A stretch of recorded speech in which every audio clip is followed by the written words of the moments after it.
Okay, I think we're good. All right, we're through 12 seconds. All right. Okay, welcome to the stream. Good morning, Grace, wherever you are. Oh, I go to get my camera up. Okay, there we go. All right.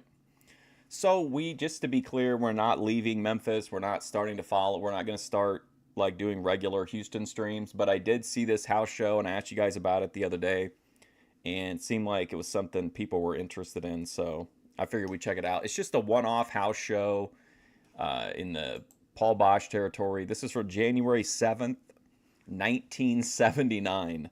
So this is even further back than the Memphis stuff. How's it going, Eddie? How's it going, JF? I don't actually know. Like, I'm assuming we're gonna be okay to watch this, but if it gets for some reason, if there's an issue, I'll come back up with something else. We'll figure. I got some. I got a few other wrestling things we could watch.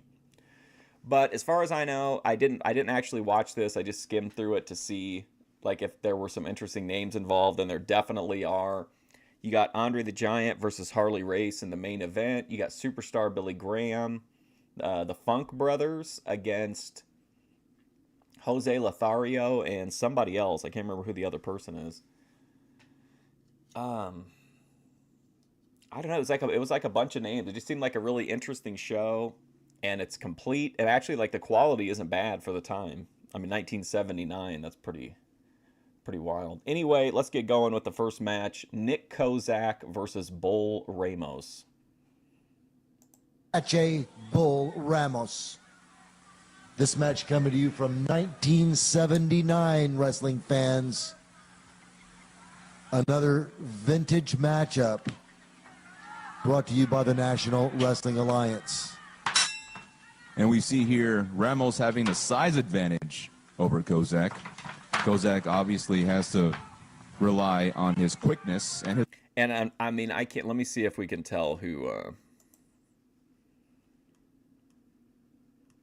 It doesn't say who's doing the commentary. I'm not super familiar with even when they would. I think it's they are making it sound like it's updated commentary. So I don't know who they are or when they recorded the commentary, but they're definitely recording it like like they're watching a vintage wrestling show. his wrestling abilities if he stands any chance on getting the win here over Apache Bull Ramos. Apache Bull Ramos, one of the most feared competitors in wrestling at this time of his career. I know I fear him right now. Beat a lot of people up, put a lot of people in the hospital. Wrestled Bruno Sammartino in Madison Square Garden. But he is here in Texas facing Nick Kozak, and he does outweigh his opponent by quite a bit. Bull Ramos tipping the scales at over 300 pounds. Nick Kozak now working on that wrist lock. That's a big tip. Working that left arm there of Bull Ramos. Nice arm drag takedown by Nick Kozak. Has Bull Ramos on the canvas. And this is exactly what Kozak has to do. He has to keep Ramos off of his feet. He does not want to let him have any chance to get back up. One thing I think we are going to notice going from Memphis to this is that because this is an arena show or a house show, that like the matches are not going to be like the TV matches we're used to. I think they're going to be kind of drawn out. I think we are going to see more like rest holds and stuff like that. But well, if he keeps his opponent on the canvas, you know, he eliminates that height and weight advantage. Because Reversal. everyone is the same height when you're on the ground. Reversal by Ramos, and no Kozak goes to the ropes now. Collar and elbow tie up and again. And now Ramos bringing Kozak to the ropes. Little break there, and another collar elbow tie up. You can really see the height advantage of Bull Ramos. However, Kozak with a show of strength. Top wrist lock by Apache Bull Ramos. Apache Bull Ramos. Okay, I know the name from watching like and shoot interviews and stuff from the old days of WWF, but I don't really know that much about him. Applying pressure to that wrist. Now this is a difficult maneuver to get out of. Applies pressure to the wrist and the elbow. So I don't know how Kozak is going to get out of this one. Referee Bronco Lubich watching carefully. Bronco Lubich is the referee? Wow. Longtime NWA official. And there you Kozak see now into the Kozak. ropes. Irish whip to the ropes. And Ramos just overpowering Kozak. Missing a splash there. Very lucky for Kozak. Here we go, Kozak's got to take advantage here. And now he's letting Ramos get back to his feet. Beautiful takedown, and now working that left leg of Apache Bull Ramos. Single leg pickup there by Nick Kozak. Classic amateur wrestling maneuver. Ramos now trying to escape. Kozak now working on that left knee and the hamstring of Apache Bull Ramos. And this is another beautiful technique here by Kozak, keeping him down and working one of his legs, because it's very hard to stand on one leg.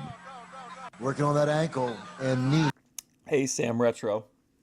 Yeah, I'm excited to see this. I haven't seen a lot of like NWA house shows, especially from this era.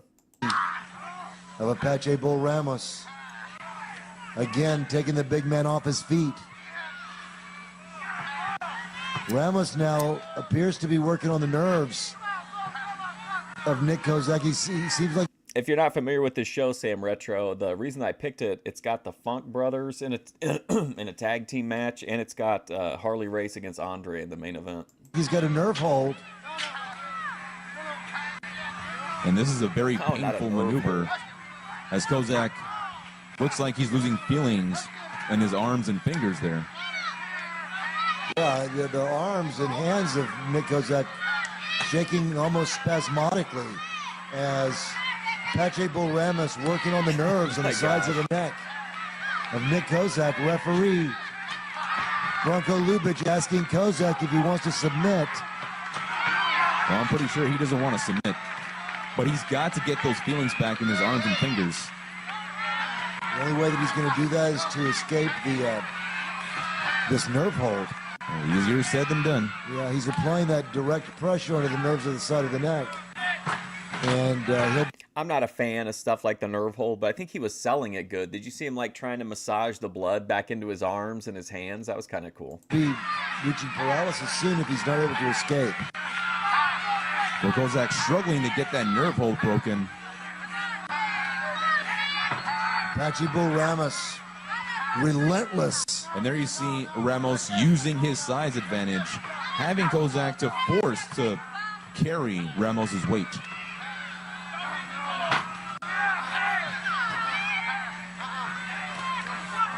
Again, Kozak gamely trying to... Like, my issue in this case, and I understand, like, I talked about it, how it's going to be a different tone of match because or different pacing on the matches, probably because it's an arena show, not a TV show, not a TV taping. But man, like, if you're going to do rest hold after rest hold, like, do something in between. Like, do an action sequence or do some wrestling and then do a rest hold and then do some wrestling and then a rest hold. Like, unless you're a submissions expert, and I don't think this guy's a submissions expert, is he? Bull Ramos? fight his way to his feet. I'm surprised he hasn't passed out at this point. Obviously, Nick Kozak in excruciating pain. And this should show the tenacity of Nick Kozak, because anyone else Come on, would Nick. have been... 5 minutes. Kozak now trying to break that grip any way that he can. Oh! And that was a beautiful counter there. Okay. But once again, Ramos is right Oh, back on that no. nerve hold.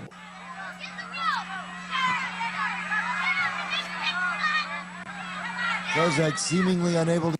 Lolcow Marks, no. I don't think so, dude. Keemstar, I mean, I don't know. This isn't the episode to talk about it, but I feel like Keemstar just kind of... I feel like Lolcow Live has not only, like, negatively impacted, like, Thorpe TV, but I feel like it's negatively impacted, like, the entire space. You know what I mean? Like, it's just such a different...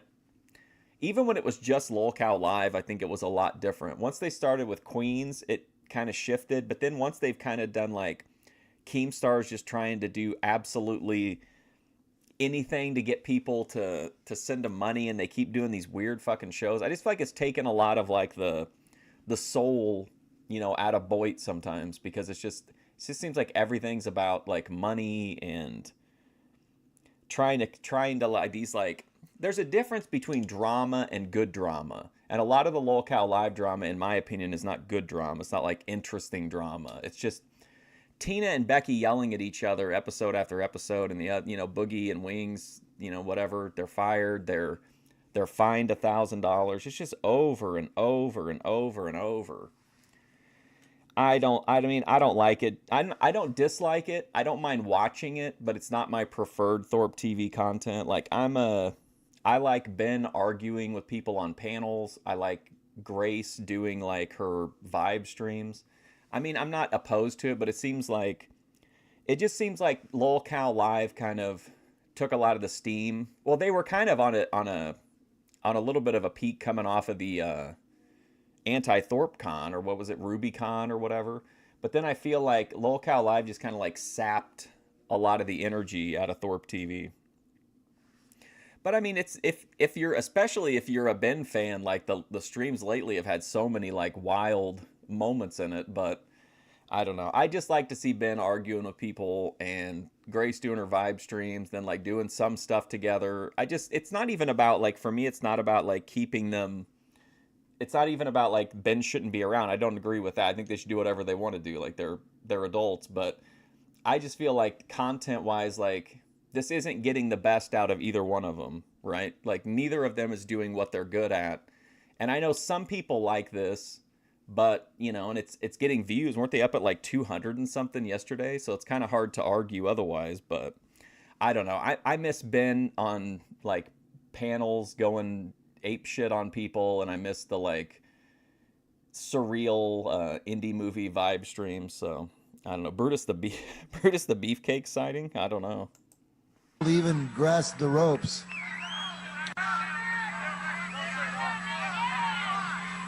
Almost paralyzed. But again, Kozak working his way. I did see Foot Girl is back in the Keemstar universe after bailing on Grace with all of her promises after Grace. Dude, here's the thing. No one would have she would have never made it back into Keemstar's orbit if she hadn't had the fact that like, oh, I'm going to do, Grace is interested in working with me, and then leverage that to get a deal with Keemstar. Otherwise, there's no way she would have went back. Like I don't want to get into it. I feel like Grace really helped her, put her in front of a bunch of people. Her followers when she was on LOLcow whatever that she tried out for and failed, like her numbers didn't move. When I was going to Miss Hayes' stream, she had 3 fucking viewers over and over again. When Grace saw my clip of her show and brought her on, or showed the clip and then started talking about her, and then went into Miss Hayes' stream, it went up to like, she's up to almost 1,000 now. Like, it's pretty clear who helped her. And then for her to be like, oh yeah, I'm gonna bail on Grace so that I can go sit on LOLcow test. Like, what the fuck, man? Behind and through the legs of Ramos, a very unorthodox escape. Unorthodox yet effective. You like LOLcow Live, but do you like the other shows?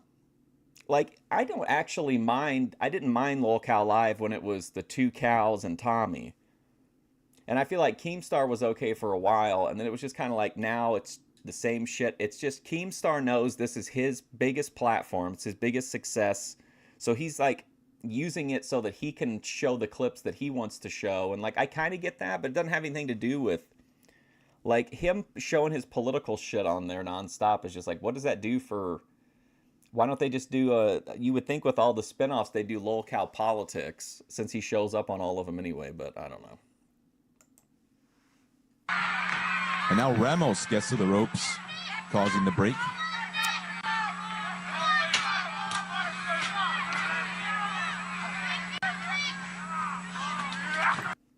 I mean, it was okay for a while. I always like to see Ben and Grace bag on people, but I think the issue for me with the LOLcow stuff is just that lately it's been kind of a relief, I guess, because if they're arguing about, if they're focused on a common enemy, the content is better.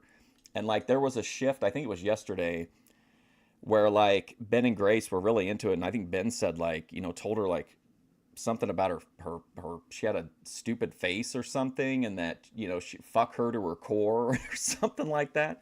But once they got talking about somebody else, and they were like they had a common enemy, like the whole energy shifted, and then like the stream was better in my opinion. You like them too? Well, I mean, if you like them, you like them. I mean, that's why they're there. I mean, I'm in the minority. They're hugely popular shows. I just don't understand them. I think they're exhausting. Like, I don't want to see the same shit every single show, like over and over. And it's always like the Tina Becky stuff is almost like a struggle session, but it's not entertaining. It's just, there's no, at least Ben and Grace like explore some interesting topics and perspectives sometimes. Like Tina and Becky's struggle sessions, or Boogie and Keem's struggle sessions, just aren't hitting for me lately. But again, like they're getting huge numbers, so I mean, clearly I'm not the target audience. Collar and elbow tie up. And Bull Ramos scores with a couple of hard forearms. And Kozak fighting back. Ramos now with a hard right hand to the chest and some clubbing forearms to the back. Kozak now on his knees, and again, relentlessly, Bull Ramos back to that nerve hold. And this crowd is standing. And like, if you have a punishment every episode, it's like, okay, what's Boogie gonna do today? Oh, he didn't put he used an old thumbnail. That's not interesting. Like, that to me anyway, it isn't.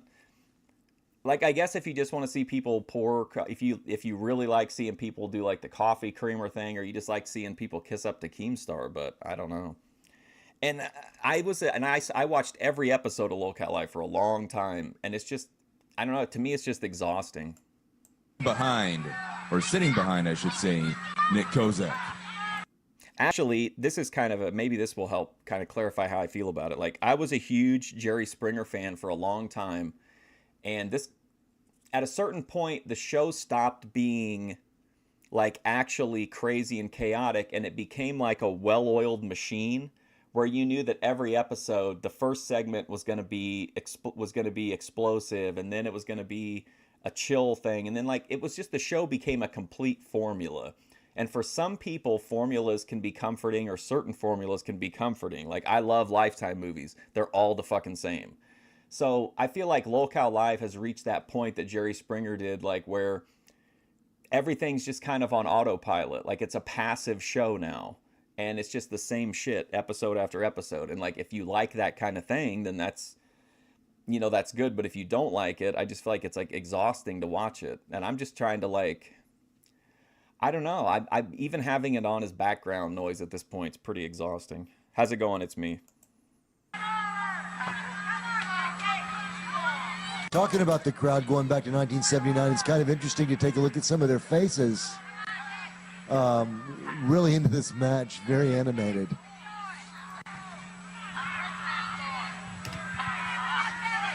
And I mean, I could be wrong, but wasn't Ben kind of at one point saying like, kind of voicing his frustrations and being like, hey, I want to be out there debating people, but no one will debate me.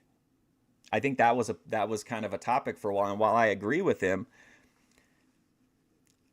I think you have to kind of, if you know that Andrew Wilson isn't going to let you in, and you know that Destiny isn't going to let you in, then I feel like kind of like your option is to make yourself,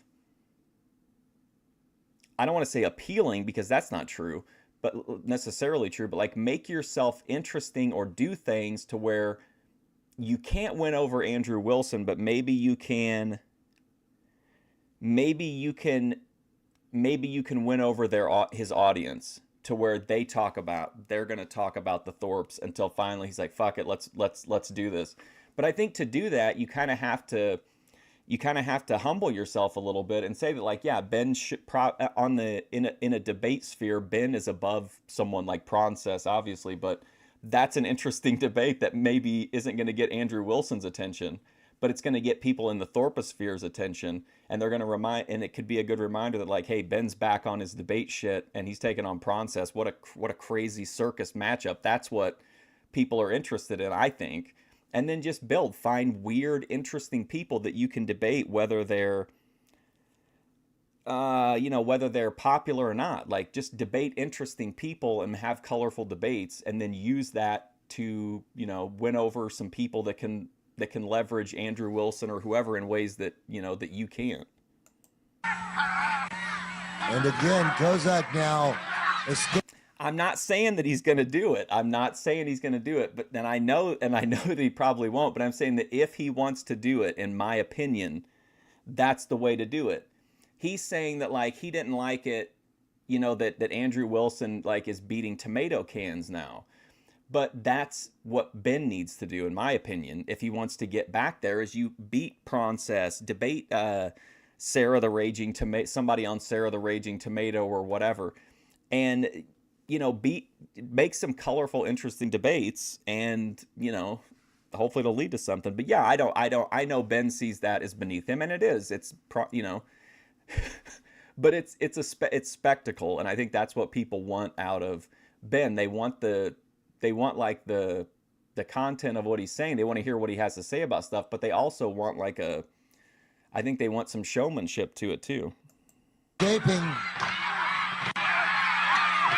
Once again, working that I'm telling you, Ben versus Proncess would be amazing. Have them debate whether or not porn is ethical. It's a hot topic right now. Proncess arguing in favor of porn would be hilarious. Ben, moralizing is usually entertaining. So I think Ben versus Proncess would be a good matchup. left arm of Bull Ramos. Amazing arm drag by Nick Kozak over the 300-pounder. Basically strong-arming Ramos over. And now it's Apache Bo Ramos that's in peril. That's right, Nick Kozak now working on that arm. Referee Bronco Lubich now checking to see if Ramos wants to be the one to submit. Ramos getting close to those ropes.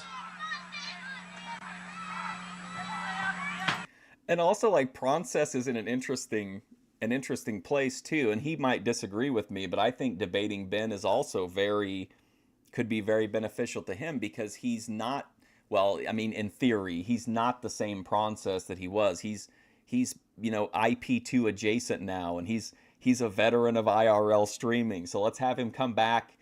Let's have the character who left his starting zone come back and try to beat the boss of his original starting zone.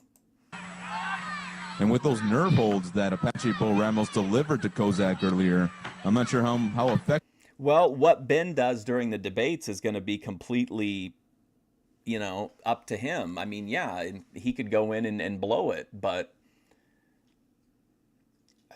it's just one of those things. Like, do you want those big debates?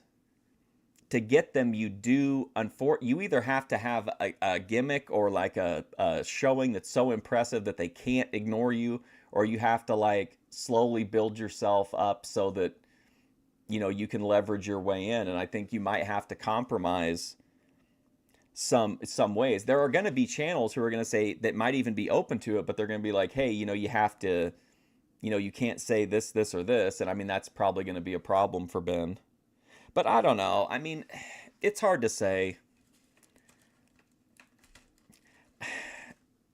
And I think also, didn't Ben say something about that they went on Andrew Wilson, they went on Destiny, he debated Glenn Lawrence, and what did they really get out of it? What did debating Destiny get them? Is there a way that they could have parlayed that into something? Who are the big Destiny orbiters? I don't know much about Destiny. Who's gone into Destiny and come out is it a regular thing that if you're if you make it to that point that's a booster, or is it just kind of depend? I don't really know that much about Destiny or Andrew Wilson, really. Effective these submission maneuvers are being held here. Yeah, could have zapped him on his strength, no doubt. That's a top wrist Hey, El Hijo del Santo Gold. lock, if you notice, that applies A lot of pressure to that elbow and the wrist.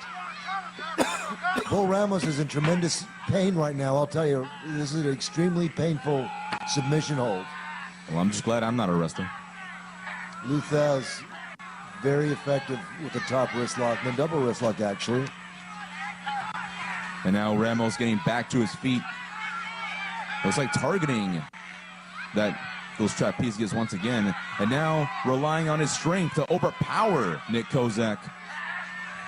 It's an amazing show of strength on the part of Bull Ramos, fighting through that pain. But there you see Kozak not letting up. He's fighting back. Showing. I guess really, there's really not a good answer for it. I mean, Ben could go on and debate Andrew Wilson and crush him. I mean, he got Glenn Lawrence called himself a loser and that he wasn't a man. That's how that was. Whether you agree that Ben won the debate or not, he got Glenn Lawrence to say those things, and to make a guy like Glenn Lawrence say those things, I think means that Ben won the debate easily. But like, he could do all that, but like, is it going to give him the result that he wants? And if he doesn't get that result, like, where do you go from there? If you debate the biggest people, like, what do you do if you don't get traction with that? You know what I mean? Showing some strength of his own here. Professional wrestlers, of course, almost superhuman individuals. Very high threshold of pain. People coming in for wrestling, and I'm talking about. I've spent an hour talking about Ben's debate future. Little tug of war here. You look at the strain on the face of Bull Ramos. Hey, He-Man. Hey, Dev Error. Now this is what I call a test of strength. Let's see who's going to get the better end of this deal. And I should say, obviously, Ben and Grace have way more followers than me, have more viewers than me. Like, I'm not trying to second guess them. I'm just kind of talking out the situation out loud with you guys. Like, I don't know how to get people to come to a YouTube channel. I'm just like speculating using wrestling booker and Moneyball brain. Another exciting vintage matchup brought to you by NWA Classics 24/7. With a little crisscross here. Oh, beautiful shot to the gut and a beautiful drop kick by Kozak. Here we go, cover one.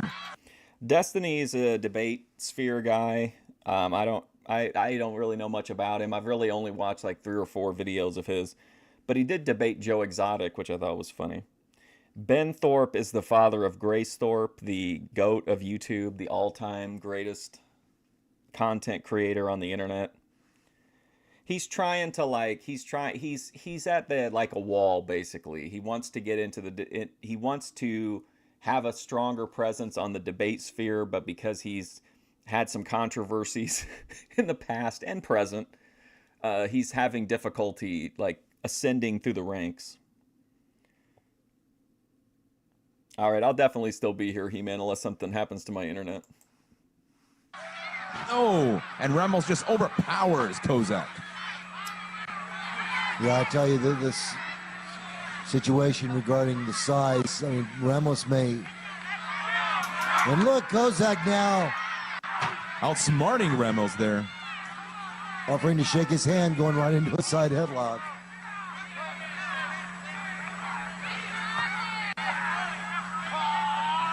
Another Irish whip and another crisscross. Nick Kozak, he got him on that one. Showing a little intelligence there on the part of Nick Kozak. Patrick Bull Ramos not very happy, doesn't want to shake his hand now. 10 minutes, 5 minutes to go. And with less than Yeah, man, we're going to get to the fucking 15-minute time limit on this. Holy shit. 5 minutes left in this matchup. These two gentlemen have to figure out a way how they're going to win this matchup here. Not only has it been like all rest holds, but like there's been no damage. Like no one's ever really had an upper hand aside from whoever's got a submission on. Like there really hasn't been much to this. Bull Ramos kind of coasting here, I think. Going for a trifecta of crisscrosses. And Yeah, I'm not a fan of the crisscross, especially if it goes on to the point to where it becomes a comedy spot. Then I fucking hate it. I hate that. I'm not completely against comedy, but like obviously since I'm a Memphis fan, but the crisscross where you like I think they did that the other day in the Memphis last week sometime in a on a Memphis show, and I just thought it was so cringe. Ramos attempting to do a little outsmarting of his own, but Nick Kozak not falling for it. Didn't work, Apache Bull Ramos. You gotta love Nick Kozak, ladies and gentlemen. Bull Ramos thinking again, twice. Nick Kozak looks like the kind of guy that would be a performer on one of those age gap sites. It's about shaking hands with Nick Kozak.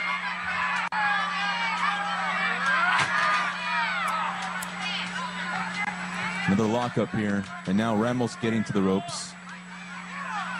More like bullshit. Yeah, I know.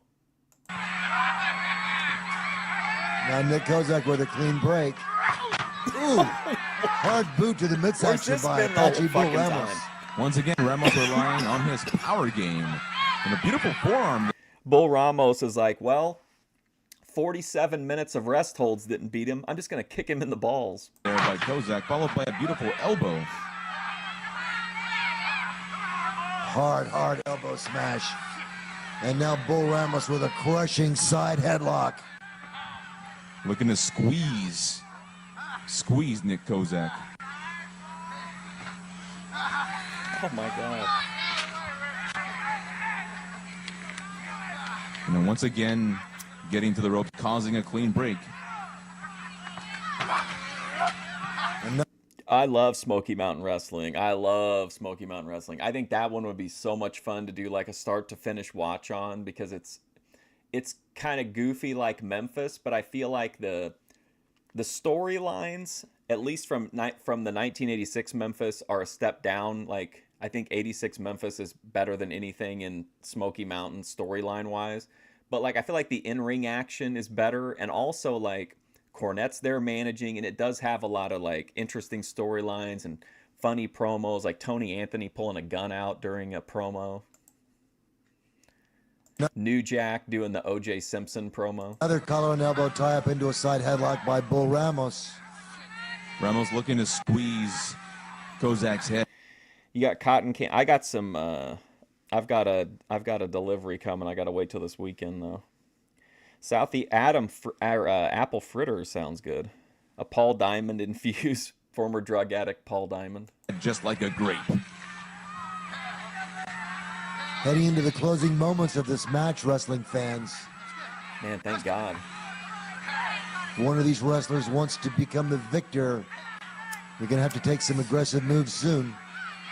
Because I'm sure neither. Honestly, looking at Memphis, you can definitely tell like how influenced by Memphis wrestling Cornette is. In my brain, I kind of always associate him with like, you know, the Crockett's, but that's where he became a performer. Like his being informed as a fan came from Memphis, you know, from him being a Memphis fan as a kid. And I think you can kind of see that in Smoky Mountain. It feels like, and again, we've talked about this, but Smoky Mountain is a wrestling promotion that has a beginning and an end. Like the storyline that opens the whole promotion runs for the entire duration of the promotion and only ends when the promotion ends. Like there's one big storyline through the whole thing. But like it's almost like a condensed version of everything we've seen in Memphis. Like every kind of gimmick you can think of, make somebody drink from a baby bottle, make them eat dog food, mask versus mask, strap match, every kind of match. It's got every kind of gimmick match, but it's just tons of like over the top characters too. Neither one of them want to share the purse money. Vince Russo is a genius. Oh my God. Because if this ends in a time limit draw, that's exactly what these two gentlemen have to do. Yeah, well, of course, the winners share. My favorite Vince Russo story is where he's like, "Yeah, I was in a room with Cornette and Vince and Bruce Pritchard, and Vince looked at me and he said, 'Vince, you're in, they're out, bro.'" And like everyone, literally everyone involved, including Vince, has said that never happened. But like Vince Russo maintains some of the he's almost like Hulk Hogan in some ways. Like he doesn't even try to make some of his lies like believable. Of the purse, much greater than the loser's share. And Kozak now working on that knee. The same knee that he worked on earlier in the evening. Kozak back to that knee. And you see Ramos just writhing in pain of that left knee. And Kozak going right. But I honestly, I can see people saying, I'm a fan of Vince Russo's booking or whatever, because it is kind of a clusterfuck. And if you like wrestle crap, he's the king of wrestle crap. But I didn't really care for a lot of it. I have a better sense of humor about it now than I did back then. I took it pretty seriously back then. So I was I felt like it was really compromising the business or whatever. I feel stupid that I ever had that kind of perspective. Because, just your culture is going to drive wrestling. And it's not always going to be something that the current fan wants to see. But, it's hard to argue that wrestling took any wrong turns, really, except unless the companies that went out of business, because WWE is so gigantic now. Back to punishing that knee. This is Kozak's. And there you see, once again, try to target that left knee, but Ramos just fighting back. Been a very closely matched contest. I'll just tell you this, if they would have moved this match to the Philadelphia Spectrum, fucking forget about it. That guy in the crowd, he'd have been yelling boring every 2 fucking minutes. If he even sees somebody making a move toward putting a rest hold on, he yells boring every single time. Even despite the difference in size and weight. Ramos now missing with the right hand. Once again, going after that left arm. 2 minutes, only 2 minutes to go. And there you hear the clock is winding down in this one. I don't know who these announcers are, Nutty. The show's from 1979, but they're recording it much, much later, and they're presenting it as hey, this is a classic show, but I don't think they identified themselves. Maybe it's Dave Prazak.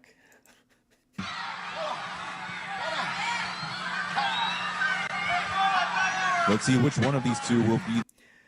Ben Ben has a kind of a Vince Russo energy sometimes. Maybe Ben could do he could challenge Destiny to a debate, and he knows that Destiny above all else he's like Savvy Man. He wants to blast off. He wants to bust nuts. Ben should say, Destiny, I'm going to make this offer to you one time, and you can take it or leave it, but if you turn it down, I'm never offering it again. You're on hard times, controversies all around you, your numbers are going down, you're circling the drain, but Ben Thorpe can come in and save you. One night, one debate, winner takes all, Ben Thorpe versus Destiny with Grace on a pole match. The more aggressive one. And it looks like Kozak is showing just that. Yeah, this match is to me, is the absolute shits. I would be going nuts if I was there in person. I did warn at the beginning, though, that I thought these would probably be slower since they're house show matches. You got to make people feel like they're getting their money's worth. Sit. Okay. You can actually hear these competitors, the microphone's close to the ring. Another side headlock there by Apache Bull Ramos. You can actually hear the referee asking him, does he give up? Quality of these classic tapes are so incredible.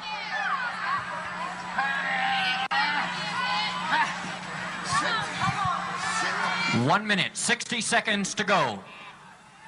This is going to be a close one. You can almost see the perspiration pouring off of these competitors as Bull Ramos now into the Beautiful ropes. shoulder tackle.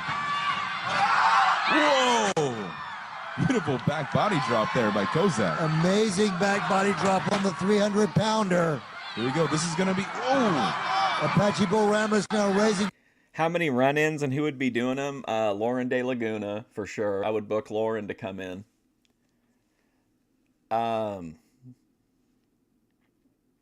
Who would be some funny run-ins? Zay Zooted? Somebody that's like connected, but maybe you wouldn't expect to show up.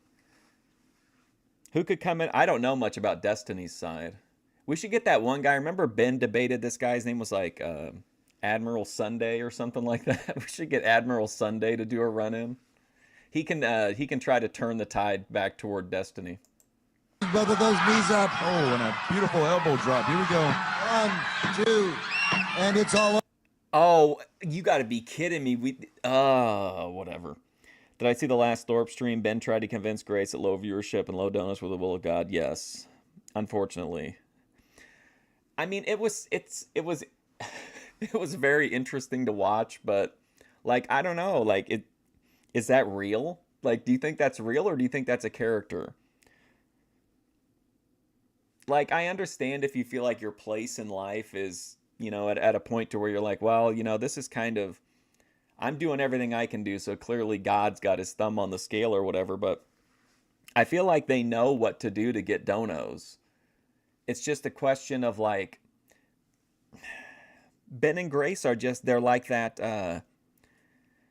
they're like Bruiser Brody. Like, they put out this amazing work, but there's always like drama, the kind of drama that rubs people the wrong way. Like, they're always able to operate on the outlaw circuit well, but when they try to come into like, you know, even one step up on the mainstream scale, it just feels like they keep hitting like brick walls. You know what I mean?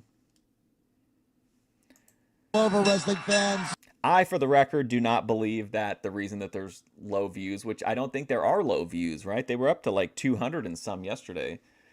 But low donos, I don't think are due to anything to do with the will. Well, okay, let's look at it like this. I didn't hear the full breakdown on why Ben thinks it's God's fault. Is the reason that God thinks it's God's fault is because Ben is carrying out the message that God is sending him. And so Ben has no choice, right? He has to kind of, well, he could say no to God, but in his mind, he has to carry out the will of God. So he has to do the show like God is telling him, the way that he's doing it right now. So the fact that people seem to think that God's message sucks. They don't want to donate. They don't want to watch. Like, is that why it's God's fault? Because God's not providing like quality messaging that's turning into quality content?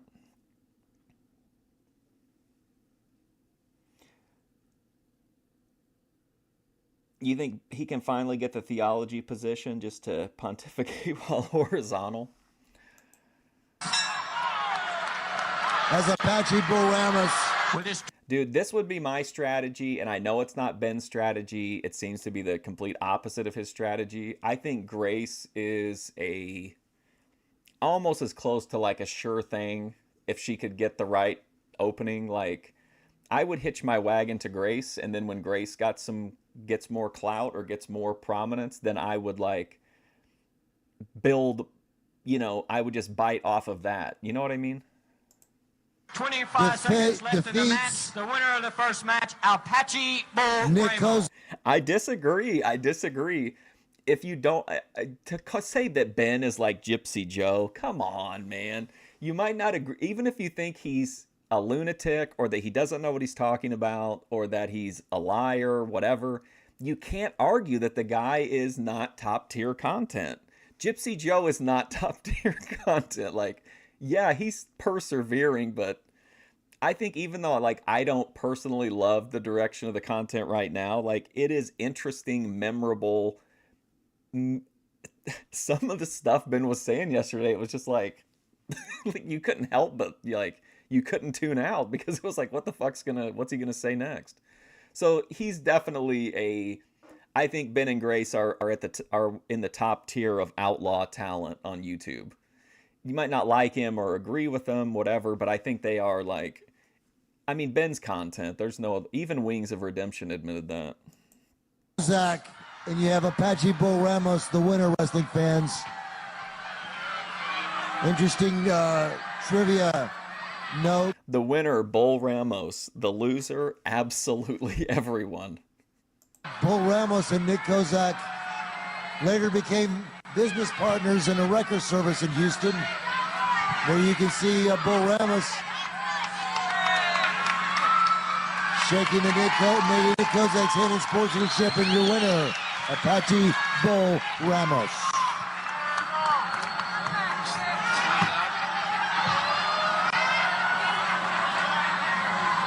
Nice shot of Bring up the the lights or keep them down.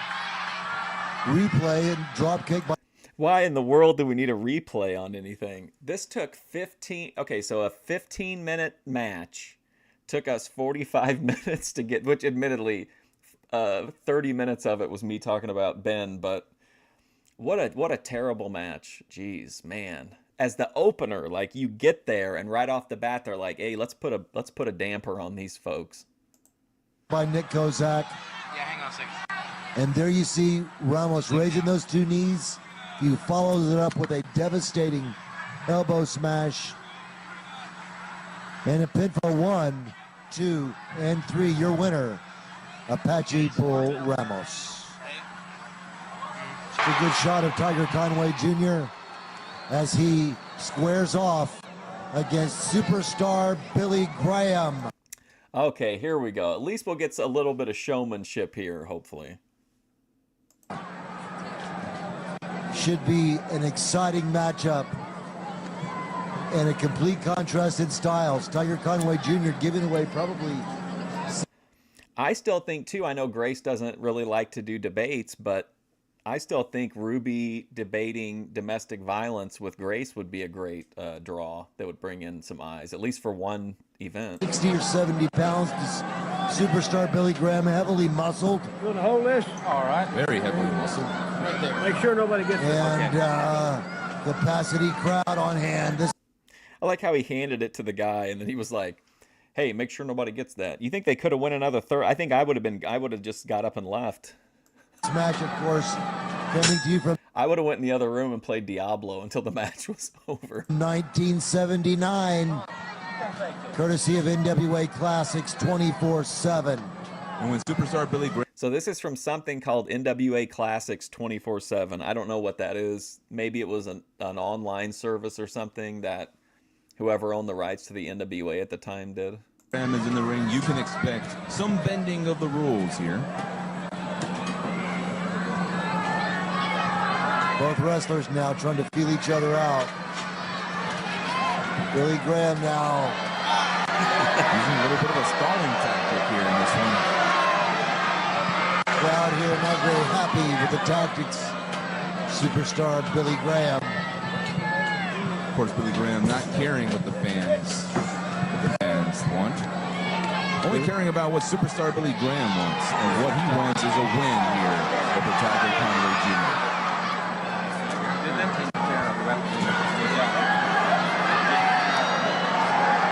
Billy Graham having some words with some ringside fans. Wearing the green tie-dyed wrestling tie. I know people really like the more colorful maybe attires of his, but to me this is like iconic superstar right here. NWA Classics was a... Wait, Bruce Thorpe? Hold on a second here. Okay, so he sold to Billy Corgan. So does Billy Corgan then, on some level, own the rights to like a large portion of like classic NWA footage? I mean, is that still around? I would check that out. How's it going, Charles? Tights and the red boots. Tiger Conway Jr. now rolled back into those ropes. Bruce Thorpe. And a much taller and muscular superstar Graham. Clean break.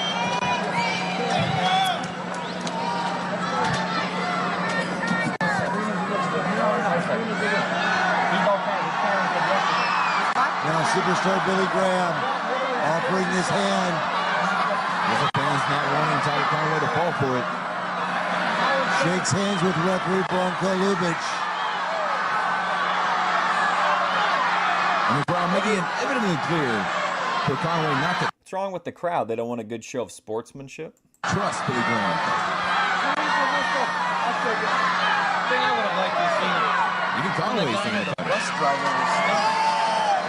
Shaking hands.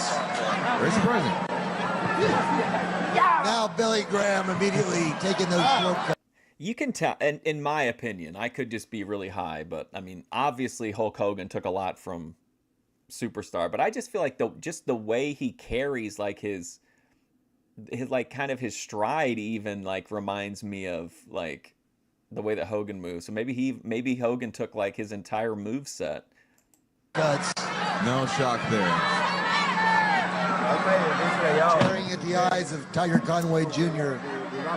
Now I actually don't mind the pacing in this match because if you were there live, him taunting the crowd, I like that shit that works live, maybe not so well on tape, but so the crowd is at least getting some involvement as opposed to that last match that was just like a blatantly Billy Graham choking Tiger Conway Jr. against those ropes. Now, as much as of a rule breaker as Superstar Billy Graham is, you can't deny the ability and the charisma of Superstar Billy Graham. Such traits that made him such a legend in this business. Superstar Billy Graham now choking Conway against that top ring rope. And this is a brilliant strategy here, using the ring technically as a tag team partner. And a beautiful snapmare. Into a rear chin lock. So does Bruce Thorpe own?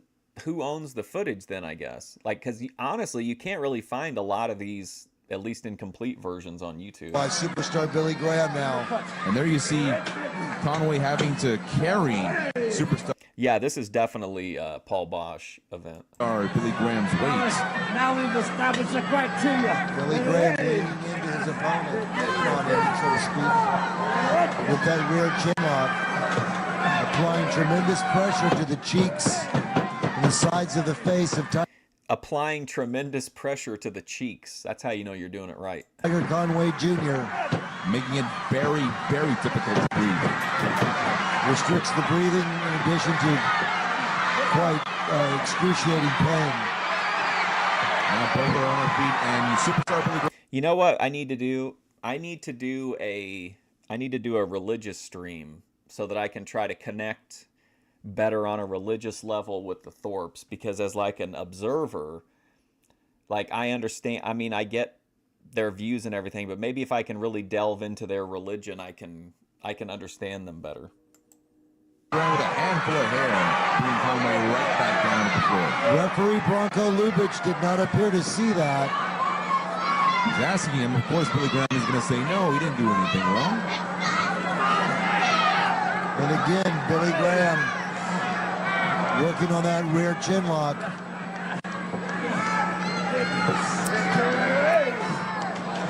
Applying tremendous pressure to the face of Tiger Conway Jr. Conway Jr.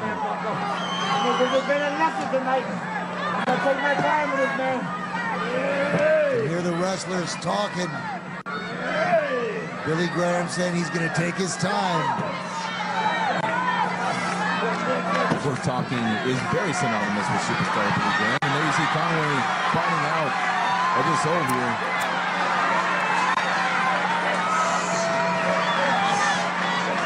Trying to match a strength game here with Billy Graham. The ringside are really into this match. Tiger Conway Jr. now showing. My low viewer numbers are a result of the will of me for showing matches like these on here. Into the strength of his own. And it seems to be working. And again, a blatant handful of hair by Superstar Billy Graham. And the fans are not happy about it one single This bit. time it was seen by Bronco Lubitsch. Breaks the hold. I want to see him favor. And you can only break the rules so long before the referee finally catches you. Honestly, at this point, I think that they should. I'm fine with it becoming abandonware because so much time has passed. If somebody really gave a shit, there would have already been settled in court, or if there was a clear path, then it would be settled in court. Like Memphis, I know people probably would have fought many times for the rights over, but if there's not a clear path to ownership, it's time to let it go. It's time to let it go back to nature and let it go back to the public. if you have the only copies of it, you don't have an obligation to post them and whatever. But I mean, if you have the only copies, then you probably have a pretty decent claim to copyright. I don't know how that works, but Microphones close to the ring, really catching the intensity and passion of this match, dating back from 1979. It's almost like you're right there with them.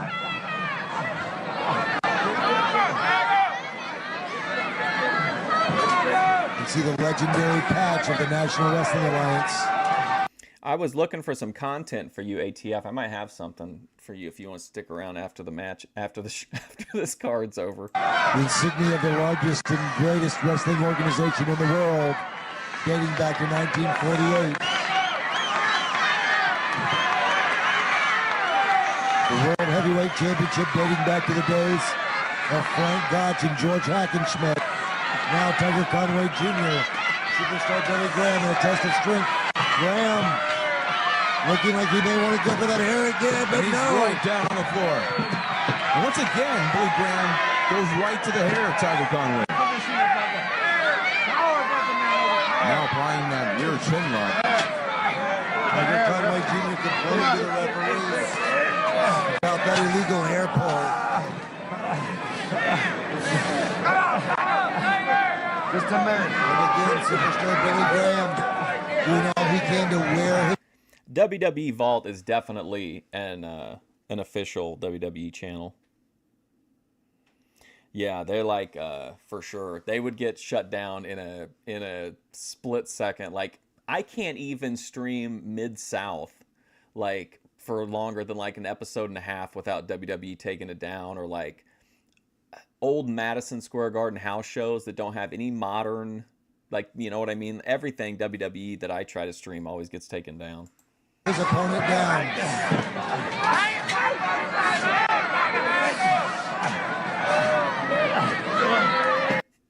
Yeah, they probably just want the footage like for nothing. I mean, I don't even, you know what? That's why I would rather it be, I'd rather, you know, whoever was going to profit from it, who was involved in it, is probably either elderly now or long gone. And like, I just rather have it belong to the public than to belong to WWE, where they would put it like, they don't have Smoky Mountain out in a complete edition, but you can find it on YouTube. Like, I would hate to see it get locked up and then just never seen again, or only the episodes that had WWE talent on them or whatever. You know what I mean? Like, I just like that you can go and watch Memphis 86 like from start to finish, and I feel like if WWE owned that footage, like, we wouldn't be able to do that. And again, Conway having to forcefully carry the weight of superstar Billy Graham. We probably wouldn't even be able to see them unless we were gonna like, unless you're watching like bootlegs, and then they might not have good quality or complete episodes.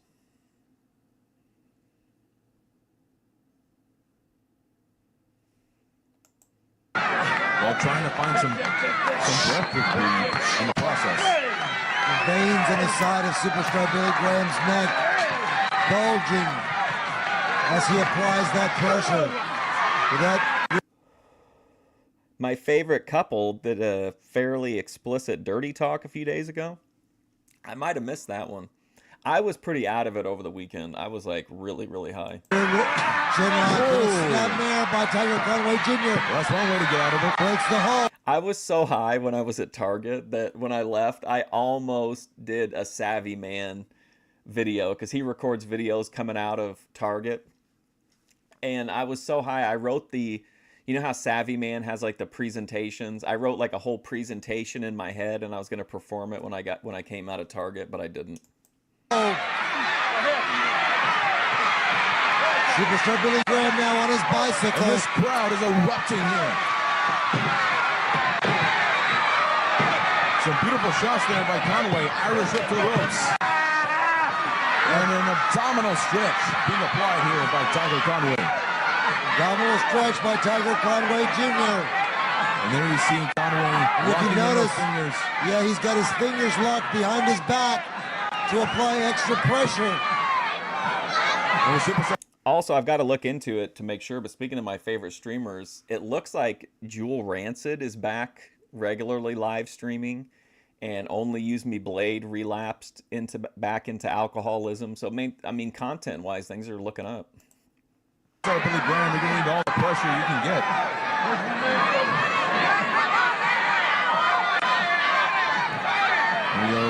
Billy Graham is struggling to get to the ropes and struggling to break out of his hold. And once again, Conway locking in those fingers. Right. I've been at shows before where the kind of veterans would do the old cliche where somebody in the ring or somebody outside in the stands yells out boring or something, and they'll put on an arm lock for 10 straight minutes of a basic arm lock. It's miserable. Amazing wrestler, you can tell. By locking his fingers, he's gaining extra strength, locking in that hold. But again, Superstar Billy Graham doing his best to fight his way out. See the tremendous strength of Superstar Billy Graham. Now this is where Graham's strength abilities should come into play. Billy Graham now down to one knee. And again with a handful of hair. Graham doing everything that he possibly can to make sure he got out of that abdominal. This is me mentally erasing the idea of doing regular NWA house show streams. And now targeting the throat. I don't mind it, but I feel like we could find I feel like if we're gonna watch wrestling, I feel like we could find something a little more interesting or exciting. But then again, we're only in the beginning. We still got the Funk Brothers, we got Andre the Giant, Harley Race. With that chokehold. Billy Graham now on the ringside floor now. Once again, choking. The announcer should be like, "This is how they did it at the Garden back when he was wrestling Bruno." Conway. Conway now trapped on the canvas as Billy Graham choking his opponent. Oh, the crowd is insanely hot. Yeah. Oh, I thought that was a Karen. That's a kid. And now both gentlemen are taking the fight right to the outside with the referee counting them out. Billy Graham now. That's this lady here in the prisoner outfit. Looks like she got some big old jugs. Coming back into the ring. Now I'm sure Billy Graham wouldn't mind a count out then.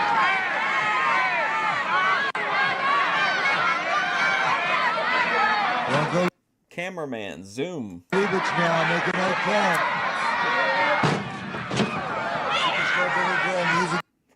You can tell it's a house show. If this was a television taping, we'd get some creep shots for sure. Those ring ropes very effectively. Edgar Conway Jr. now in trouble. I think it's gonna turn. I think it's gonna pick up. But I knew with it being a house show that the matches were gonna be a different pace. But I think it's still interesting. Now that looked like a karate thrust to the throat.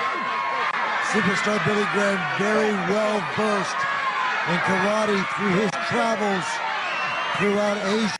I want to say Gino Hernandez. Yeah, he's got to be on the card, right? He's in the thumbnail. He's the guy that's in the thumbnail of the video. Do I remember when Billy Graham bottomed out on cocaine and did the lame karate gimmick? Yeah. Were you in here when we watched him on that episode of Donahue when he was getting all belligerent and then the crowd turned on him big time? In Japan. He's honestly I love Superstar Billy Graham. I think he was one of the best promos, definitely before his time. But he was so bitter in his, as he aged and I get it, whatever. He thought, he was mad he had to lose to Backlund or that he didn't get the I think he was at that turning point where everybody after him started making a bunch more money. And I think that always kind of bugs athletes. And he tried the karate thing and just couldn't really catch up with contemporary wrestling or whatever. But he's always had such a terrible attitude and he just always seems so bitter to me. And again, I think like many wrestlers, he's religious when he needs to be, and that's about it. He did seem to kind of maybe turn a corner when he got his transplant, and he seemed maybe more grateful for life for a little while or whatever, but then he went right back to it. And it was always he'd make it seem like it was such a personal thing with Vince, like that he could never get over it. He could never get over it. But then he'd always repair and come back and then go through that cycle again. Like he'd come back and then be like, oh, I'm never coming back. And then he's back. He's kind of just too bitter for me. Here's from a vantage point, difficult to tell, but Tiger Conway Jr. favoring that throat area. So it looks like he gave him a shot. The hell's Throat area. I'm not sure if it was a pistol or a karate fist. Tiger Conway scoring with some left hands and a hard right cross. And once again, this crowd obviously in the side of Superstar, or should I say in the side of Tiger Conway Jr. Headbutt by Tiger Conway Jr. has Superstar in And now trouble. Billy Graham is just walking away like he's had enough of this. But Conway is having none of it. It looks like Superstar Billy Graham is just deserting the match. Referee Bronco Lubitsch making the count. Certainly this isn't going to be a double count. Oh my God, Tim Horner. Speaking of Smoky Mountain and terrible karate gimmicks, didn't he get one in Smoky Mountain? Didn't Cornette turn him into like some kind of like karate superhero or something? It'll be a draw between these two.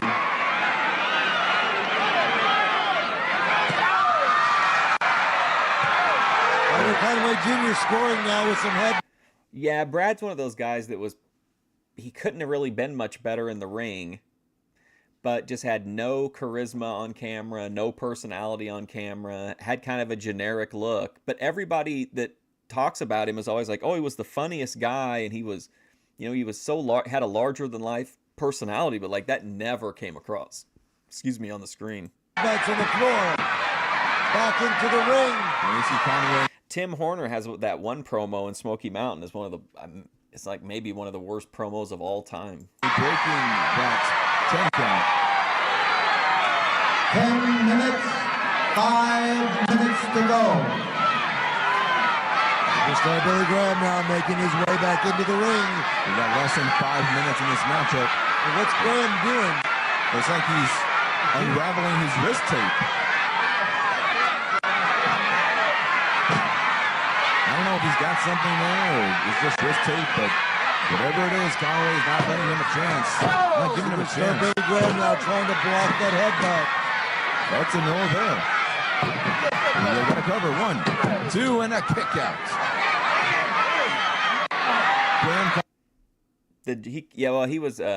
He was like the most over for Bill Watts in Mid-South, yeah. Calling a timeout. Now, last time I checked, there are no timeouts here in professional wrestling. Superstar Billy Graham now on his bicycle, asking for a brief respite, but Tiger Conway Jr. not allowing that. Back on the attack.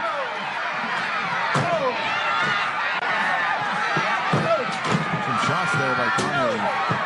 And now Conway laying the boots to the Superstar. He's attacking every single body part of Billy Graham.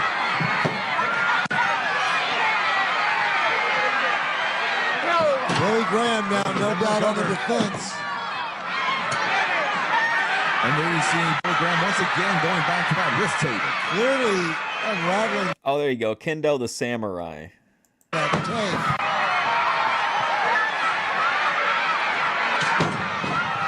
And now Conway just beautiful elbow there. Once again going back to the tape. And now Graham is just choking Conway with that wrist tape. Superstar Billy Graham using that tape.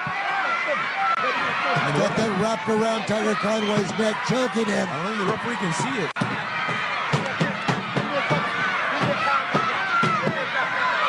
There's a cover with Conway kicking out. Clearly the referee is unaware that that athletic tape is wrapped around the... Didn't he say too in one of those shoots on Tim Horner that like the reason he did it is because he just couldn't take him anymore? Like, and so he just put him, but he was like the shits, but he had to keep him around maybe for some kind of a business arrangement or something. So he just sent him out as Kendo the Samurai. throat of Tiger Conway Jr. Oh yeah, Avatar, Al Snow. Tiger Conway now using those knees Repeated knees to the head to try to break this unfair advantage Jedi Rich does a karate gimmick. now. And now the referee does see the wrist 2 minutes to go. tape. 2 minutes to go. Now he's fighting with Graham to get that wrist tape off of the throat of Tiger Conway. Referee now successfully getting that tape away from Superstar Graham. Now Conway's got possession of the tape. And now Conway giving Hey, the where's dose the ref? of Superstar Billy Graham's own medicine. Tiger Conway Jr. matching fire against fire now. There we go, Irish whip to the ropes. Oh, Missing with a drop kick. Superstar Billy Graham now putting the boots to the head of Tiger Conway Jr. seemingly to little or no effect. and now those A little bit, yeah. I can hear. Well, now that I'm listening for it, I can hear it more. shots are having no effect on Conway, and this crowd is just on fire here. All right, Dave's channel. Enjoy your ride. There we go, Irish whip to the turnbuckle. Oh, 60 seconds to go. Conway misses with a shoulder tackle. And again, Superstar Billy Graham. yeah. I mean, people shit on Hogan, but I mean, Hogan is like, you know, Ric Flair compared to Billy Graham, in my opinion. Charisma-wise on the mic, maybe you can make a case that it's a toss-up or whatever. But as far as crowd psychology, Billy Graham was good, but Hogan was great.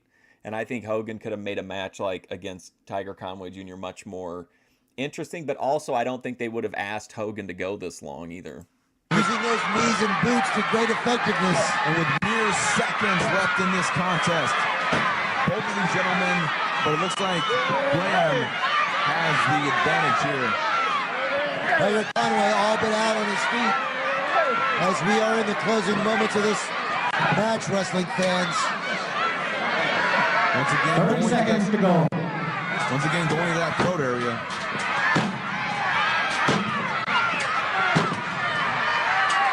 Tiger Conway Jr. in severe trouble now against that bottom rope as Billy Graham.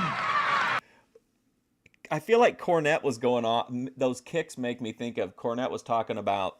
I think it was either in a clip that had to be a very recent clip, but it was talking about John Moxley's crew. I think the Killers or whatever, and they were saying that none of the people in that group know how to actually like do a beat down on somebody and make it look like convincing. And one of the things he was saying was that like that was a small thing you could do is just make sure that like your kicks look like they have like put a snap on them. And I was just it just like popped into my mind when I saw Billy Graham doing that because like the stomps looked like they had that little bit of zip on them. Repeatedly puts the boots to him. This is cutting to the wire, ladies and gentlemen. 5, 4, 3, 2, 1. There you hear the bell, wrestling fans. This match Has has gone the limit. Having expired, referee Time Ron limit has Davis declares expired. this match a time limit draw. This match is being called a draw. Billy Graham having some words with referee Bronco Lubitsch. All of us, 5 more minutes, this little boy. 5 more minutes. Bronco Lubitsch, you're the referee.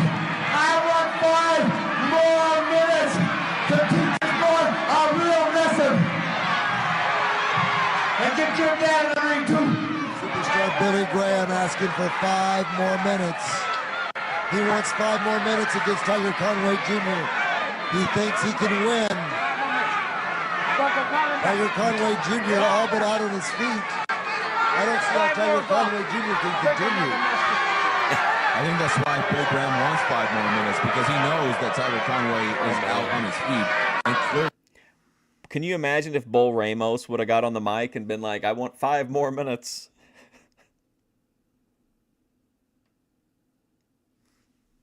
Yeah, I think you can. I think it's just all. Well, I mean, I don't really give a shit if people do a million high spots. Sometimes that's fun to watch. I just think whatever you do, whether you're like pure psychology or you're pure high spots, like as long as whatever you do it effectively. I think that's really the issue. It's not whether you're doing this style or this style. It's like, are you doing that style, like, are you doing it justice? Really has an advantage here. Well, it's up to Conway whether or not he wants to accept those 5 more minutes. And it looks like Tiger Conway Jr. may be headed back to the ring. Reserve Conway is a fighter. So Are we actually going to get the 5 extra minutes? whether he's out and about, whether he's down and out, no doubt. And there you see it. Wow. And there you see it. 5 more minutes. There you see the fighting heart of Tiger Conway. Every time I've been at a live show and there was that kind of thing where they wanted 5 more minutes, the like promoter would always come out and be like, "Hey, listen, we can't do it tonight, but I tell you what, folks, we're gonna bring them back here, next month or whatever." So they'd always like milk that to want you to come see the rematch. Conway Jr. accepting the challenge. Superstar Billy Graham for 5 more minutes. Now Billy Graham. And Graham is just taking it to Conway in the early stages of this 5 more minutes. Superstar Billy Graham on the attack.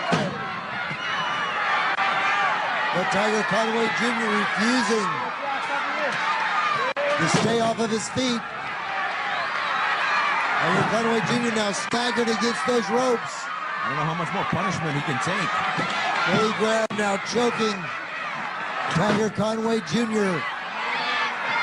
Laying in those boots and those knees to the back, to the midsection. I can kind of see that. And also on a lot of indie shows anyway, a lot of promoters have the mindset of what makes a good show is if there's a shit ton of matches. And that's just not true. Like, if you've got 10 matches that are all that are good and that are going to keep the fans engaged, but that's pretty tough to do, honestly. Would I do road trips for shows? Ever do multiple cities over a weekend? Oh yeah, all the time. Yeah, I mean, hold on. Well, okay. So like back in those days, in the mid 2000s, you didn't really have like, most companies didn't run during the week, so it would only be the weekends. Like if you wanted to go to a Ring of Honor show out on the East Coast, you could go out there and like, there would typically be Friday, Saturday, and Sunday shows all within like, maybe you'd have to go to New Jersey, to Connecticut, to New York, or some combination of those. But like, it was that was kind of true of every promotion. It seemed like they typically ran like 3 shows on a weekend that were all kind of like connected, so it always made sense if you were going to drive all that way anyway to just go to all of them. Of Tiger Conway Jr.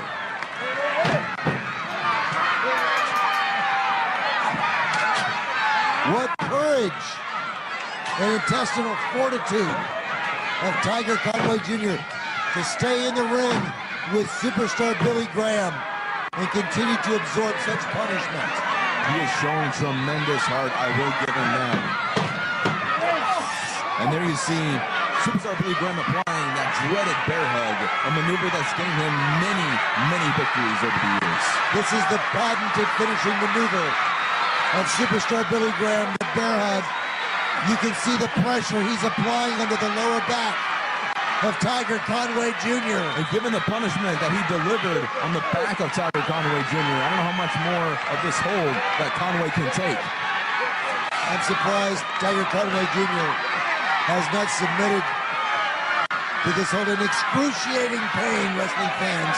But the fans are not giving up on Tiger Conway Jr. And no doubt Conway is not going to give up on these fans. He's refusing to submit, wrestling fans. Superstar Billy Graham now to his knees. And now both of them to their knees. And now Conway. Superstar Billy Graham now for the pin. 1-2. And Conway in an almost superhuman show of strength.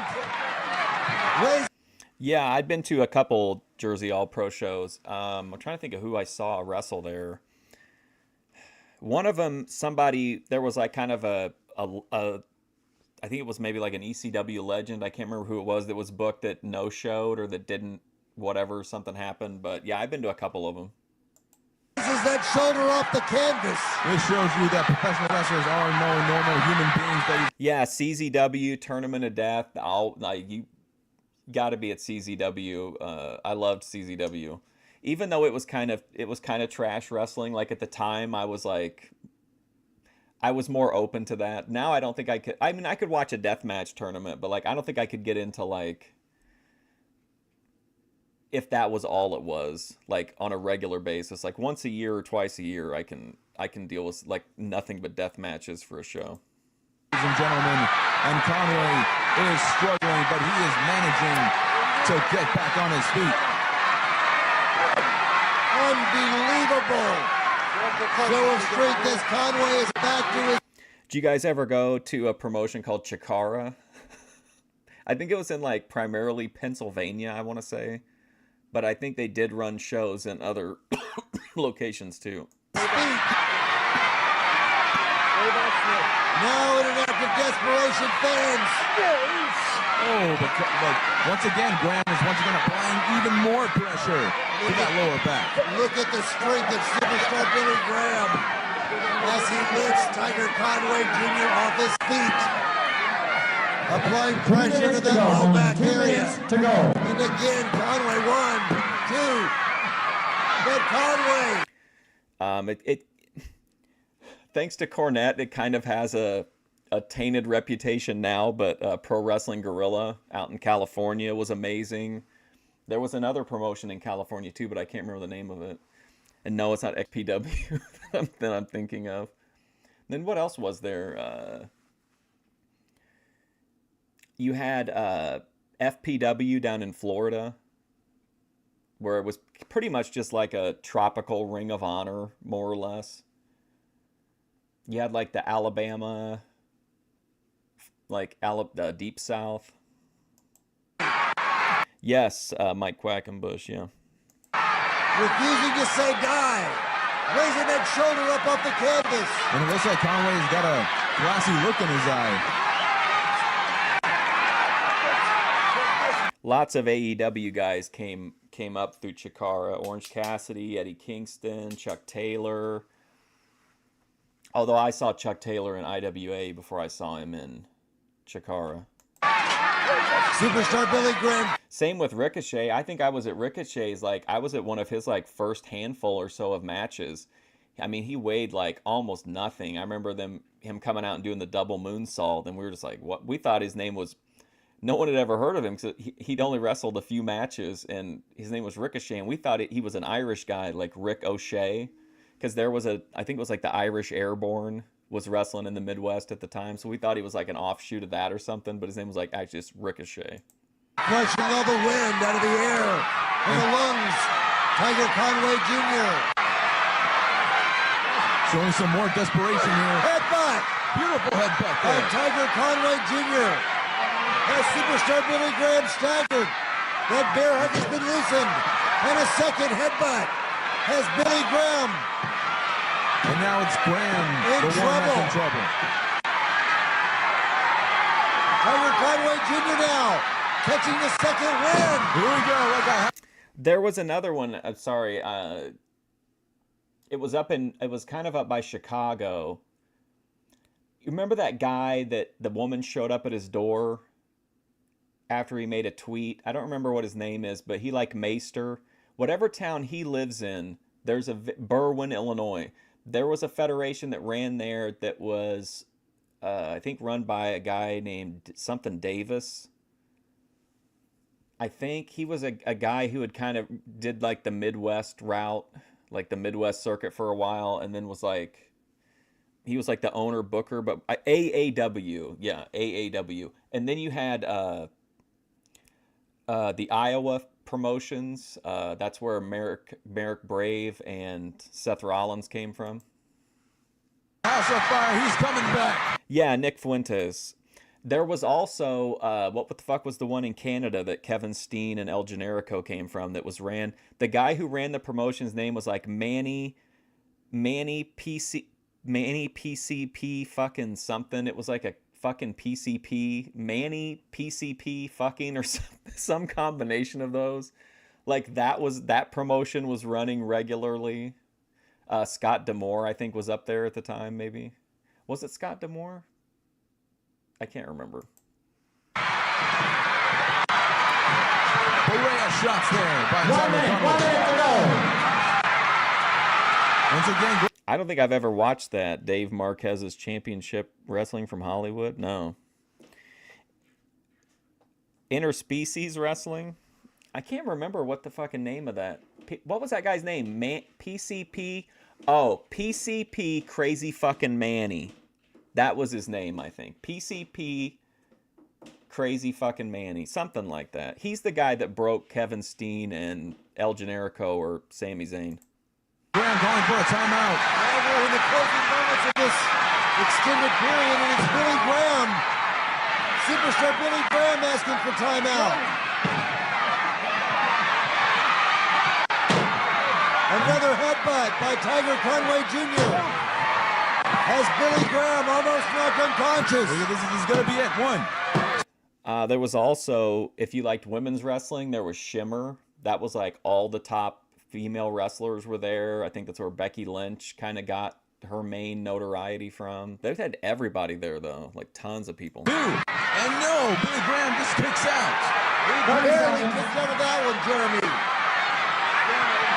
I'm telling you, Bruce, I don't know how much more punishment Graham can take, especially with the closing moments winding down.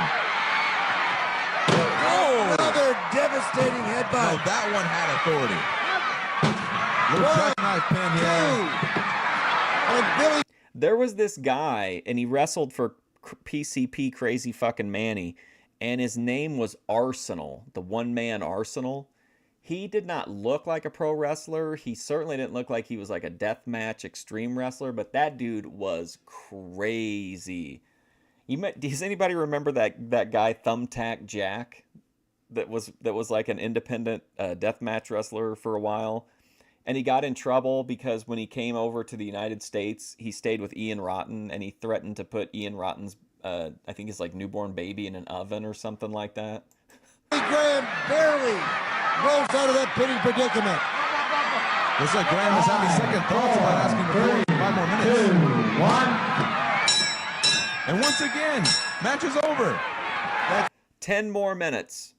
That's it, ladies and gentlemen. That's the end of the 5-minute. The extra 5-minute timer having expired. The match remains a Sherry Martel was a good-looking woman, and she had that like that fun, chaotic, crazy vibe. time Billy limit Graham, the draw. superstar, ends the match flat on his back, and Tiger Conway Jr. on his feet. This match appears to be a draw, ladies and gentlemen. Tiger Conway Jr. asking for the microphone. Superstar Billy Graham, get on up. I want 5 now. Oh, here we go. Tiger Conway Jr. You may have 5, but 2. I guarantee I can whoop you right now. Tiger Conway. Yeah, I think that's why the oven reference was kind of not taken well. It's just funny that you could get canceled in deathmatch wrestling. Although I don't know if he got canceled or not, but it caused a pretty big rift. Jr. now asking for 5 more minutes. But the question is whether or not Graham is going to be the one that accepts it. Billy Graham asking for 5 more minutes early on, but no. Okay, thank you. Billy Graham wanting no part of Tiger Conway Jr. refusing the 5-minute extended period. Ladies and gentlemen, this match officially What do you mean? I didn't predict anything. has been declared a draw. 20 straight Have a big hand minutes. for Tiger Conway Jr. Come on back, superstar. I got all night to stay here. I know you got to catch a plane, but come on He should give him a Ben Thorpe goodbye. back here. I can stay here all night. Tiger Conway Jr. calling Billy Graham back to the ring. Doesn't look like it's going to happen. Now, obviously, Graham doesn't want to come back, especially seeing that Conway is the one that's going to get the advantage. There you have it, wrestling fans, a draw between Tiger Conway Jr. and superstar Billy Graham.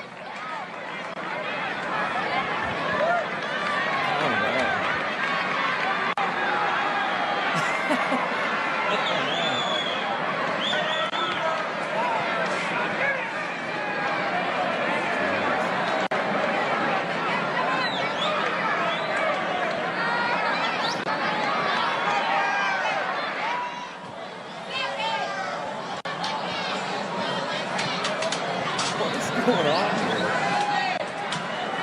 They're like, hey, listen, Terry Funk's still not here. Can you run the footage of Billy Graham, but run it at like 1/100th speed? Do a reverse Lalo.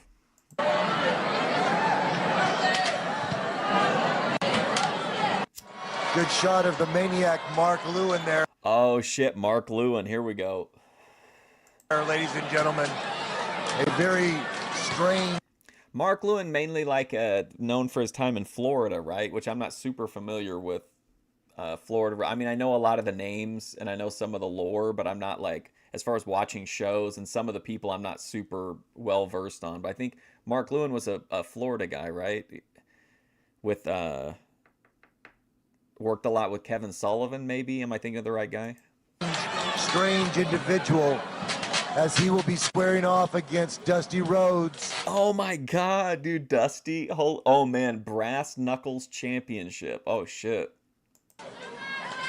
Mark Lewin, the Brass Knucks champion, will be defending that championship against the challenge of the American Dream. With me in the broadcast booth, Jeremy Pedrano from NWA Wrestling Revolution. And then we've got the bell.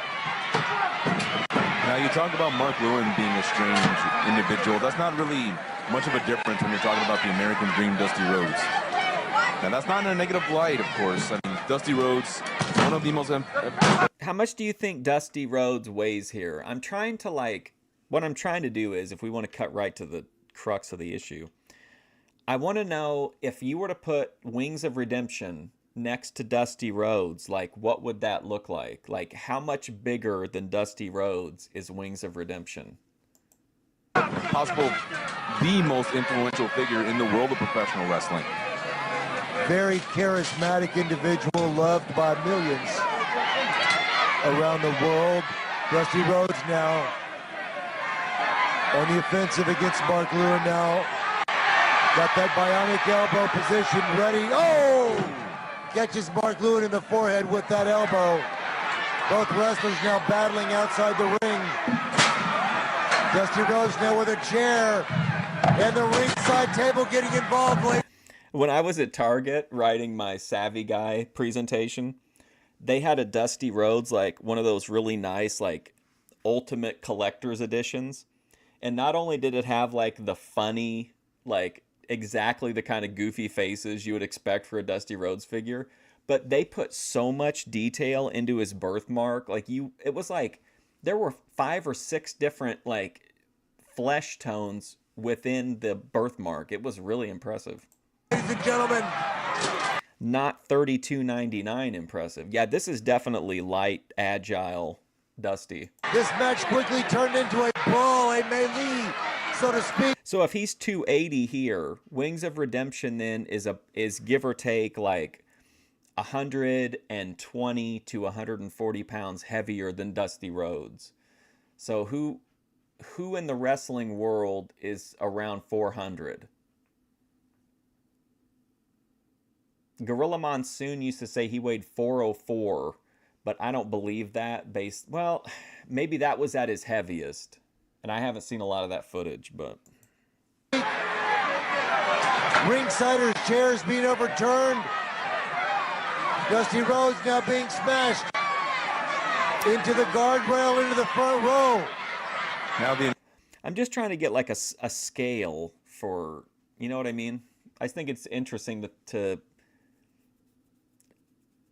Wings versus Dusty Rhodes. announcers and timekeepers are going to have to find another place to sit. Wrestlers now wait. So Wings would be close to, okay, would be like, yeah, there you go. That he's got to be around 400 pounds, I think, King Kong Bundy. Wings said he was 427, 428. Well, he listened to Keemstar and stopped taking all of the medicine he was being prescribed. Like, you know, maybe he was being overprescribed or maybe he was whatever, but I mean, I don't know the intimate details of his medical record, and I doubt Keemstar does either, but he quit taking his medications because Keemstar told him to.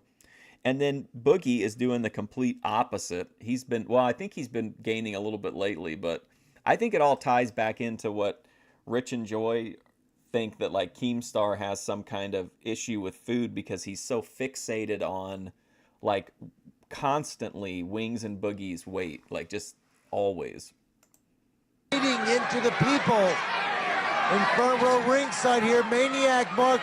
There you go, the purple haze. That's what I was trying to think of. And like Kevin Sullivan's Army of Darkness or whatever. Lewin, they don't call him the Maniac without a reason. He's positioning that announcer's table, trying to use that announcer's table as a weapon, smashing Dusty Rhodes head first.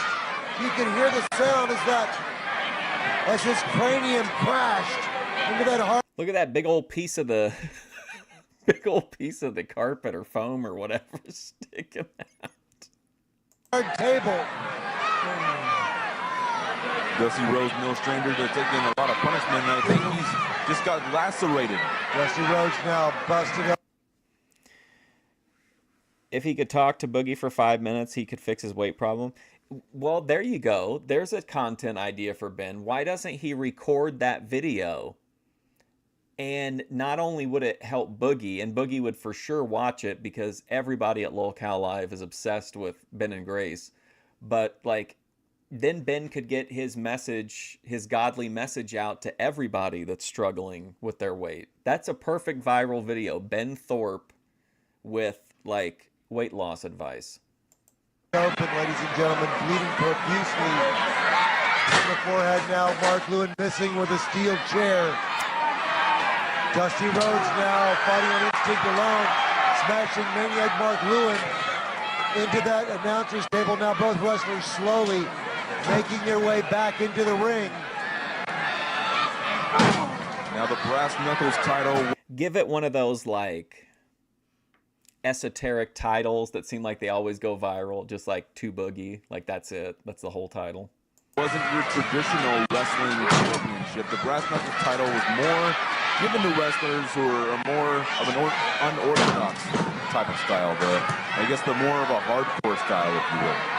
And you're taking a look at this unorthodox hardcore style of Maniac Mark Lewin as he is chopping Dusty Rhodes in the forehead. Maniac Mark Lewin spending a great amount of time of his career in Asia and the Far East, learning a lot of the martial arts. Dusty Rhodes now bleeding profusely from the forehead, staggering around the outside of the ring.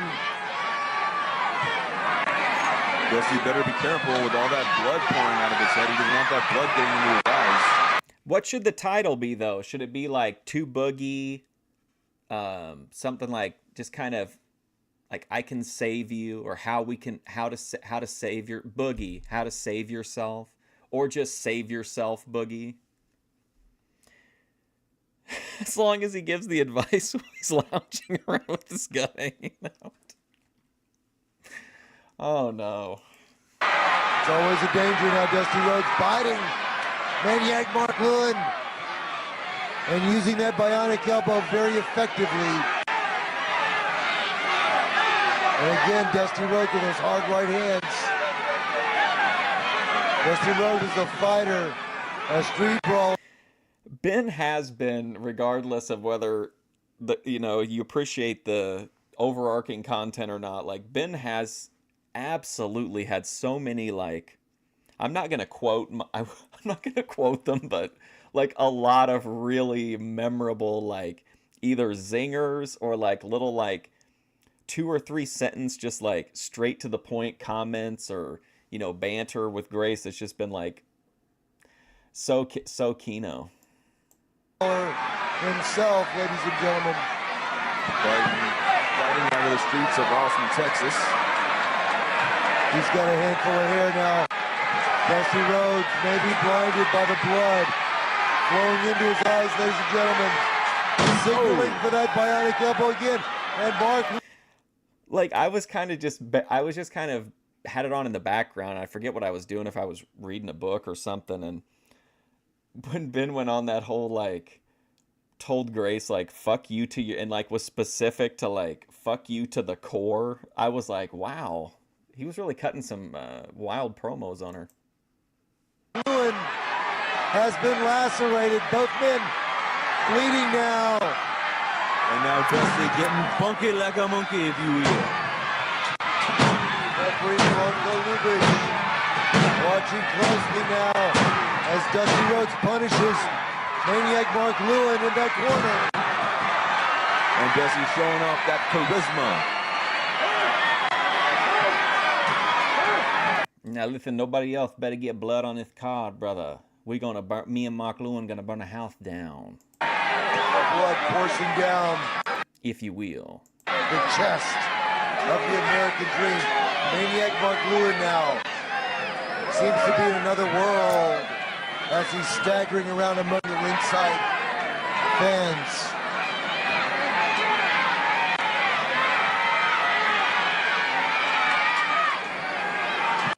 Dusty just patiently waiting for Mark Lewin to get back in the ring. Well, with a name like Maniac, there's no telling what he's thinking of right now. There's Dusty driving Mark Lewin's face into that turnbuckle.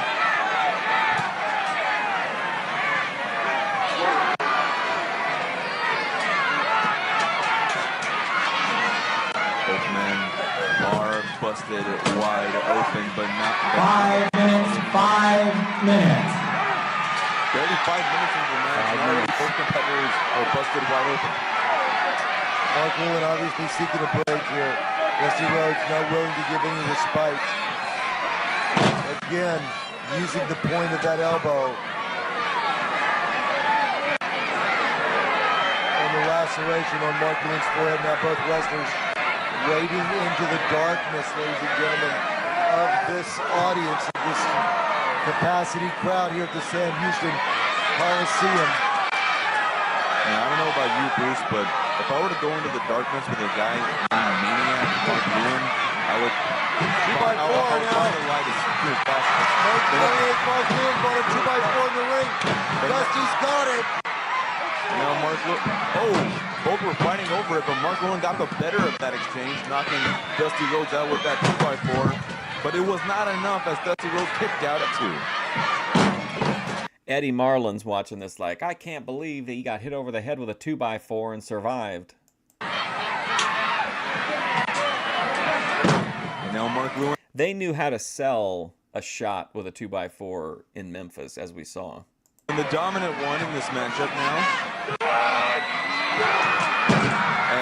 And Dusty with that bionic elbow smash. One, That cover. 2. It's all over, ladies and gentlemen. And the winner of this match, Dusty Rhodes, with the bionic elbow. Do you think the plan for this match, whenever they were coming up with it in the back, like Mark Lewin was like, hey, Dusty, what do you want to do? And he's like, just bleed, baby. The son of a plumber, the new Brass Knuckles champion. The winner of the match, the new Brass Knuckles champion, Dusty Rhodes.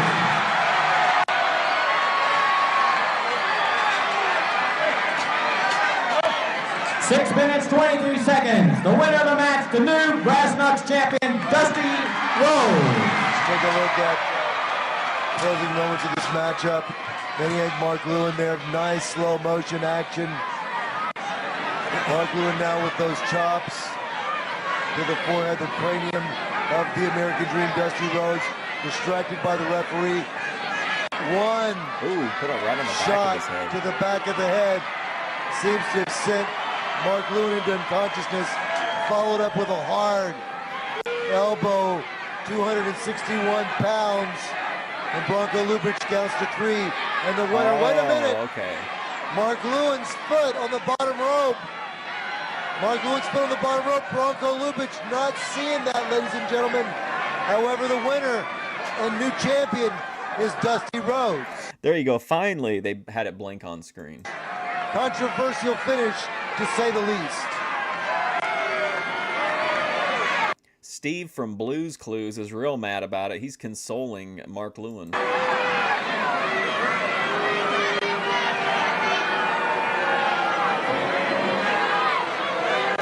Read this shirt. Bring that camera in real close here.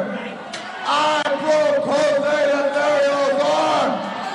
And next time on the 19th in the If you're listening, Jose Lothario, I'm gonna break your neck. We need to get Grace to wear a shirt that says "I broke Jose Lothario's arm." Hernandez with a t-shirt saying that he broke Jose Lothario's arm. Some serious bad blood. Look at this guy. He's salty because the lady photographer is up in the ring and he just has to be at ringside. And Jose Lothario now entering the ring, ladies and gentlemen. Jose Lothario not a part of this match. But he is, Gino Hernandez Now we're talking. getting into it. Jose Lothario looks like he's trying to tear that shirt off the back of Gino Hernandez.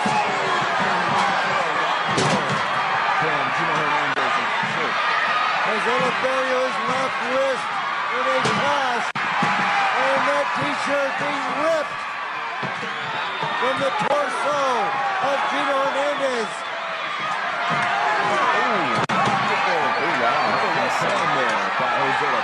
Referee Bronco Lubitsch.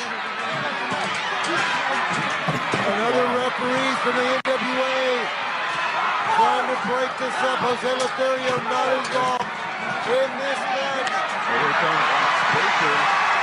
Oh shit, Ox Baker. Fantastic. Opponent for Gino Hernandez. A classic matchup between contrasting styles. This is one fall, 15-minute time limit. Contrasting styles. Gino Hernandez just got his ass beat. He's not gonna have any style. Facing a man with a long tights, 310 pounds, Ox Baker. As Gino Hernandez His opponent, 230 pounds from Houston, Texas, Gino Hernandez. relentlessly pounding on Gino Hernandez, who is trying to get out of the ring. Ox Baker, one of the most dangerous competitors ever in the professional wrestling world. One of the most dangerous competitors in professional wrestling, but yet with such a kind face. Ox Baker, of course, master of the hard punch. Yes, and You know what's really stuck in my mind is Minnie Manson's cover of Rocky Mountain High. I don't know why. For some reason, it's just completely stuck in my brain ever since I saw that video. Greg Valentine wore the shirt that said, "I broke Wahoo's leg." Yes. And then I think Terry Funk had the shirt, or might have been somebody else, but I think it was Terry Funk had the one that said "Dusty sucks eggs." That would be a fun one too. many to the hospital with that devastating maneuver. And of course, Gino Hernandez is no slouch himself, wrestling. Is Ox Baker the guy that had like that did the cookbooks later on in life? All over the great state of Texas, including world-class championship wrestling, where he's had many phenomenal matches with the Von Erichs. Ox Baker now putting the boots to gorgeous Gino Hernandez. Ox Baker trying to ruin the handsome good looks of Gino Hernandez. Hernandez now going to the outside of the ring. Ox Baker now 6'9" tall, tipping the scales at well over 300 pounds.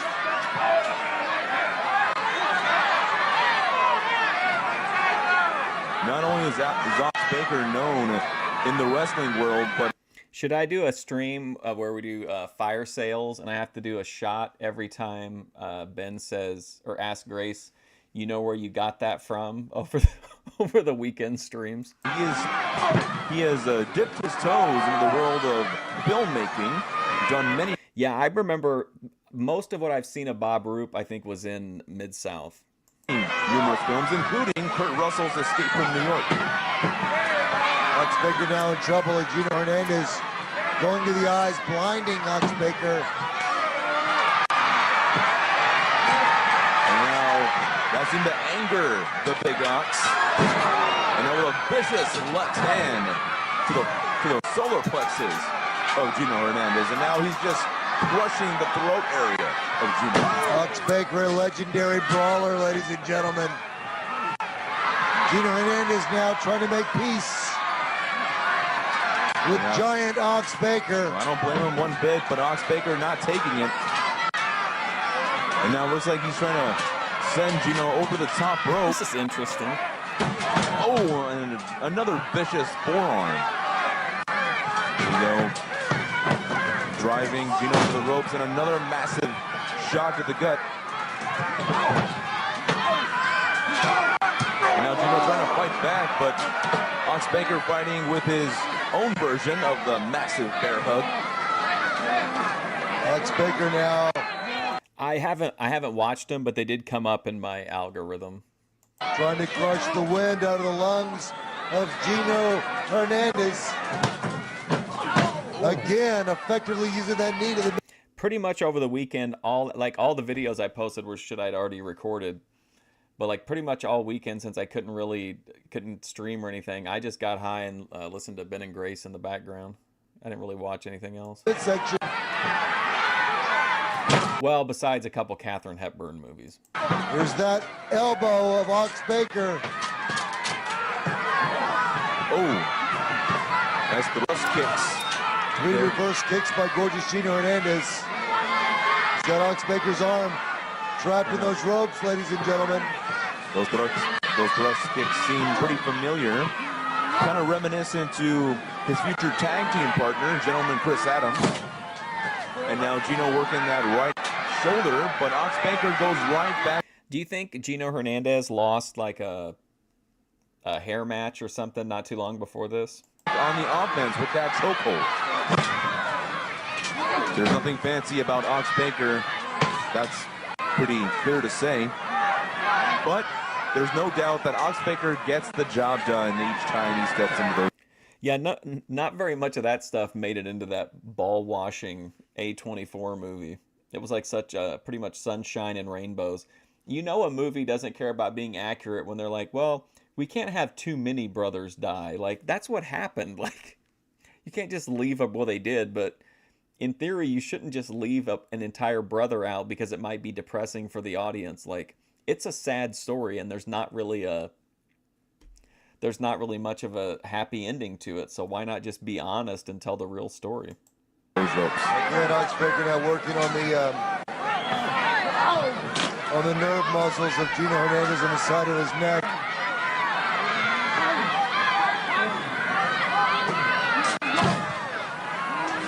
There we go. Now it's Gino working the left arm, trying to neutralize that left hand of Ox Baker. What about the alcoholic Von Erich, Schlitz Von Erich? Again now, Ox Baker. It's like those shots haven't phased Ox Baker. And now he's tying Gino to the ropes.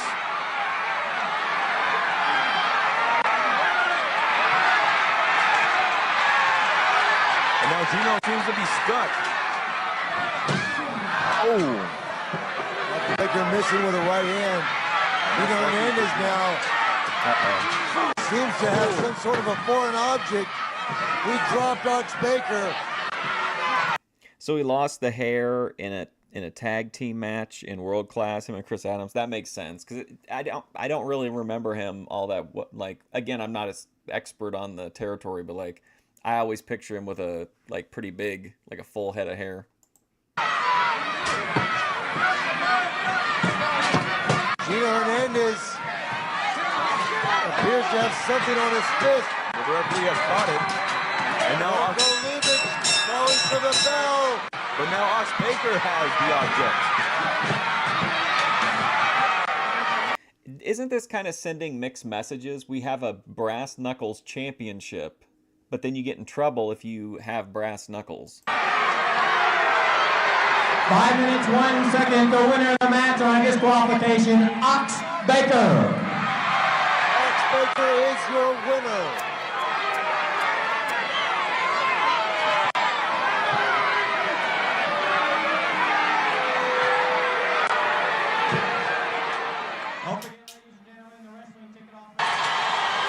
Epic matchup, ladies and gentlemen. Back with you on NWA Classics 24/7 as Dory and Terry Funk, both former NWA World Heavyweight Champions, square off against Jose Lothario and the man of 1,000 masks, Mil Mascaras. Wow, what a match. Like, I'm not I mean, it's Mil Mascaras, so I don't have the highest hopes, but what an interesting match. The Funks against Mil Mascaras and Jose Lothario. That's kind of interesting. Garrett. This is really what sold me on watching this.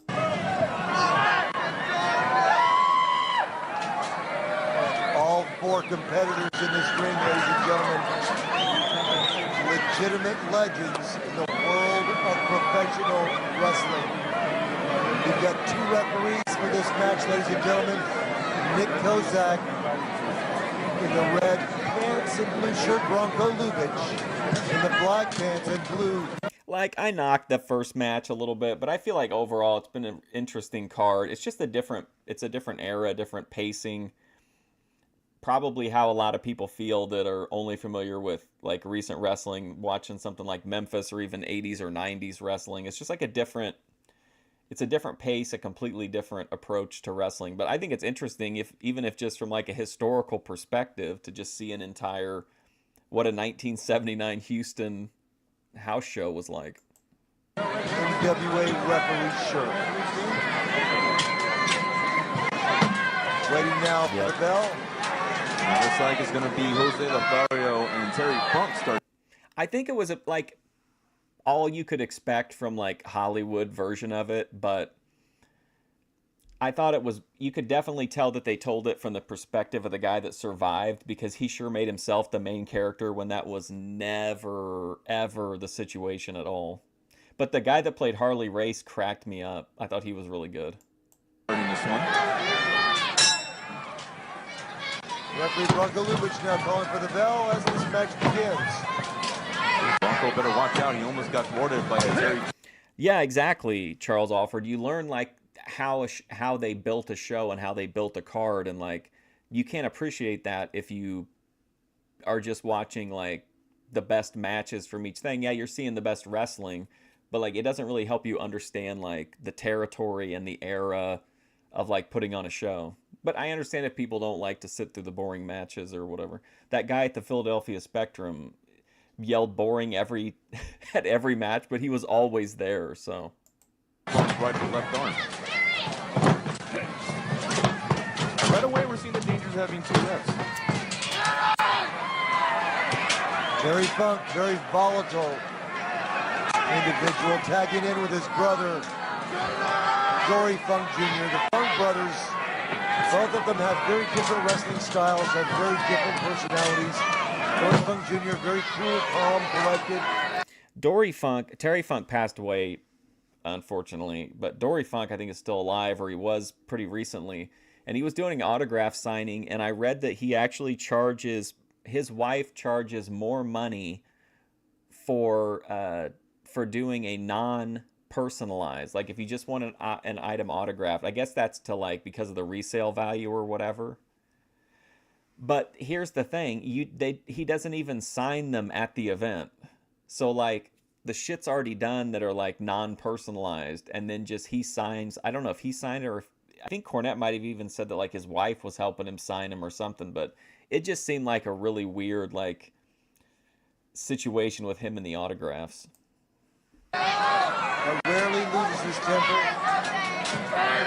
His brother Terry, of course, very volatile, unpredictable, sort of a wild man in the ring.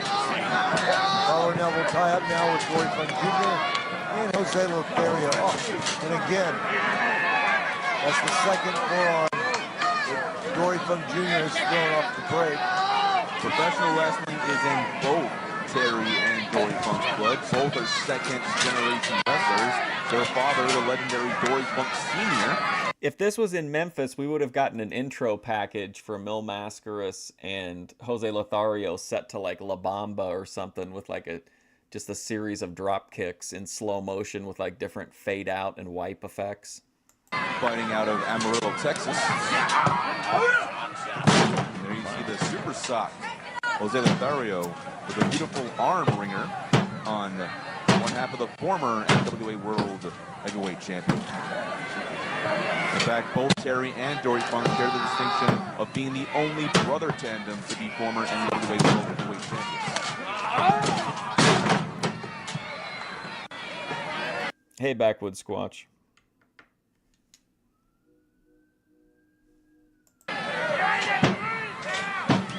Lothario once again having the dominance in this Bobby Fulton's kid was ripping people off like with merch or autographs or what?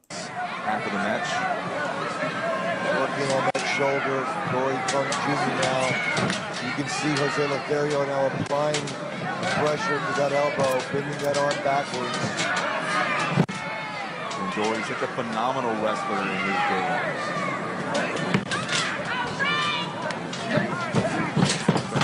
Head over to his brother's corner, but Jose Lothario smartly guarding away.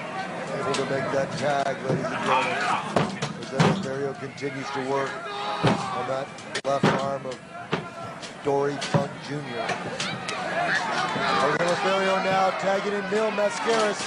Mil Mascaras with a top wrist lock now, working on that wrist of Dory Funk Jr. Applying pressure to that wrist, stepping over now. Ooh. Beautiful move by Mil Mascaras. Mascaras. And there you see the contrast in wrestling styles as Mil Mascaras, known for his... I mean, Terry Funk's gotta be... I think Hulk Hogan is like my favorite like character, but like who I think is the best like of all time, I would have to probably make a pretty strong argument for Terry Funk. I mean, he just did everything so well. He went through so many like eras and like not really gimmicks, but just like phases of his, you know, of adapting to the business as it changed. Lucha Libre-like style. Now we're tagging in the unpredictable Terry Funk. And you see Mil taking control with that headlock. Mil Mascaras, no stranger to the Funks. They've had many, many matches against each other throughout the United States and in Japan.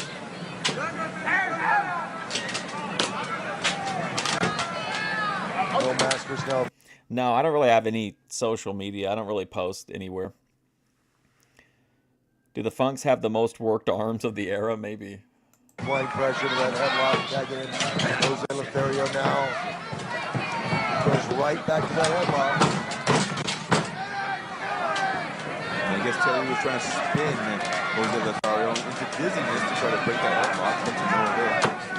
I think he was trying to wrench his way out of that headlock, but tenacious Jose Lothario was hanging on. And again, Jose Lothario really applying the pressure to that headlock. Terry Funk trying to figure a way out over the ropes. Again, Jose Lothario not letting go. Such a feisty. I think it's more effective, like with social media, just to post on your like on my community page versus like, who the hell's gonna care? Like anywhere else, like it just seems kind of pointless. Grip that Jose Lothario has got now.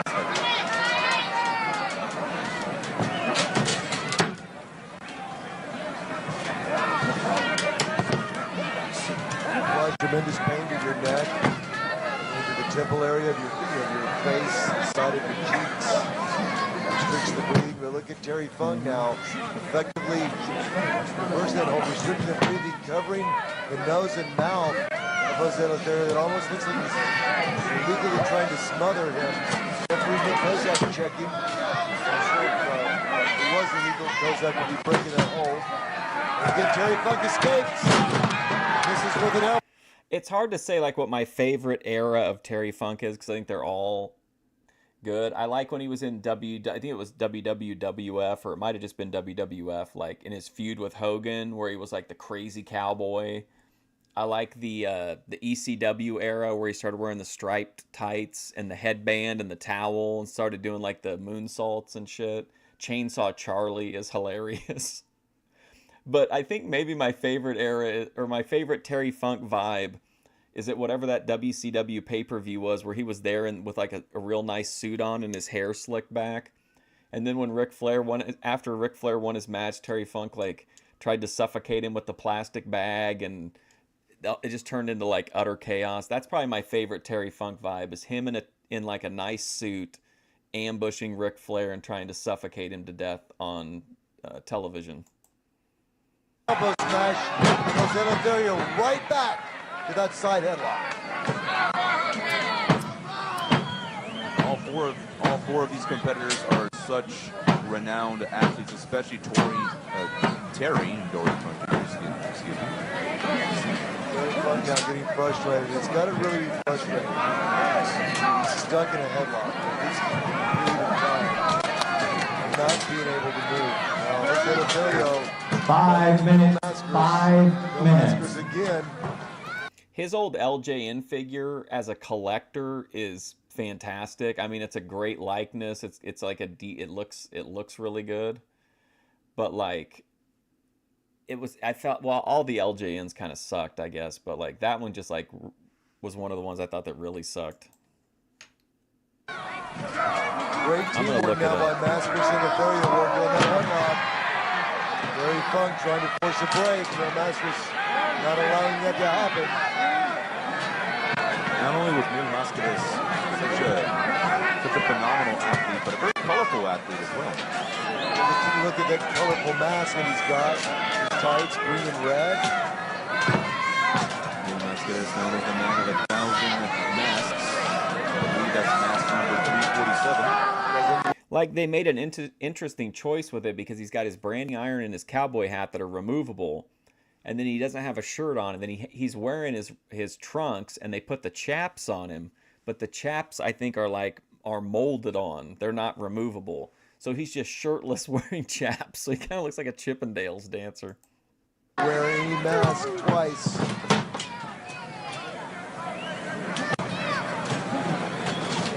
Such a bodybuilder like this. By Mil Mascaras. In fact, Mil Mascaras not only known in the wrestling world, but known in the film world in his homeland of Mexico. Having starred in thousands. When we talk about movie stars, Terry Funk has done his share of films as well. Then there was that one guy, what was his name? He looked like a cowboy version of the Hamburglar. After Terry Funk left Vince, Dory stayed and teamed up with him. Was it Jimmy Jack Funk or something like that? I'm pretty sure that was it. I'm completely visualizing it now, but that guy I always thought was kind of weird, like a knockoff Funk. My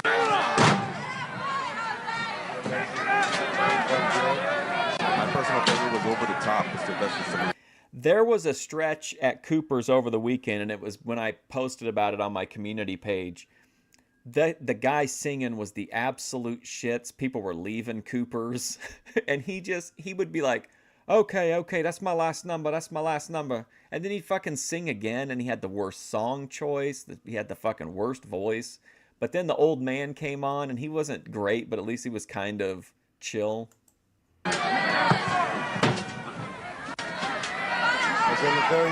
Yeah, it's Mil Mascaras and Jose Lothario against Dory and Terry Funk. Now, with a front face lock, immobilizing Terry Funk as Terry's trying to reach his brother Dory to make that tag. He's so close, but yet so far away. Referee Nick Kozak vigilant, watching to see if they're able to make that tag. I keep trying to get a better look at those tits in the crowd, but the cameraman's just not Gooner friendly.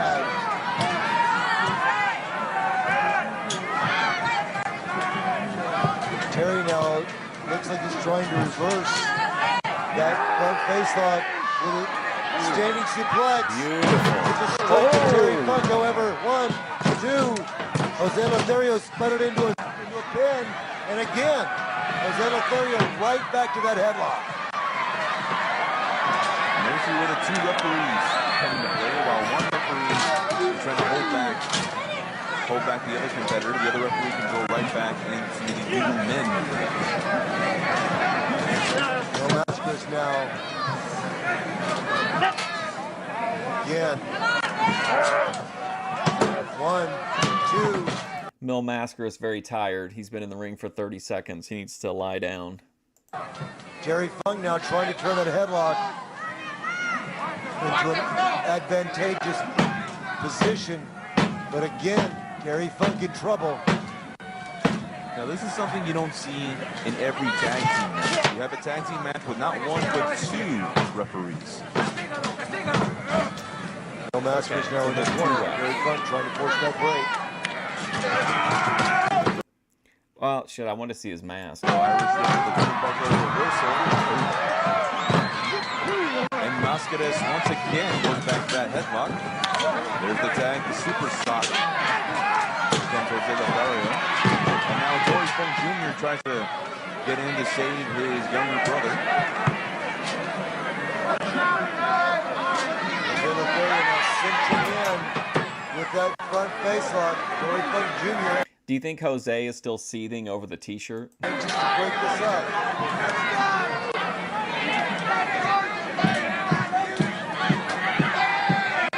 Now clearly the tag team advantage would go to the Funk brothers being actual brothers from the same father and mother. But it seems right now that Jose Lothario and Mil Mascaras have cut the ring in half and it has kept Terry on their side of the ring.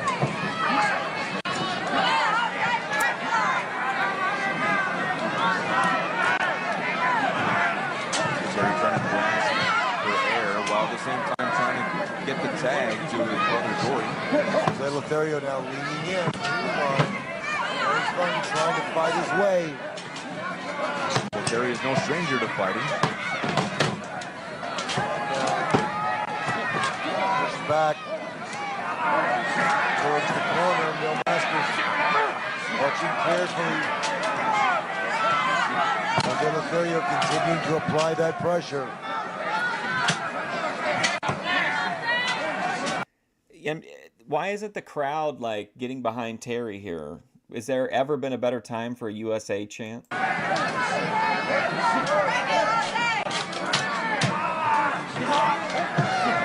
Funk now. That right leg of Jose Lothario up off the Yeah, Jose Lothario trained Shawn Michaels like he was his mentor. canvas. Maybe trying for a trip up. I think they needed like also to. It was tough to get him over as a babyface, so like giving him the inspirational story and the, you know, the cool old guy. Ladies and gentlemen, Grabbing the right leg of Jose Lothario. But I think that wasn't that Jose Lothario Jr. that was HBK's trainer. I could be wrong. As he's driving his forearm in the face. 10 minutes, 10 minutes. Now going for that packet spinning toe hold that both Funk brothers are known for. There's a small package. Or is this Jose Lothario Jr.? Or is this Jose Lothario? a small package by Jose Lothario and a tag. And Mil Mascaras and right back to that side headlock. Dory Funk Jr. now being frustrated. Being prevented from getting into that ring. Help his brother. Mil Mascaras now. In the air again. Mascaras holding on to that side headlock. Mil Mascaras relentlessly not letting up on that headlock.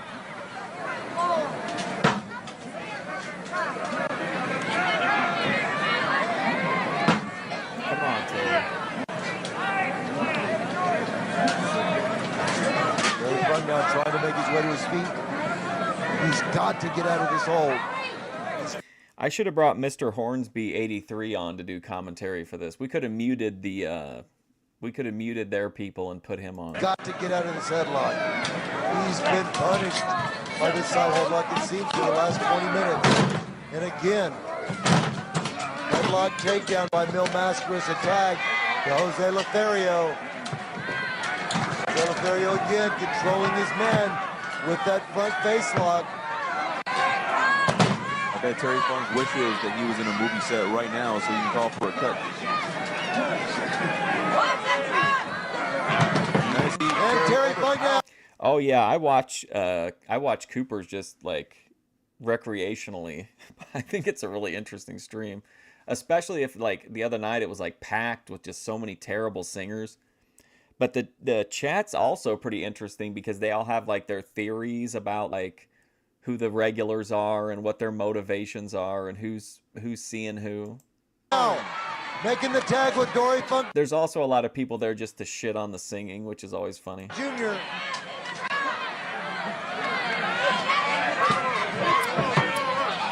now Dory being the leading man with Jose Lothario with those traditional Dory Funk Jr. forearm shots. Dory Funk slowly making his In fact, they had 1,000 concurrent viewers when I was in there the other night. That's crazy. way out of the ring. And now Dory working the left arm of Jose Lothario. They come up with like the cruelest nicknames for the people and like such colorful descriptions of what the singing reminds them of.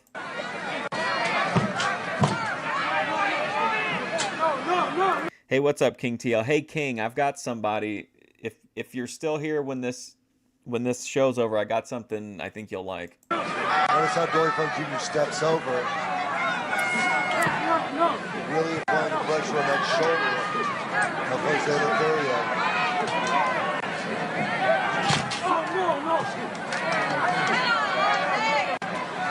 Referee Bronco Lubitsch checking to see if Jose Lothario wants to submit. I'm pretty sure he's saying no at this point.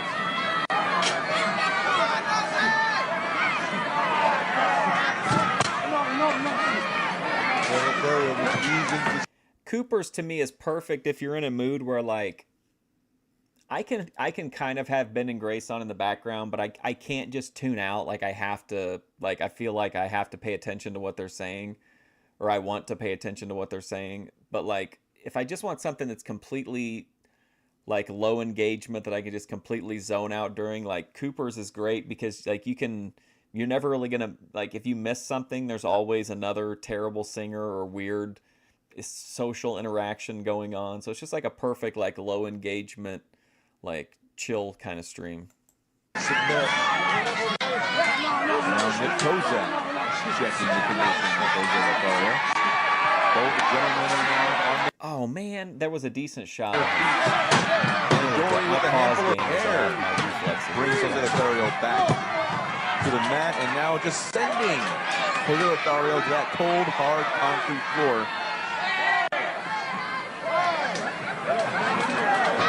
Very fun now. I guess he was helping Jose Lothario back in. Body slam. King's now funneling all of his funds to Ruby. Wow. And again, Dory Funk Jr. with a handful of hair. Again, sending Jose Lothario to that hard, cold, concrete floor. Again, Terry Funk.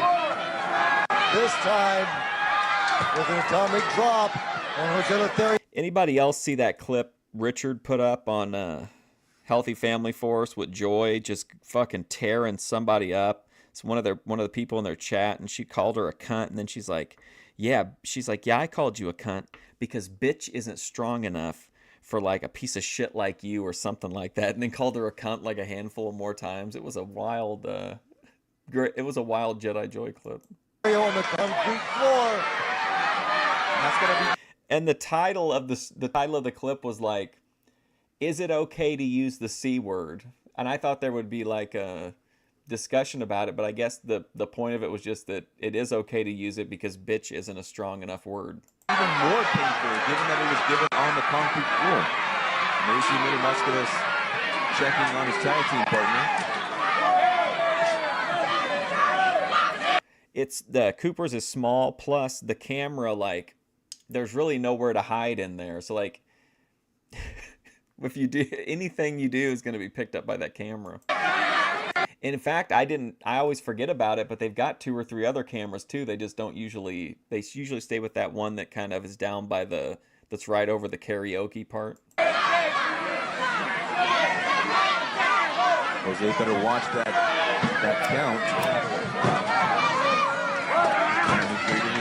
Now Terry still trying to potential punishment to Jose Lothario. And once again, Dory Funk sends Lothario to the outside.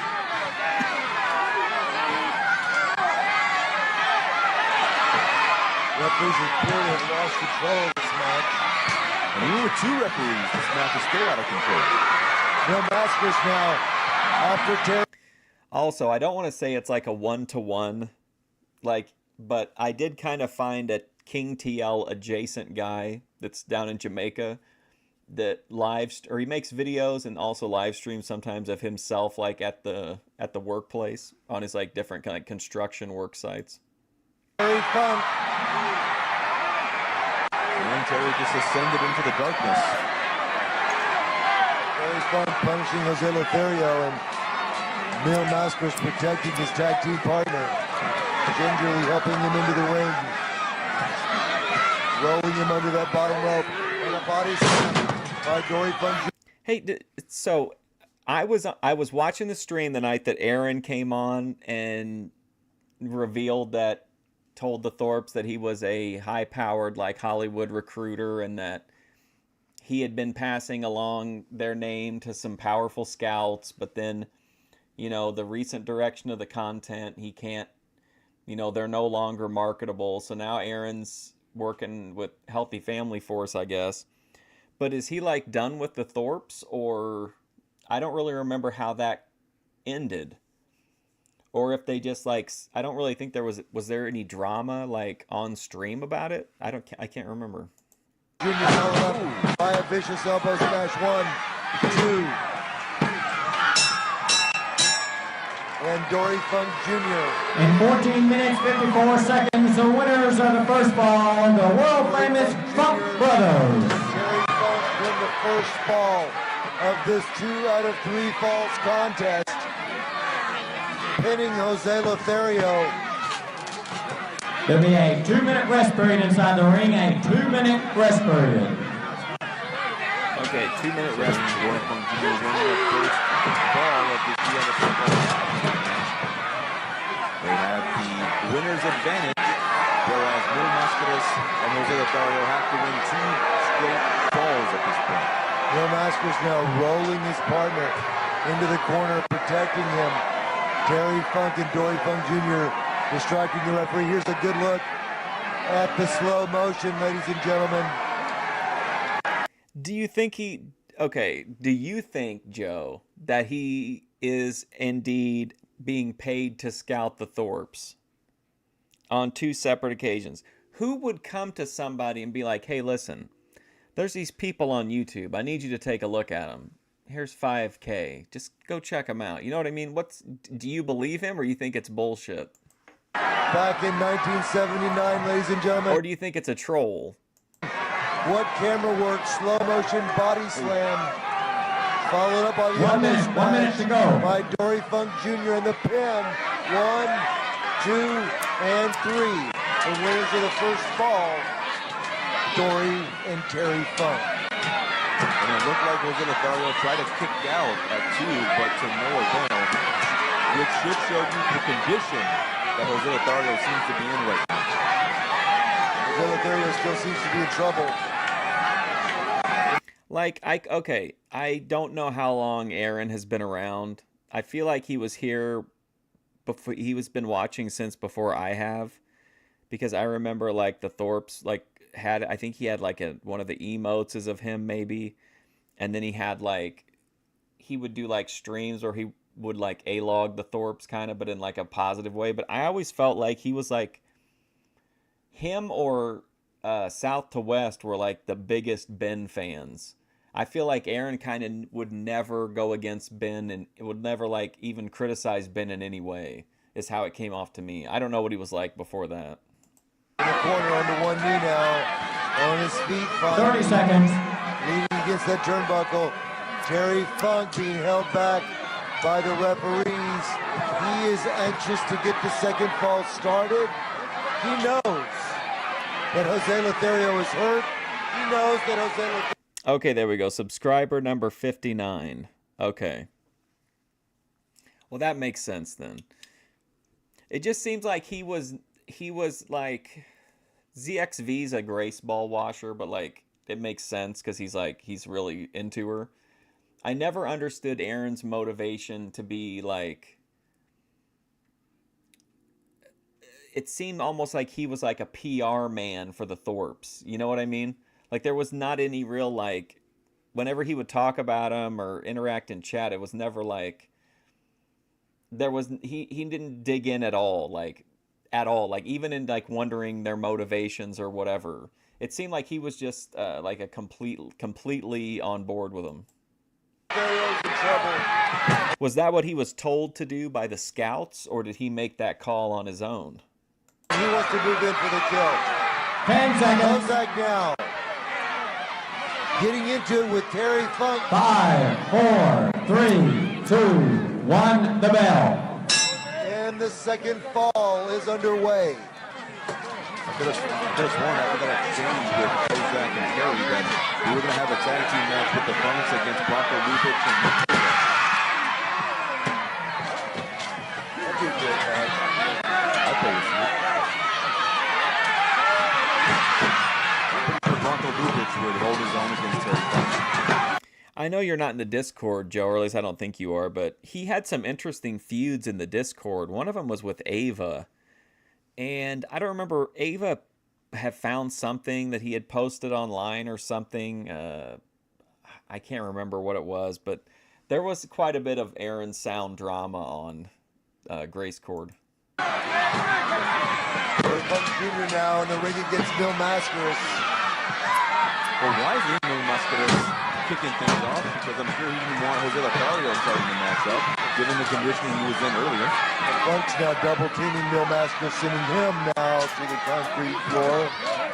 They're looking to deliver the same punishment that they delivered to Jose Lothario.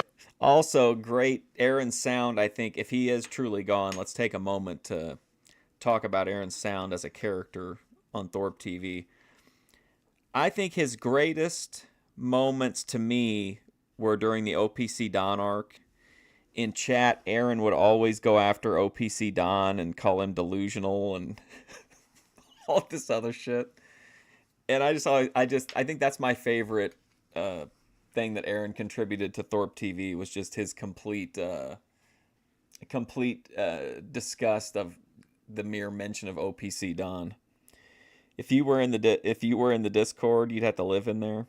Well, I left the Discord. I can't cover the Discord stuff and like everything else at this point.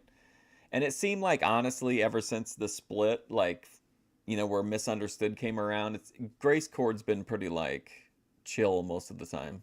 It could be completely different now. I don't know. The same kind of punishment that got them their first fall.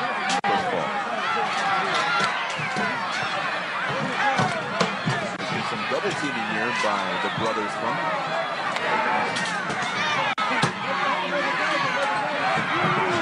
little double flip and double forearm smash, sending Mil Mascaras to the canvas.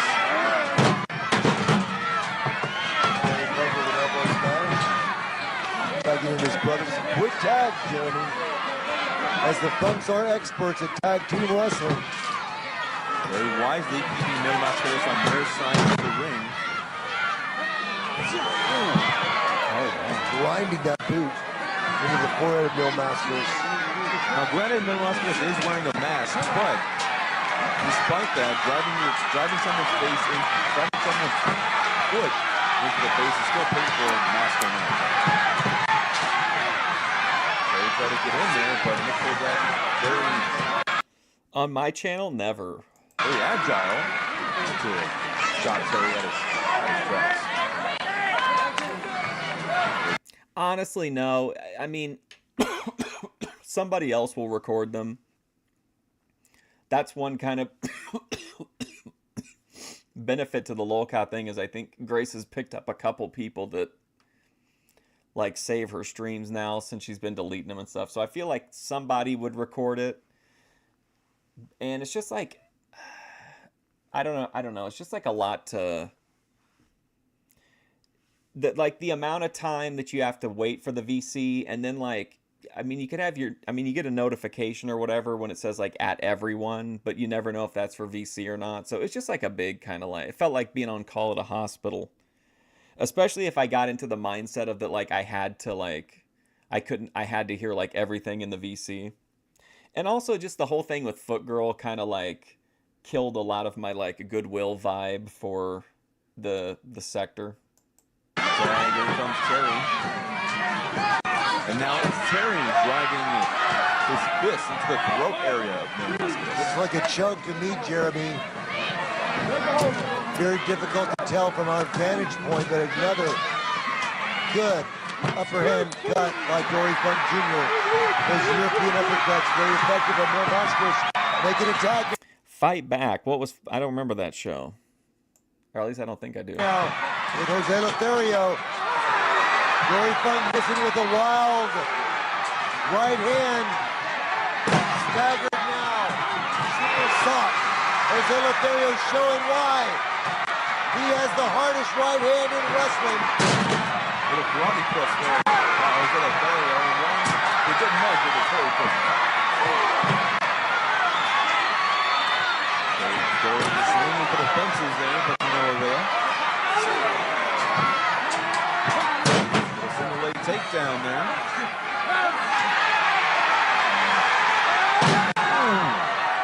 Nice leg submission hold maneuver there by Jose Lothario. And a very unorthodox, unique maneuver. Ankle lock. We haven't seen this in many, many years. That's the Foot Girl really took everybody for a ride. Got me a copyright strike, put Grace out on, bailed out on her on content after using her to get her monetization numbers, and then went crying back to Keemstar. virtue of watching some of these great matches.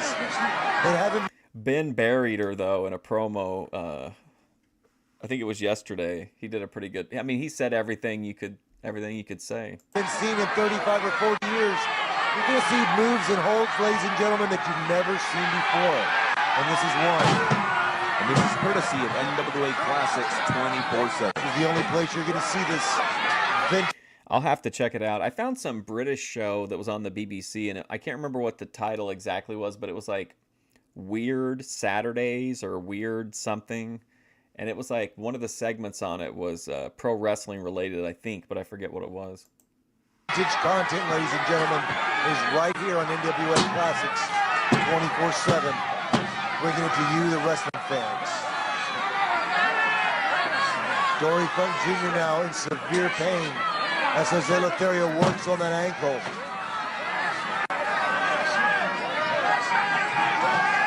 Now Dory has got to be not only in pain, but in confusion, as I'm pretty sure he's never been in this hold before. This is so different.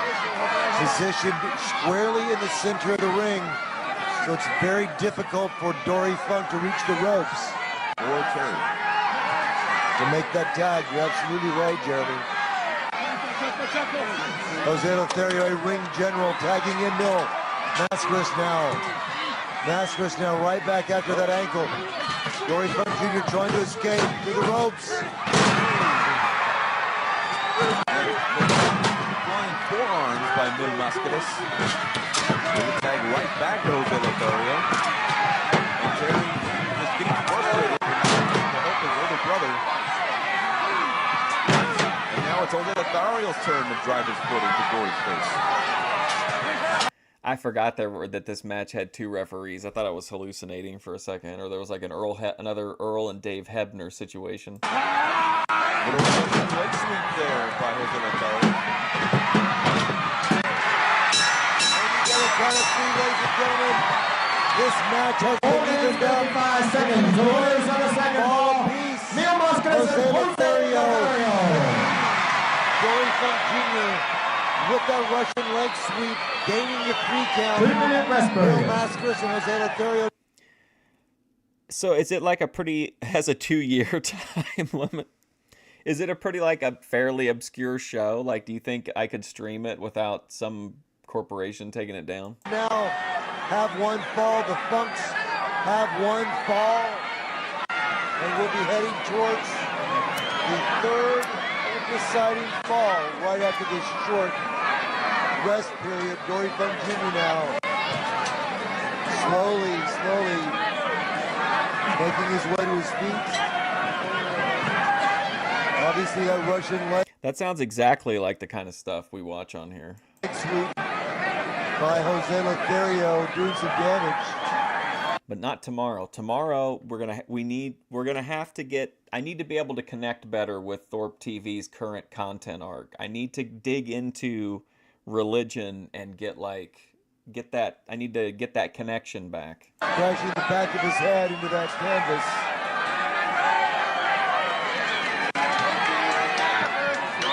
A classic tag team matchup, ladies and gentlemen.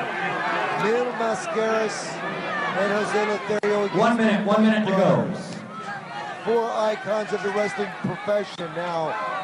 Looking at that slow motion action as Funk goes to the ropes. Jose Lothario catching him with a hard right hand. Okay, I wrote down Fight Back TV show right alongside the thing I wrote down last week of Eric cooking with Peggy VHS. A boot to the forehead of Dory Funk Jr. And now Jose Lothario with that Russian leg sweep. ATF Media was like, isn't that crappy show? And you're like, yep, that's it. That's the one. A quick pin, 1, 2, and 3. Jose Lothario 30 seconds to go. Win. Look, Mil Mascaras, I don't know, maybe there was a time in Mexico where he was a great wrestler. I've seen, many, I'm comfortable saying, Mil Mascaras matches between the old Arena WWF house shows and compilations on YouTube and back in the day of getting classic Mexican wrestling compilations and stuff. And I've literally never seen him have a good match. Wasn't he in the Royal Rumble one time and eliminated himself? Because he said he didn't even want to put anybody over to throw him out of the ring, so he eliminated himself. The second fall of this iconic tag team matchup.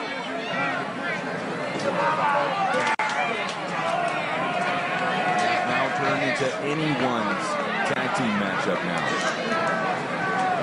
Waiting now for the third and final fall, the deciding fall of this match. 5, 4, 3, 2, 1, the bell. There you have it, ladies and gentlemen. Jose Lothario. I'm going to get a different strain and grab a drink. I'll be right back. Now, Dory Funk Jr. and Terry Funk now. Not sure which one wants to start this last fall. Terry Funk reluctantly stepping into the ring. Well, seeing as though it was Dory Funk that lost the fall, I can see why Terry decided to start this one. The collar and elbow tie-up. And now Lothario working that left arm of Terry Funk. And yes, this is the third and deciding fall in this tag team 2 out of 3 falls match. Oh, and a little knife edge shot by Terry Funk.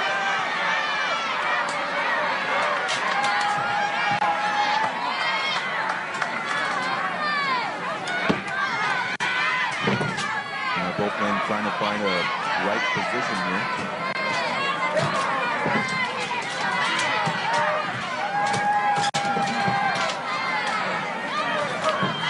It looks like Terry is trying to focus in on that left forearm that seems to be heavily taped by Jose Lothario. Terry Funk there with an open hand slap. And Jose Lothario trying to perhaps cause Lothario to lose his temper, make a mistake. Well, I'm sure if you get slapped in the face, it's a very upsetting thing no matter who you are. Terry Funk doesn't want to get into a punching match with Jose Lothario. But then again, if I got slapped by Terry Funk, I'd probably be knocked out at that point. Jose Lothario, a former Golden Gloves boxer, ladies and gentlemen, very proficient with his fists. Now Terry smartly getting into his corner where his brother Dory is. That didn't constitute a tag.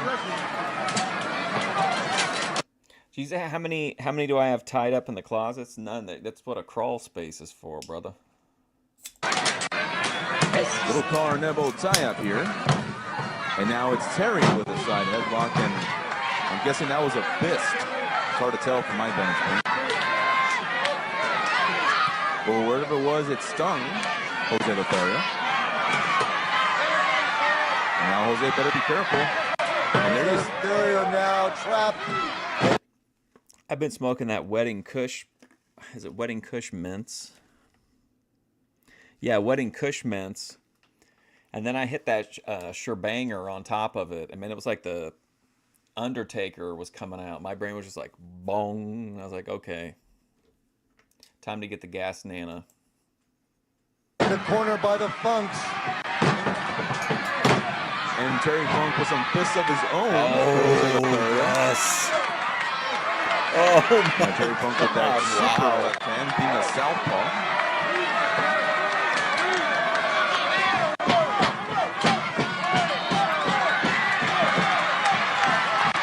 Ben was really being hard on weed yesterday, and I know it's because that's like a, you know, it's one of the only things he knows about Foot Girl is that she gets high on stream and everything like that. But he was saying that like it was her way of like checking out of life, I guess. But like for me, that like the opposite is true. I feel like it's like a way to experience an even richer version of life. Like I would have enjoyed that Terry Funk burst of punches if I was sober, but like I enjoyed them so much more having just had that like weed explosion in my brain. Squarely behind between Lothario and Mil Mascaras.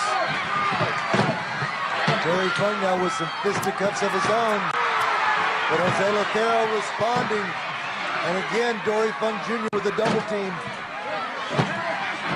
Really trying to get to that corner to help his partner, but Nick Kozak fending off Mil Mascaras. But now Jose Lothario coming back with some fists of his own. Terry Funk staggered now. Tagging in Dory Funk Jr. Spoken like a true pothead, absolutely. Dory Funk Jr. now being stung. But I'm speaking for myself. There are people who, if they smoke heavy indica, like get super sleepy or they just pass out or they are couch locked or whatever. But like sedative weed doesn't work that way on me. Like it just like kind of like relaxes my mind so I can like better absorb the classic pro wrestling. By the punches of Jose Lothario. Left thrust to the throat area of Dory Funk Jr. And now this is Jose Lothario's opportunity. And now Dory just gets sent to the opposite corner. Huge tag. Here comes Mil Mascaras, and Mascaras with some right hands of his own. The little Irish hook to the turnbuckle. A little side headlock here.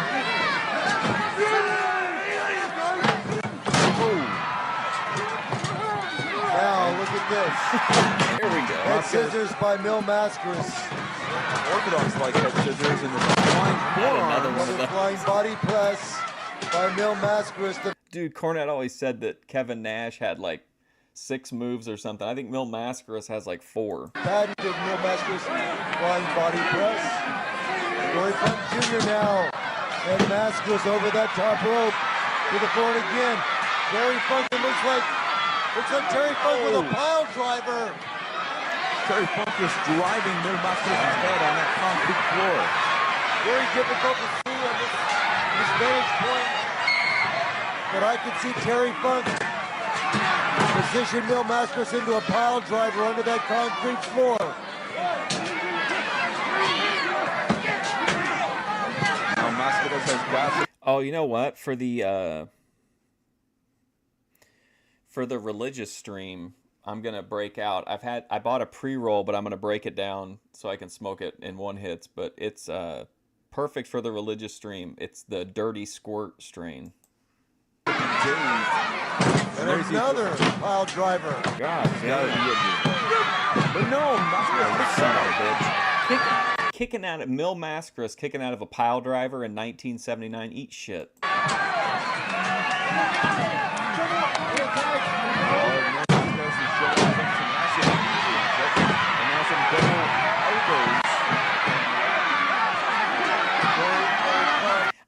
I don't know, Pentagram Dave. I was just saying earlier, like I've seen some matches of his. I feel like I've seen a good amount of his matches, like enough to kind of get a feel for like, how he was as a performer. And I literally, that thing you saw just now where he like popped up and grabbed that guy's head with his feet and flipped him over, that's like the fanciest shit I've ever seen him do. He might dive onto somebody, but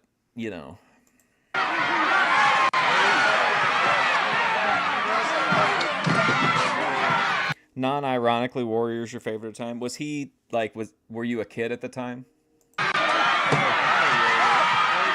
Look at this. Just blatant cheating. Oh no. Oh, you son of a bitch.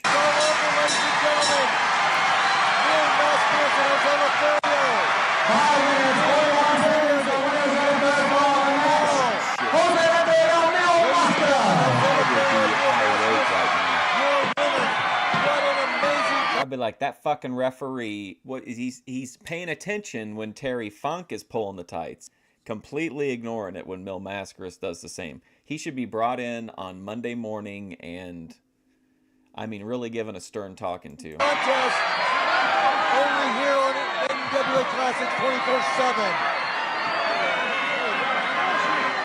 And let's take a look at the slow motion replay as the Funk's delivering those double elbows to the back. I'm glad they got the replay of that so that, because I'm sure this is going to ended up being litigated. Yeah, that's what I was saying earlier. Like, even in the Royal Rumble, he wouldn't let someone say that they eliminated Mil Mascaras from the... I think it was him, wasn't it? That went up, just dove off the... Just like dove to the outside of his own volition? Or was that somebody else? Oh, maybe that was El Pantera. I can't remember for sure. But I think Mil Mascaras was in a Royal Rumble. And the winners of the match, Mil Mascaras, Jose Lothario. Mil Mascaras, and again a chop. Mil Mascaras rolled up. Terry Funk with tights 1, 2. And Bronco English now catching Terry Funk. Mil Mascaras reversing the roll-up 1, 2. Oh, God, what a miscarriage of justice. And it's all over, ladies and gentlemen. What an amazing matchup. Wrestling fans, back with you on NWA Classics 24/7. This is a spectacular match from 1970. Who's this loser? What a strange guy this is. Are these are these the husbands? Did a fight break out in the crowd? 79 as the high-flying Vicky Williams takes on the Polynesian princess Leilani Kai. Oh, Leilani Kai, nice. In a ladies wrestling matchup. I will tell you, ladies and gentlemen, these are not battling bombshells. They're not divas. These are highly trained professional athletes. The kind of female wrestling that you're only going to see right here in the National Wrestling Alliance. And there you see Williams with a beautiful snapmare to Leilani Kai. Also to keep in mind that this is a... You know what I would have done is I would have been the guy in the territory that worked real soft on Mil Mascaras and gave him made him look like $1 million. And then one day I just would have shot on him and held him down and got the pin. 2 out of 3 falls matchup where the key purpose is to beat your opponent not once, but twice. Well, of course, you can win a match by pinfall, submission, or disqualification. Count out. Many different ways to win the match. But also, you got to keep in mind that there's a lot of other factors that you have to key in when it comes to winning. I would put Leilani Kai up toward the top as far as like attractiveness of the women's wrestlers of this era. And I don't know if she was wrestling exactly now, but within the next few years, I think Velvet McIntyre, she had the kind of like feral Tarzan girl gimmick. I think a 2 out of 3 falls match. And one of them being, most importantly, stamina. Because when you're wrestling a 2 out of 3 falls match... Well, a taint shot would be, wouldn't it be a much higher level of difficulty in a women's match? You're going to be there for quite a while.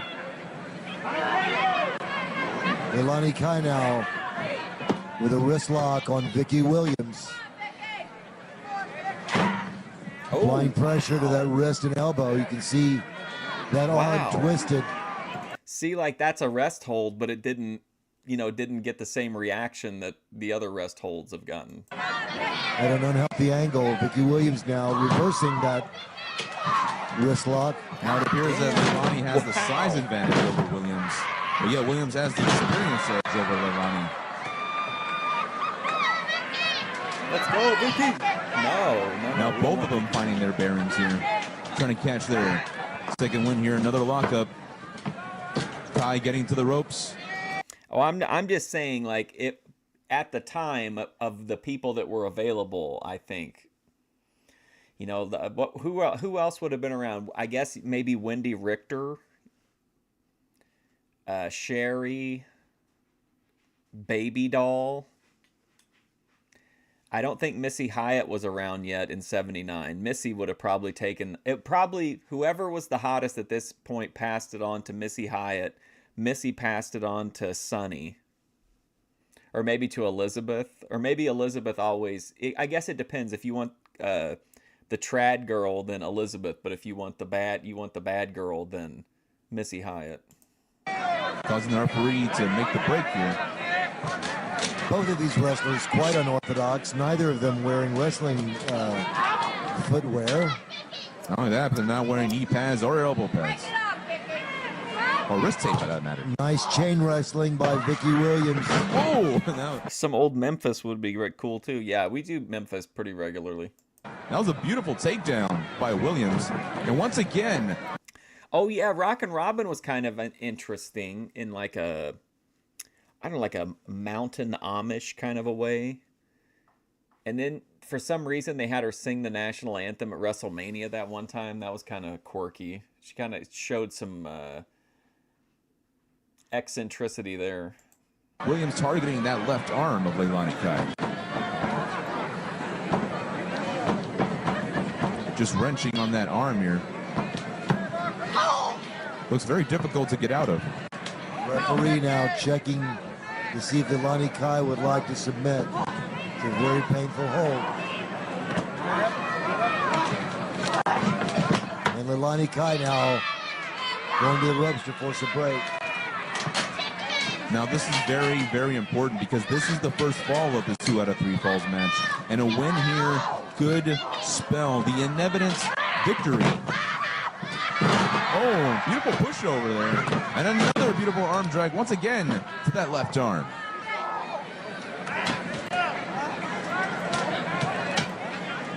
No. Oh yeah, definitely. Dark Journey, Sunshine. But if you're talking about who's the most attractive in kayfabe, you would probably have to say either Elizabeth, because she was viewed as like a class. But I don't know if I don't think she's definitely probably not around at this point. But of this kind of vague era, she was like the classy. And then you had who was the other lady that I was gonna say? Definitely not Moolah. Who put Moolah in? Who put Moolah as a looker? Wow.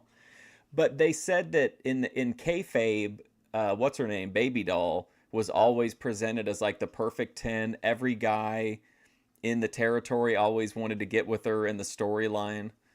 But I don't know if like her actual like delivery or her presentation matches up to that. Like I said, a pinfall win is very, very important because when you get that first win, that means you're at a 1-fall advantage, which means that the loser of the fall has to win 2 straight times to win the matchup. Another 2 out of 3 falls match. There you see Williams not letting up on that arm hold. And once again, I personally, when I was a kid, of the women I saw on WWF TV, I think the most attractive was of this kind of little era was probably Velvet McIntyre. showing off that beautiful chain wrestling.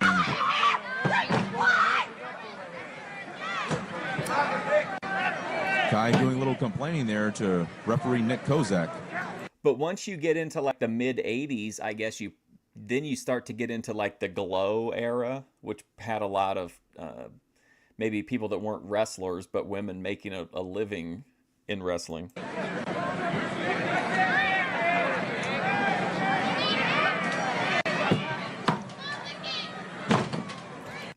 yeah, Precious, yeah. Precious was Jimmy Garvin's valet, right? Leilani Kai now, with a hair pull, now appears to be choking Vicky Williams. Kai's got to watch out for that. All time, though, all time, it would be very close, but I would give it to runner-up would be like peak Stacy Keibler. And then, but the top all time for me is peak Sunny, would be the hottest wrestling female. Now, she doesn't want to get disqualified. We might be able to watch Glow. I'm not sure though. I'll have to see if there's like somebody has like an official version up somewhere. Now getting physical with the referee. And Kozak once again getting physical with Kai.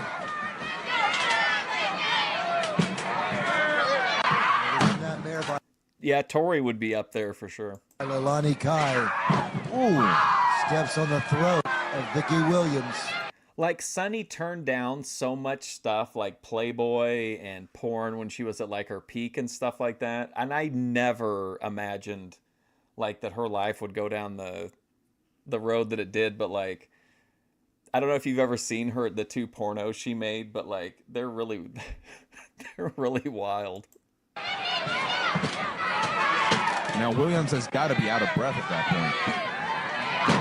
I was going to say that feels like it's something that's popular enough that like somebody might watch it pretty close. Crush that larynx.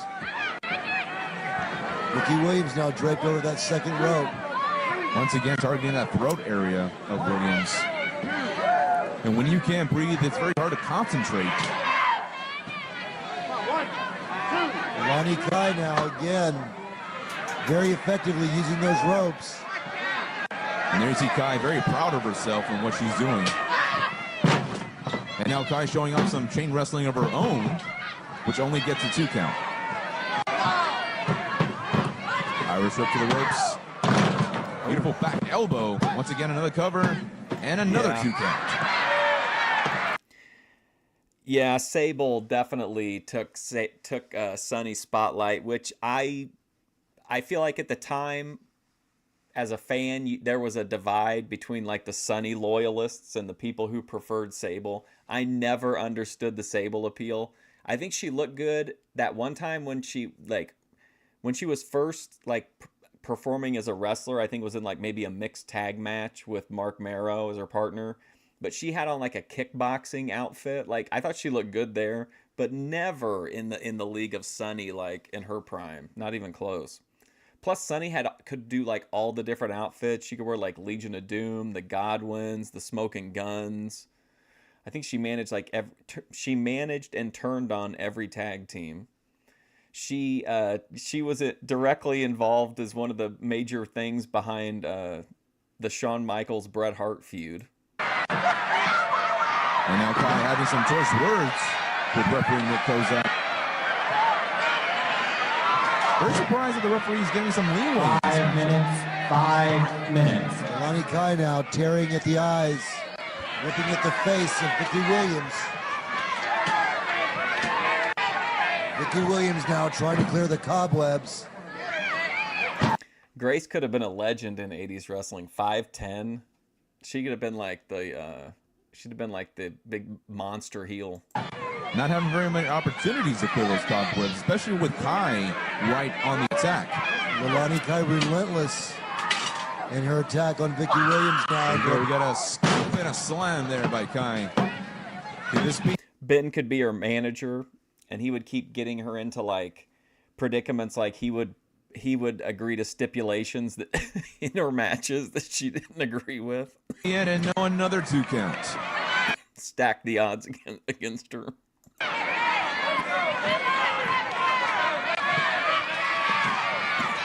Vicky Williams now still trying to shake those cobwebs free. And just as she tries to shake those cobwebs off, some more cobwebs are being on there, being displayed by Leilani Kai. Hard elbow by Leilani Kai. 1, 2. Kick out by Vicky Williams at the count of 2. Is there some personal drama between these two? Leilani, No, you're hearing monster like, and you're imagining like something different. She would be like a monster heel can be like somebody like a road warrior or something. Like she'd just be physically, you know, she'd have a big physical advantage being 5'10". I'd say most of these women are probably like 5'5", 5'6". Kai now really dishing out the punishment on Vicky Williams. There's some knee shots being displayed there.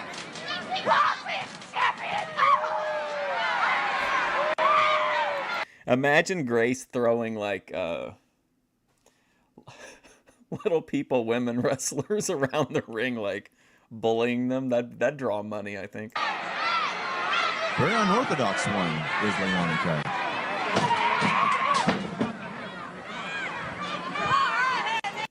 Foreplay for who? Dave's channel?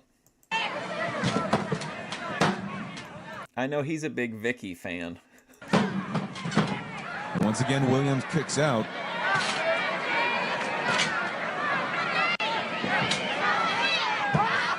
With a snapmare there. Let's see if this will be it. And no, it's not. Both of these wrestlers nearing the point of exhaustion, fans, and we're only in the first fall. I would say You know that even if the hero can somehow like topple this heel, that like the journey to do so is going to take such a toll on him. Like, you know, when Hogan overcame Bundy, like, you know, shattered his ribs and he barely survived. And, you know, she's got that kind of, she's got boss level energy.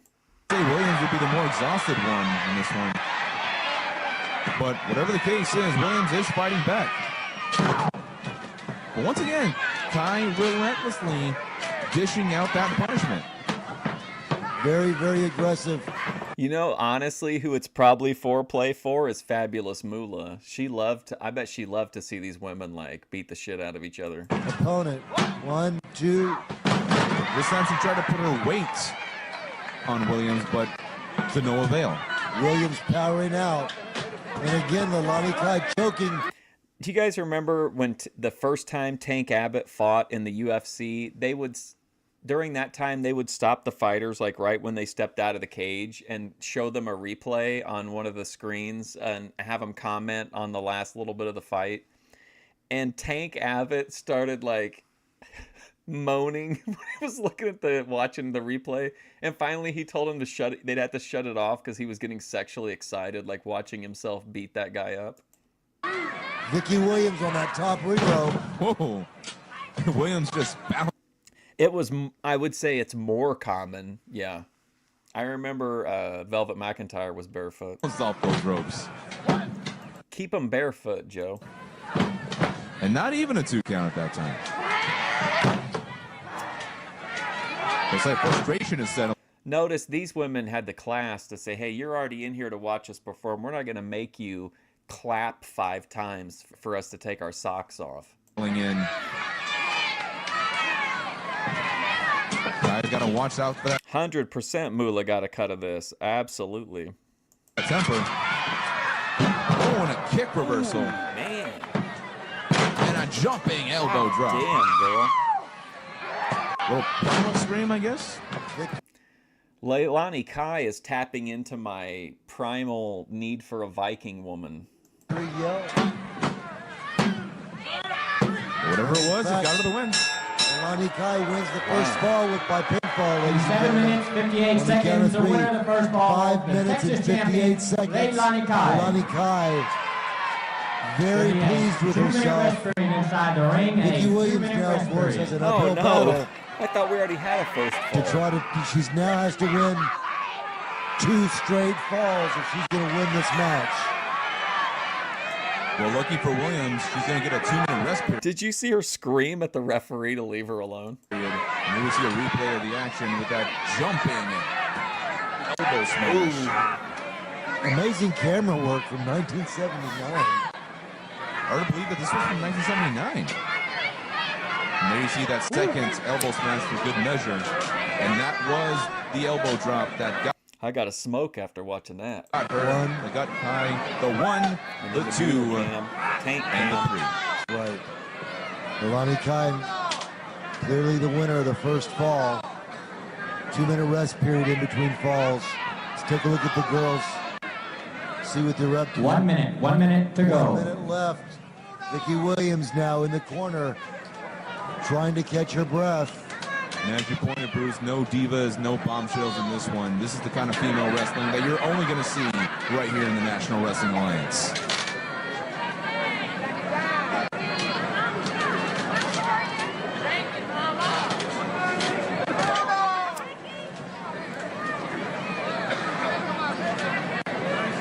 Both wrestlers now trying to catch their breath. Remember that Fire and Flame match against, I don't even remember who it was against, but it was like an expiration of time match, and it just went on and on and on, and mercifully they didn't make it run to the end of the show, but that was maybe one of the longest. Like, I felt like a hostage during that. Moving towards the second fall, wrestling fans. Look at Leilani Kai. She doesn't need a rest. She's still peacocking.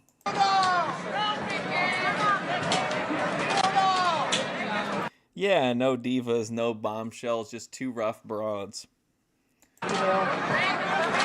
Man, Leilani Kai would definitely fight a bitch at a bar, I think. I think she's got that kind of energy. Leilani Kai now having some words with some ringsiders. 5, 4, 3, 2, 1. She is on Twitter too, by the way, Leilani Kai. Bell. There's the bell, and the second fall is underway. Leilani Kai now immediately going after Vicky Williams, trying to continue that aggressive assault that was so effective. And I mean, can we be honest?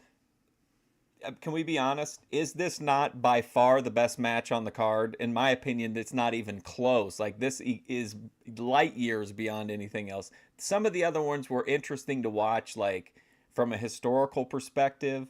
But, like, this is a much better, like, more entertaining match, I think, than anything we've seen so far. For the first fall. Well, it did get her to the win in that first fall. Leilani Kai very effective. Now all you can imagine is Grace throwing people. Oh man, that'd be incredible. Like, she's fighting, it's like Grace against the 300, and she's like judo throwing people. Oh my goodness. Referee caught a forearm smash.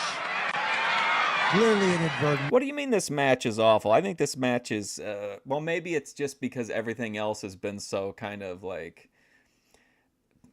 when I do a movie review, if the movie was slow, but I like the movie, so I'm trying to sweep a little bit, I'll say that it's deliberately paced. That's kind of like, I feel like this match is deliberately, everything before this has been like deliberately paced. Well, whatever it was, referee Nick Kozak was not pleased. And there you see a knee lift there by Williams. Oh, and a drop kick. High drop kick by Vicky Williams. One of the early high flyers of the women's wrestling world. High drop kick on. I'm trying to think of her. I think her name was, I was at this little indie show in Alabama, and this lady her name was Peggy Lee Leathers, was wrestling, and I didn't realize it at the time, but like Peggy Lee Leathers is like a legend, and I didn't have any idea because this was like a little, you know, rinky-dink show. I wasn't really expecting any like very much known talent to be on it. And anyway, like, I shit on her the whole match and like heckled her, and I had no idea. I was like it was like heckling someone that came out just to, like, you know, see the fans again and put on a little show for like the regulars, and I didn't have any idea who she was. Leilani Kai. But there you see Kai once again showing off that aggressiveness and once again taking control of the second fall.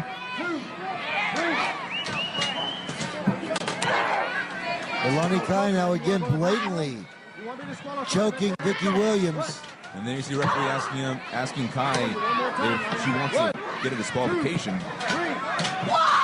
It's a beautiful thing with these vintage class. We need a video of Grace. You know those Steven Seagal videos where it's so obvious that the people are like, that the people are playing along with him. Like, they'll run at him and he'll do something and they'll flip over, you know? We need one, but he's barely moving. Like, he's barely mobile, and sometimes he'll sit down, like, in the middle of it. I think if Grace recreated one of those, that would be a great, potentially viral moment. Classic wrestling tapes is the microphones are strategically placed. I really didn't know, and to be fair, she was terrible. Like, she was really awful in the ring. I could probably find the match. Around the ring. You can actually hear the wrestlers talking. You can hear the bodies as they smack into one another. Wow. You can hear the Cow. screams as Junior they're stepping shot. on each other's throat.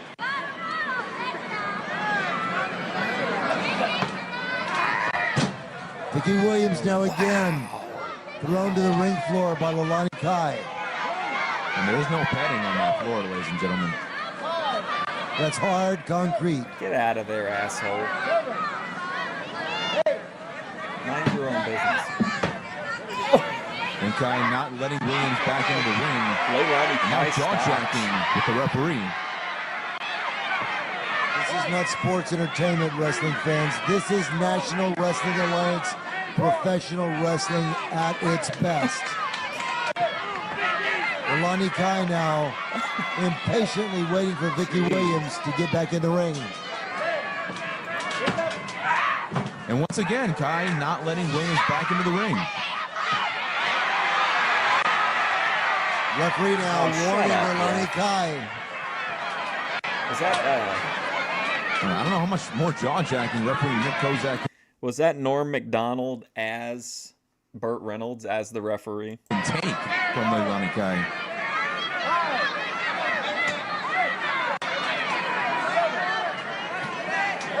Williams better watch out for that count. Williams now moving Oh, you know who I forgot about when we were talking about hot valets or wrestlers? Kelly Kelly. I completely forgot about Kelly Kelly. very slowly. Looks as if she injured her hip or back area on that fall outside the ring. And now Williams goes for the throat. Looks like this is Williams' match for the taking. Beautiful side headlock followed by an Irish whip. Whoa, jumping elbow. And we got the second. Oh boy, here we Williams go. scored the pinfall with that reverse elbow. Second fall. The challenger, Defeating Vicky Williams. Leilani Kai for the second fall. It's one fall apiece now, Jeremy. There'll be a 2-minute rest period. And now we are all tied up. And this is anybody's match at this point. Leilani Kai now very upset with the referee. Complaining about Vicky Williams pulling her tights. I didn't see any of those tactics. Well, from my vantage point, I didn't see any of those tactics. This has been a grueling contest. Ladies and gentlemen, let's go back to some slow motion action. Vicky Williams into the ropes from outside headlock. Over the top. Sable and Elizabeth for Hall of Fame. I mean, they probably should be, but I mean, at this point, based on who they put in, I don't think you can really say no to anybody. You can make a case for anybody based on some of the people they've let in. I think they need to revoke everybody but Coco Beware and just start over. And there you see that jumping elbow. Beautiful reverse elbow by Vicky Williams. And there we go. There you see referee Nick Kozak with the 1, with the 2. And finally, Oh yeah, Alundra Blaze definitely I don't think doesn't get the credit she deserves for like carrying the torch there for a while and keeping women's wrestling alive. And also, she was Kevin Nash's side piece, so with the 3 count that got Williams. 1 minute. 1 minute to go. One fall apiece, Junkyard fans. Dog. Leilani Kai, the winner of the first fall. Vicky Williams evening it up with a victory in the second fall. Coco Beware is totally unaware. What does that mean? This match is for all the marbles, ladies and gentlemen. The winner's share of the prize, obviously much more than the loser's share. And this is I bet Leilani Kai got all the good male rats. why you gotta love professional wrestling fans, because in professional wrestling, in 30 any seconds. given moment, the tide can turn within the drop of a hat. Here you see both competitors getting ready for this third and final fall. Oh, thanks, Dave. I think I've learned a lot today too Wrestlers anxious to make contact before the bell rings. about Bull Ramos. Not surprised they haven't made contact at all. 5, 4, 3, 2, 1, the bell. Here we go. This third and final fall is underway, ladies and gentlemen. Who's going to get the final decision? Here you see some beautiful air beaters being displayed by Williams. And Williams just sends Kai to the outside. Vicky Williams not happy with the tactics of the Lonnie Holy Kai. shit. Pulling that hair. And now it's Williams being in control of this fall. In the second fall, it was Kai starting things off with the aggressiveness. But now Williams The referee is involved because he's trying to get his beak wet. is returning the favor. He's trying to wet his beak.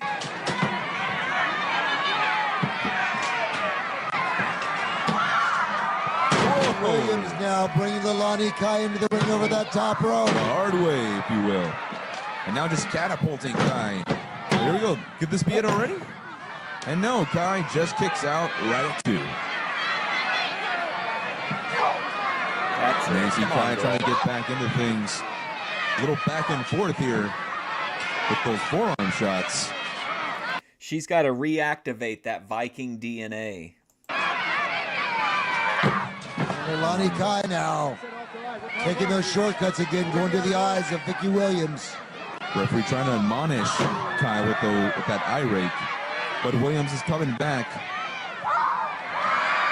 Lonnie Kai missing with Here the we go. looping right Here we hand. go. 1, 2. No.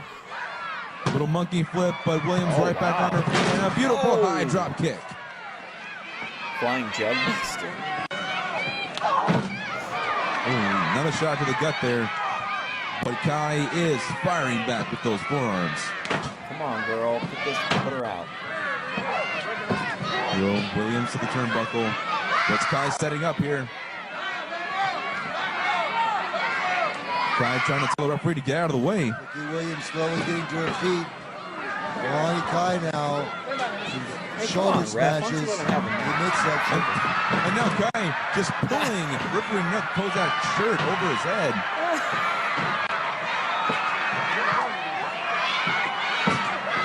Oh, come on. Oh, beautiful sunset flip there. Hey, could this be it? Oh, no.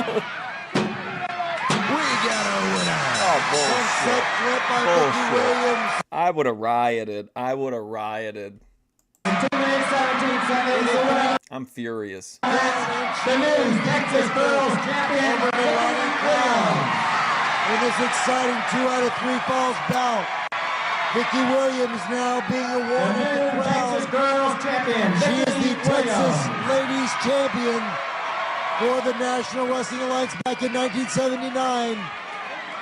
What a spectacular victory for Vicky Williams.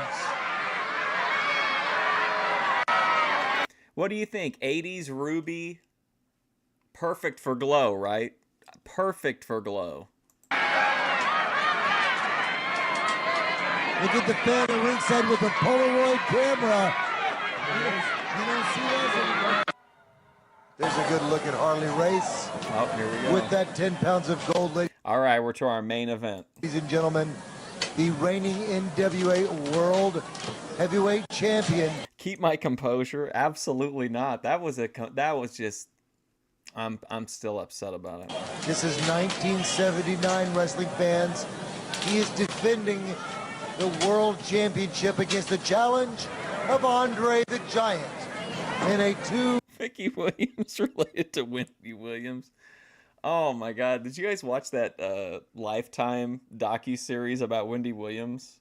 That ended up I don't know if they got sued over it or what, but I guess it was a huge. People thought it was a huge ethical overstep. The stuff that they showed on it, it was really depressing, really out there. out of 3 falls match. Now I'm just going to go out on a limb and say that Andre has got the size advantage in this one. Size advantage.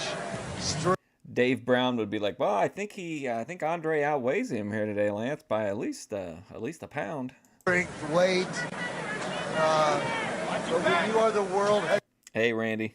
heavyweight champion, as Harley Race was at this time, you have the responsibility to defend that championship against anyone in professional wrestling. Like, I genuinely believe you could take Ruby Spacek, everything about her, including her name, Ruby Spacek, and it translates immediately. You could put her into any episode of Glow and no one would ever know that, like, she wasn't original cast. Like, I just think she'd be perfect for that kind of vibe. Paul Bosch now putting together this dream match for the world title between Harley Race. I remember the match with Hulk Hogan where he took the table spot is when he got, like, really, really, really, really badly injured for the last time. But I don't remember, after he left WWF, did he go back to WCW and manage? Or did he go back and, I was thinking he had his last matches in WWF, but I could be wrong. It's an Andre the Giant, and you can only see it right here on NWA Classics 24/7. And as you can see, at this time, Andre the Giant was a special attraction everywhere he went. Whether it was in Texas, whether it was in his home country of France, Japan, Mexico, anywhere else. Anytime you have Andre the Giant on your poster. This is what a Ben versus Lalo confrontation would look like. People are going to pay money to see this man. Almost a guaranteed sellout with Andre the Giant on the bill. And now Andre the Giant getting this great opportunity at Harley Race for the NWA World Heavyweight Championship. Giant back body drop by Andre the Giant. He almost touched the ceiling light. That's how far he got. Harley Race very wisely escaping to the ringside floor to sort of break up the momentum of this match. I can't imagine what preparation must Harley Race go through to face such a mammoth of an athlete like Andre the Giant. And Andre the Giant working on the lower back of Harley Race. And no doubt this has got to be by far the toughest test. We watched a house show with Harley Race over on Twitch, I think, like, whenever I first got the copyright issues over here, and it was a really, really good match. But the one on Saturday night's main event, I think, was like I think was the one where he took the table spot, right, and fucked his back up. That Harley Race has ever had during his many, many times as NWA World Heavyweight Champion. Andre the Giant now with a crushing bear hug on Harley Race. I don't know how Harley Race is withstanding the pain of this bear hug. The strength of Andre the Giant. Harley Race now with 2 handfuls of hair. Desperation now. Andre now with a big fist. Complaining about the hair. Now Harley Race is no slouch himself. Started wrestling at a very young age in his home state of Missouri. Harley Race was actually trained by Stanislaus Sabisco, former NWA World Champion, on a farm in Nebraska. And now Andre the Giant, the very unorthodox hold on the World Heavyweight Champion. It's like he's using Harley Race's own arms to wear himself out. Is the perm the reason that Harley kind of had like +1 to headbutt damage and headbutt damage reduction? Like he couldn't win every headbutt battle, but like it felt like they gave Harley Race like a little bit of an edge against just someone who had no skill points in headbutts. Andre the Giant now making very effective use of his head. Despite being a giant, he was very, very ring savvy, especially around this time in his career. Now you're talking about Harley Race being trained by legends. Andre the Giant was trained by the great Edward Comptier in his home country of France.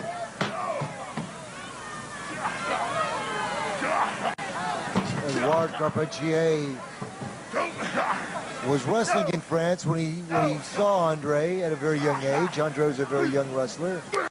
Carpentier responsible for bringing Andre to Montreal. Referee Bronco Lubitsch now asking Harley Race if he wants to submit. There's a great shot. Look at the color, ladies and gentlemen. The close-up. You almost feel like you were actually in the ring with Andre the Giant and Harley Race for this NWA.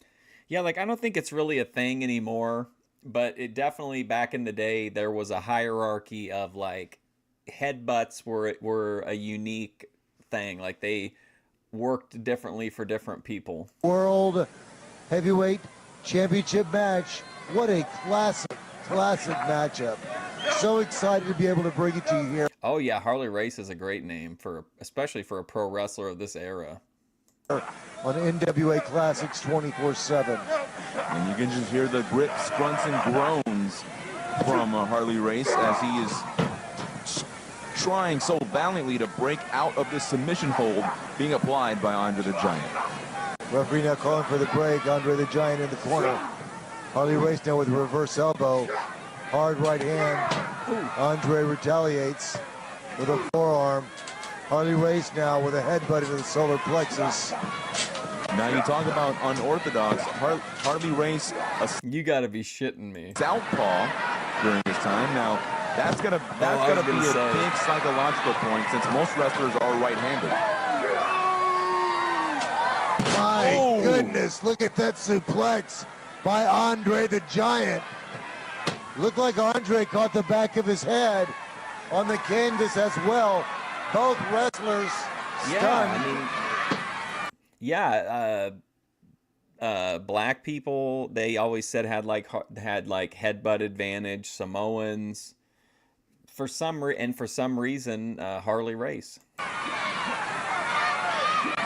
Andre the Giant getting up very slowly from the suplex. Harley Race coming up a little faster. Despite being on the receiving end of that super. Which did sometimes lead to, I think it might have happened in the Rumble a couple times, but I know it came up in like some of the big like melee, like, you know, kind of giant schmaz finishes. But you would have two people who had like identical headbutt damage and damage reduction, so they would just headbutt each other and then just like look at each other. Or like if it was a tag team and like somebody went over and like clanged their heads together, like they would like shake it off and then like double kick the guy or something. He's the first one to his feet. Now that diving headbutt by Harley Race. However, Andre the Giant, famous for his hard head, didn't seem to have much effect on Andre. Now Harley had a hard head himself during that time, but when you're dealing with someone like Andre the Giant, and there you see a massive knife-edge job by the big man. Incredible chop by Andre the Giant. Nearly cuts Harley Race in half. Andre the Giant now still favoring the back of his head. When he came down on that suplex. And now Andre the Giant, very unique submission hold, wearing out the arms of the NWA World Heavyweight Champion. Almost a standing surfboard type maneuver by Andre the Giant. Well, here's maybe somebody that's has knowledge that goes back, better knowledge that goes back further than mine, but like the whole Hulk Hogan hulking out thing, I know is at least partially inspired, the way he executes it, off of like the Japanese concept of like fighting spirit. But what about like when Wahoo McDaniel would do that thing where like he would be getting beat up and he would like do the war, you know, he would do like the war dance to build himself back up again? Like, do you think you could get away with something like that? I feel like Warrior's Hulk Out was heavily inspired by Wahoo, or it was either Wahoo McDaniel or Chief Jay Strongbow did like the war dance to Hulk Out, and I feel like that's what Warrior did. And when a big man like that has got that kind of submission hold on you, there's clearly not much you can do in terms of trying to break out of it. Almost a variation of a full Nelson as he's got Harley Race's arms locked behind his back. Pulling those arms back now. Again, almost in that surfboard type maneuver. And when you've got the power. I used to know his name. The strength and the weight of Andre the Giant behind such a maneuver. I mean, I'm sure it's got to feel like his arms are being ripped from his body. Harley Race now refusing to submit. Referee Bronko Lubich now checking. Still in this first fall of this 2 out of 3 falls contest. Have you guys ever heard Honky Tonk Man talk about Jay Strongbow? He hates Jay Strongbow. And again, Andre the Giant really applying the pressure. Look at the back of Harley Race as it is bended in an unnatural position. And getting the first fall in this match is a very important thing, because when you got that first fall, you have the immediate advantage in this match, because you're only just one win away of walking away the NWA World Heavyweight Champion, whereas the loser has to win 2 straight falls. And there you see Harley Race working that left arm, almost driving his elbow to that shoulder socket. Andre, that is, working that arm of Harley Race and using his weight, using that leverage. Harley Race now again, and Andre again back to that same hold. Look at Andre as he drives that elbow into the back of the shoulder of Harley Race. His name was Luke Joseph Scarpa. He died in 2012. The champion now on his knees. I'm pretty sure if he wanted to, he could just rip that arm right out of the socket.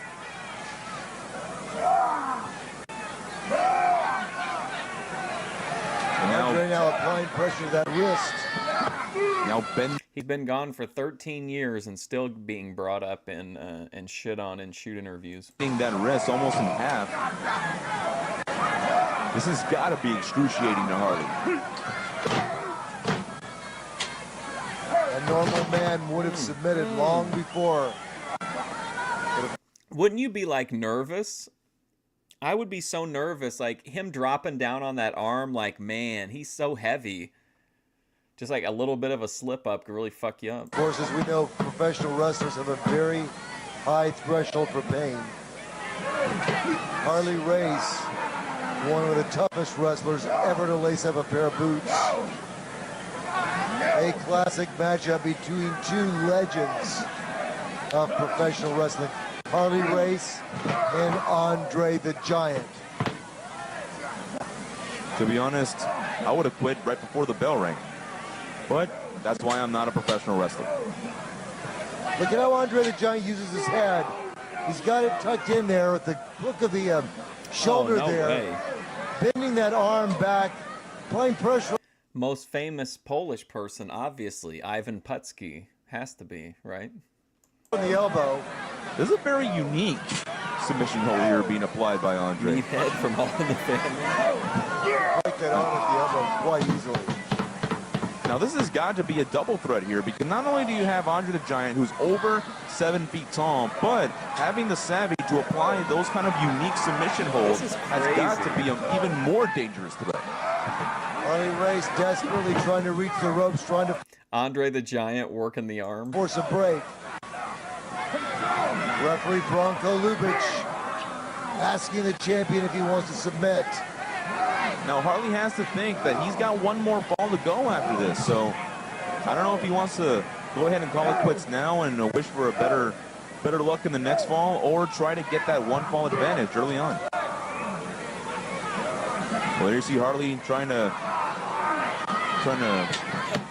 Roll out of roll. it, so to speak. Well, you better be careful, because he almost got pinned. 10 minutes. 10 minutes.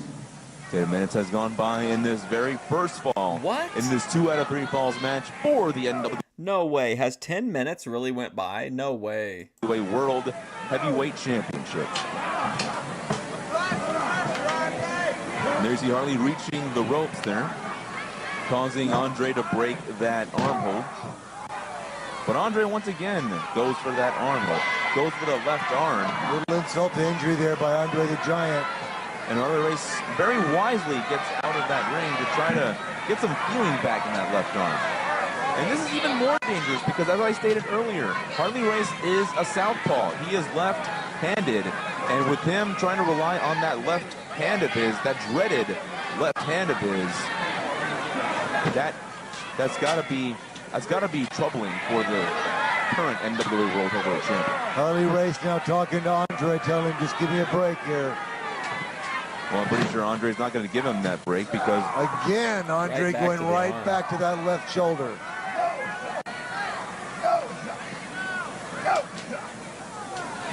You can hear Harley Race telling the referee no, but he will not submit.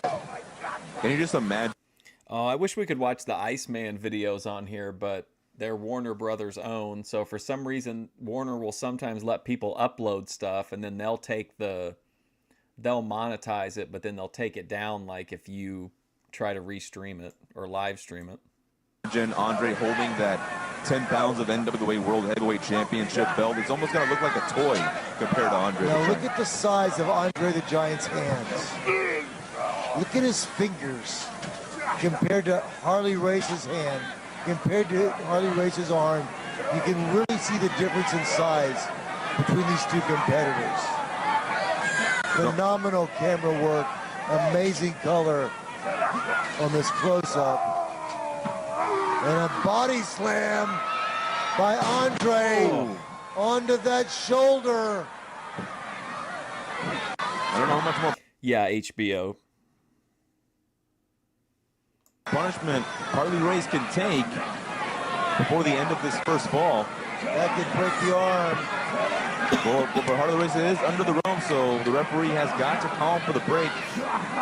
Body slam like Harley Race, I think, is the one time that CM Punk says that he's ever drank alcohol or has drank alcohol since he went straight edge, was when Harley Race offered him a drink. He took it out of respect. that can easily break the arm of the champion.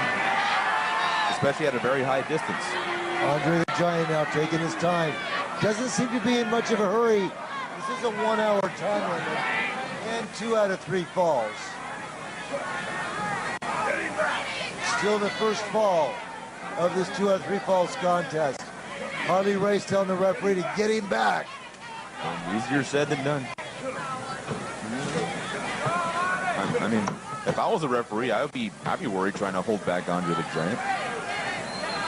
Harley Race now again trying to slow down the momentum of this match. Another place you get to see some interesting Andre matchups is in Mid-South. He's kind of just an occasional attraction there, but when he is there, they usually put him in some interesting matches. And a little collar and elbow tie-up with Andre with a double underhook submission hold. Again applying pressure to the shoulders, to the neck of the champion.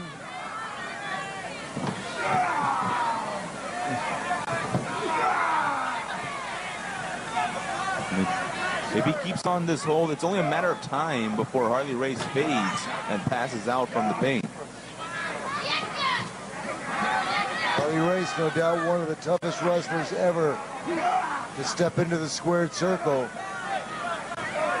in a test of his life against Andre the Giant. Oh, man. And a double hook suplex by the Giant. I feel like if that move was in a video game, it'd be one of those you have to hold the button down for because it's like a really impactful move. And the Giant misses with a big splash. This has got to be the biggest break for Harley Race in this matchup, and the champion has to capitalize on this. Harley Race now and Andre the Giant on the floor. Harley Race with a chair.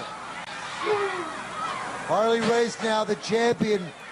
Yeah, it's amazing to see him you know, so agile and able to like do that big like jumping dive and shit and the drop kicks. Catching That overhead slam was just amazing. That was a great move. and a body Oh, slam no. by Harley Race. Oh. Harley Race body slam Andre the Oh, Giant wow. on the floor, ladies and gentlemen. Oh my God! I mean, it's building a card, right? If you gave up in the beginning on the Bull Ramos, you missed out on Andre the Giant being body slammed on the concrete.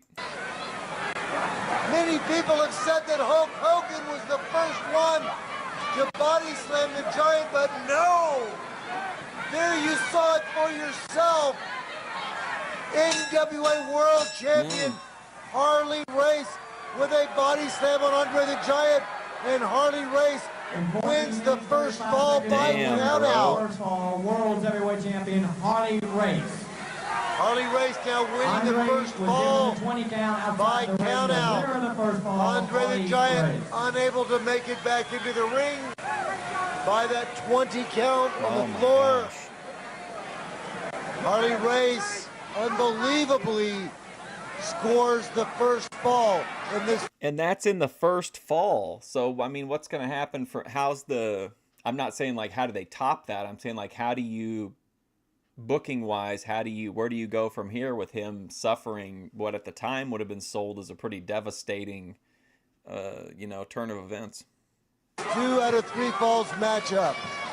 Wow, that body slam was amazing. I've never seen Andre the Giant body slam like that before, ever. And especially with the tremendous punishment that Remember Hogan being like, I could feel the muscles in my back straining and snapping as I hoisted the Giant up. Andre couldn't help me out because of his health problems, so I had to really just pick him up with pure power. And he said he felt like for a while, wasn't he saying like he broke his back or something during the slam? Andre put Harley Race through, how Harley Race got the strength, how he managed to find the strength to carry that mammoth man over his head and body slam him on that concrete floor is beyond me. Superhuman strength. And there you see Andre the Giant. He's salad. still in. Wow. He seems to have been injured. He was body slammed 1 minute to go. on that cement floor. Don't know if he cracked the back of his head. Oh, shit. Well, I'm pretty sure it's not every day that Andre gets body slammed, especially on a cold, hard concrete floor. Well, don't you know adrenaline had to play a I love that they put his name up here while he's like barely conscious, passed out on the concrete floor. huge part in that situation where Harley Race had to call upon superhuman strength. I am very tired. I will take a nap. To lift a 400-pound giant above his 30 head seconds. and body slam him on the cold, USA, hard 'cause he's from concrete France, floor. right? And its feats of strength like that is evidence why Harley Race was an 8-time NWA World Heavyweight Champion. 8 times. Wow. Andre the Giant, And looks like we're getting ready for the second fall. very, very slowly making his way to his 5, feet. 4, 3, It appears that he 2, may have fractured 1, his the bell. the back of his skull on that body slam. This is your second fall. Well, there you see the second fall has Come on, begun Andre, you got this. in this big match. And homie. Andre is still on the floor. He could have suffered a concussion on that one. Well, despite the potential head injuries of Andre the Giant, the second fall has begun. Heavyweight champion of the world, Harley Race, sensing victory now, Yep. going out of the ring. Yeah, once you start, you have to be put under oath to clear up any penis size rumors. You're in hard times. Well, could this be a... Andre the Giant now with a headbutt on Harley Race. I don't know if that was... So Andre obviously has higher, headbutt strength than Harley Race. intelligence or by desperation. Either way, Andre with a massive headbutt to Harley Race that sends him to the hard concrete floor. And now Andre's the one that's back in the ring with the champion following suit. Oh, I thought he'd be out there. Harley Race now on the offensive. Has Andre in the ropes. Harley Race now choking the Giant. I'd be in the crowd like yelling, "Whip his ass, Harley," and shit like that. I definitely would heckle Andre the Giant. I'd have to. Look at the size difference between Harley Race and Andre the Giant. Harley Race looks like a small child compared to the big man from France. Harley Race now with those left hands working on the Giant. Now Harley Race working on the legs of Andre the Giant, trying to take Andre off his feet. If Harley Race is able to get Andre the Giant down on the mat. Well, look at the size of the cranium of Andre the Giant. Like he could probably maybe even outrank like Bobo Brazil and shit on like the headbutt meter. Andre maybe. That will equalize the size between But then like John Studd was a giant, but he didn't have any extra headbutt protection. Anybody could headbutt him and cause damage. these two competitors. Harley Race now again. And now looks like he's going for Going to the floor. another foreign object. Is this? Oh, he's got the belt. This time he's got the NWA World Championship belt. Bronco Lubitsch wisely taking the belt away from the champion. Harley Race attempting to use the title belt as a weapon. Now Harley Race with a bear hug on his own. Barely able to encircle the... Oh, you know who else had some like extra headbutt damage? Is characters who are like goofy, like Hacksaw Jim Duggan. I feel like he has extra headbutt protection just because he's a goof. The girth of the Giant as Harley Race. Now I can only imagine how effective that NWA World Heavyweight Championship belt could have been used as a weapon. As you pointed out, it does weigh 10 pounds, and it's 10 pounds of solid gold. So that much weight crashing into your face has got to be a bad thing. Harley Race now.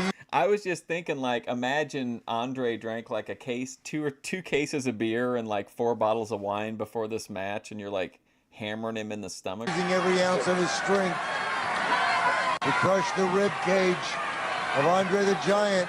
And it looks like Andre is fading.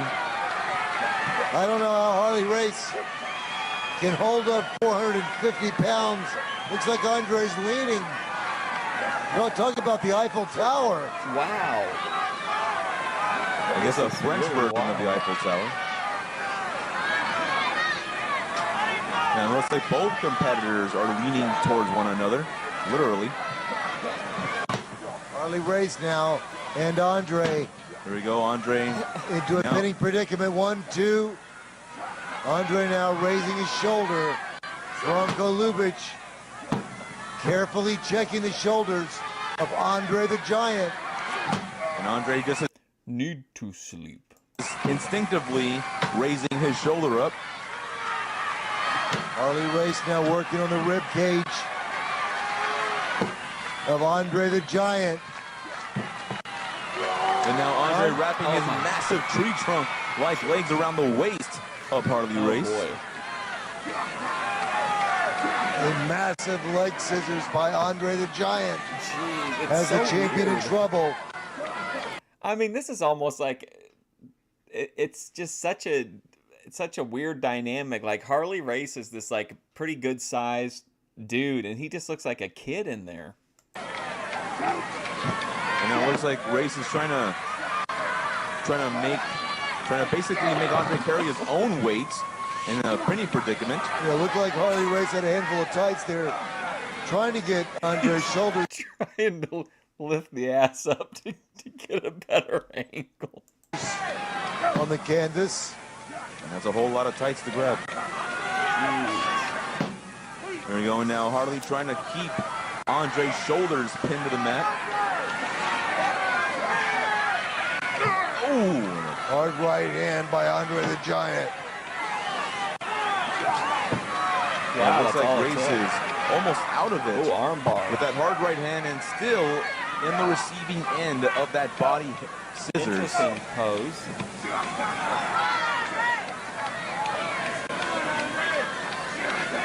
Harley desperately trying to get out of this painful submission hold. But Andre, the challenger, relentlessly not letting up. Andre the Giant, as you can see early in his career, an exceptional wrestler. Ladies and gentlemen, taking it to Harley Race in this World Heavyweight Championship match. Andre the Giant Still having selling dropped the battle. first fall Probably really to the is champion, hurting. favoring that lower back. Benny, you have the same hair as Andre during this era? Showing the effects of that body slam that Harley Race delivered. And now Andre. Yeah, I feel like Andre was always tough on him and always tough on Jake. Working the lower back of Harley Race now. Using his weight very, very effectively in this match. And now using his head to ram the lower back of Harley Race. What a match. Oh. Ooh. Ramming Harley Race's head into his knee. And there you see Andre once again favoring that lower back of his. May have injured that hip. Harley Race into the ropes and a big boot by Andre the Giant drops the champion. Harley Race again, very, very wisely. You notice whenever he gets in trouble, he takes it to the floor. He tries to break the momentum. Well, it's a very smart strategy on the part of the champion. I kind of like that in this era, like, and even into the 80s, sometimes, like, champions would hide behind the fact that, like, you had to beat them and would, like, take more advantage of getting disqualified on purpose or getting counted out. Like, at the time, it would piss me off because it was, like, fucking up the finish of the match. But, like, as far as, like, watching storylines and stuff now, like, it doesn't bother me nearly as much.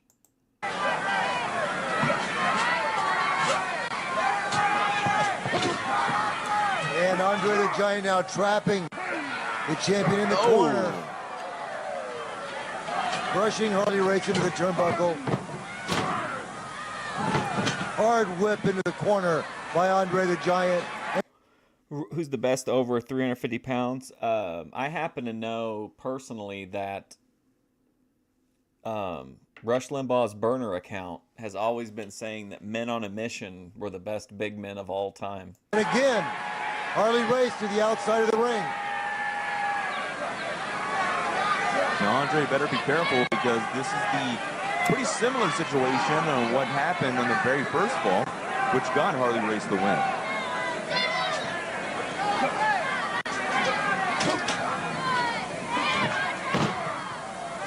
Now in this case, Andre can afford to take a count out, and because it's only the second fall, and that would get him his first fall in this matchup.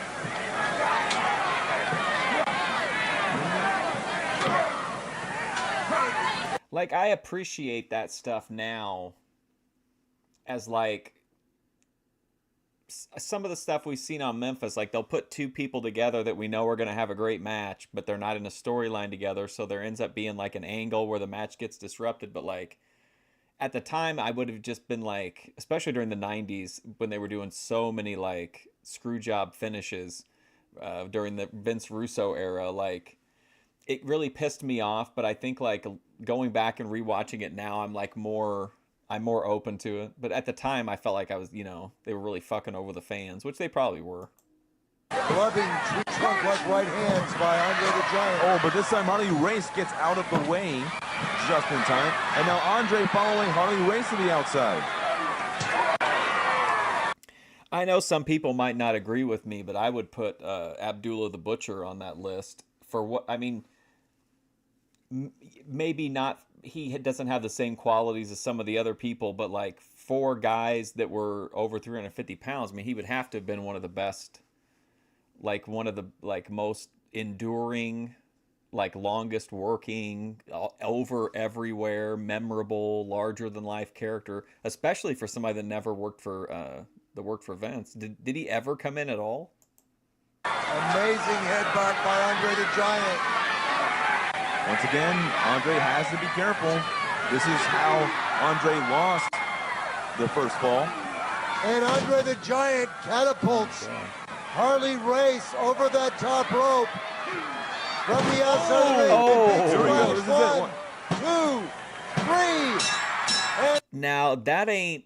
I can see now why he got that slam on Andre out on the floor, because getting a clean pinfall victory, even in a 2 out of 3 falls match against the NWA champion, that's especially because Andre's just here as an attraction on loan from New York.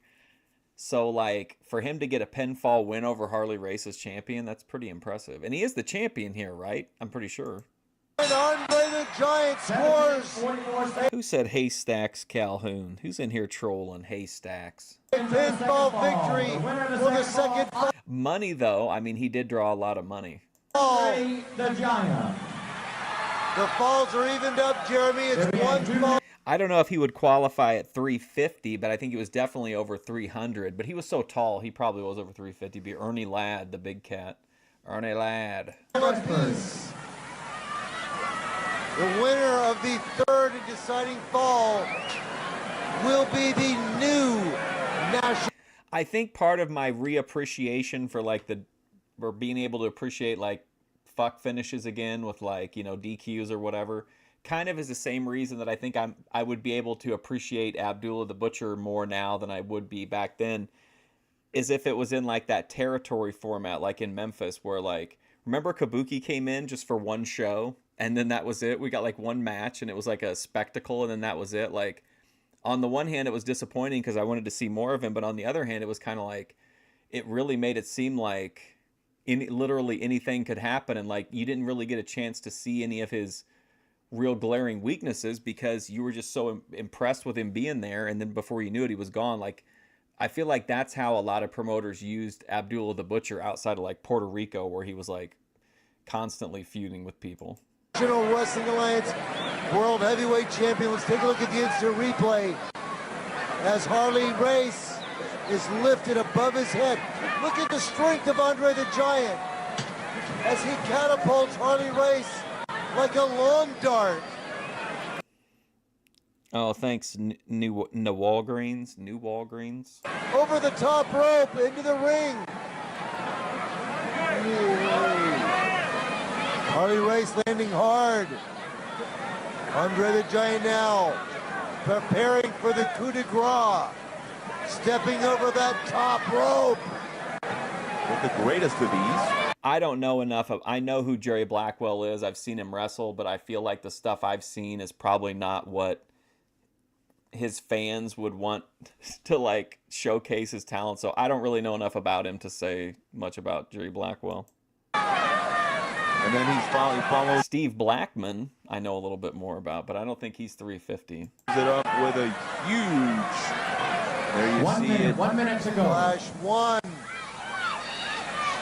And there you see connecting with that splash, and the referee going down for the 1, for the 2, and for the 3 for the second fall win. Now, as you pointed out, Bruce, this is tied at 1 ball apiece. Hey, Michael Myers, you got here at a good time, man. It was rough going in the rough seas at the beginning of the episode, but it's really, I think this show's really pulled itself together. With the deciding ball. I did like the Funks match, even though it was kind of a little bit start and stop, but I thought it was pretty good. And then the women's match I thought was good, and I thought this has been really good so far. Coming up, and the winner will walk out as the NWA World Heavyweight Champion. What an exciting 30 seconds matchup, to go. fans. Right here on NWA Classics 24/7. Both wrestlers now. Oh, you know what? If we're not going to make any, if we're not going to differentiate, if you're talking, what about what's her name? How much do you think Kong, probably not 350 on Amazing Kong, but she was definitely one of the best worker, big monster. She was a monster heel. She was a really, really good worker. exhausted from this grueling matchup. This is from January 7th, 1979. Harley Race looks a little bit worse for wear. Andre the Giant standing in the middle of the ring, still favoring that hip, that lower back area, but ready for the commencement of the third fall. There you hear the bell, ladies and gentlemen, and immediately Harley Race He's out of to there. the floor. Not wasting any time trying to catch his. Yeah, I definitely think Andre had like a huge drop off, but I do think that the Colossal Connection stuff has held up fairly well. At the time, it was fantastic. I think I understand the dynamic of why they had him with a workhorse to like keep him out of the match and stuff. So, but I still think it holds up pretty well. Wind. But like him in when he was up against the Warrior, and did he have any other feuds after that one? I'm trying to think who else he would have feuded with. He had the one with Hacksaw Jim Duggan, wasn't very good, I didn't think. The one where he choked Duggan and all the snot was pouring out of Duggan's nose. And the referee There are immediately 33 starting the minutes count. remaining in this match. 33 minutes. Almost at a half an hour into this 2 out of 3 falls match. And by this point, I don't know how much longer both competitors can go. And again, Andre the Giant trapping the champion into the corner, working on that lower back with those I actually did like the Machine's gimmick. Especially because it was so obvious who everyone was. Like, one of them was literally Hulk Machine. So I liked it. If you watched it on Primetime Wrestling at the time, there were like vignettes where Bobby Heenan would be insisting that, that it was Andre and Hulk and whoever. And they would show this footage from Japan of the Machines wrestling, and like Bobby Heenan's like brain would explode about it. clubbing tree trunk like right hands. And how Bobby's going to he's going to sue everybody when he finds out and he's able to prove that the Giant Machine is Andre the Giant. Just destroying that lower back of Harley Race. I mean, if he keeps this up, we could be looking at a brand Second Hacksaw Jim Duggan. I read his book. It wasn't too bad. new NWA World Heavyweight Champion. Just imagine, if you will, ladies and gentlemen, what it would feel like to be Harley Race, waking up the next morning after a match like this. What kind of pain and soreness would he feel in his body, ladies and gentlemen, after being beaten up by Andre the Giant? You heard Ronnie Garvin chop the hair right off the head of Hulk Hogan. And Harley Race coming back. What a man. Harley Race. It's taken us 4 hours and 2 minutes to get through this 2 hour and 15 or 2 hour and 18 minute house show. To withstand all of this punishment by Andre the Giant, and he continues to come back. That's why Harley Race is the National Wrestling Alliance World.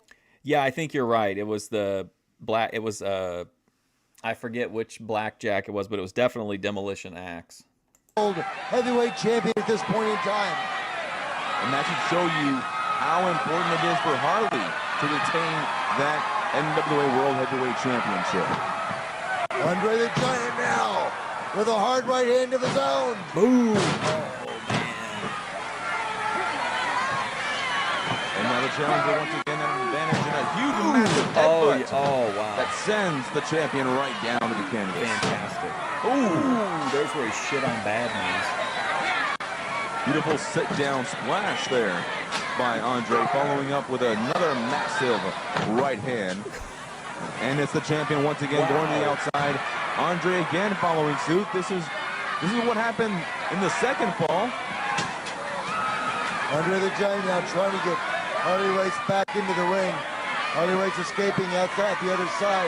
Now Harley Race holding on to the feet of Andre the Giant. Harley Race Looks like he's going to take a count out loss here. Trying to force a count out, ladies and gentlemen. And that's what it is, ladies and gentlemen. Bronco Lubitsch counting both wrestlers outside the ring. Very smart maneuver by Harley Race. Even though this may be an unpopular victory, Harley Race will go home the champion. Ladies and gentlemen, the third fall ends out. Both men. Like, I might have been mad at the time. I might have been mad about that it was not a clear finish, but like watching it now, it's like it doesn't really matter because the match was entertaining and like I bought into the storylines inside the match. So like who wins doesn't really matter to me anymore from a certain perspective.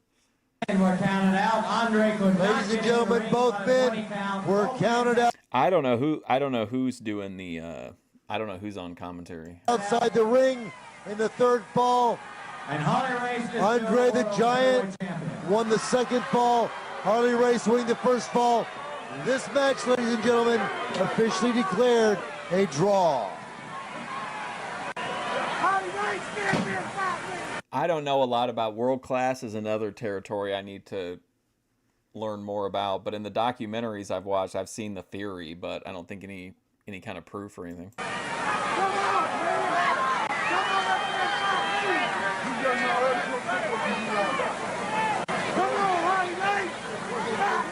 No, he wasn't ever really embedded in any territory. He worked for Vince McMahon Sr., and then he would loan him out like to different places.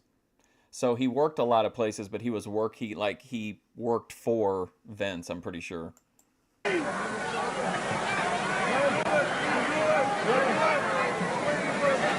But like he did work a ton of places, so it's not like they signed him and then locked him away or something.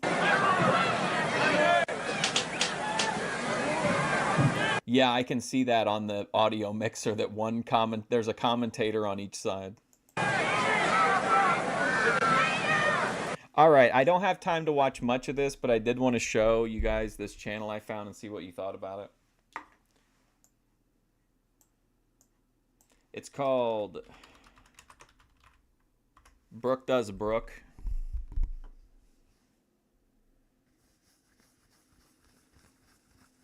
Oh, I messed it up. Whoops, my bad. There we go.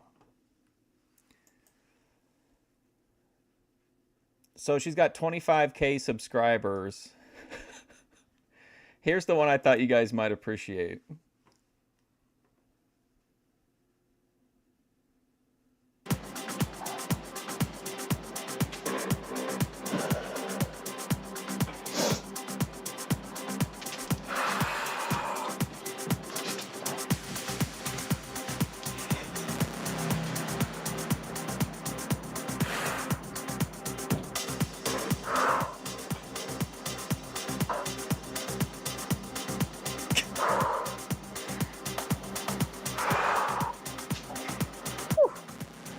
Oh my god.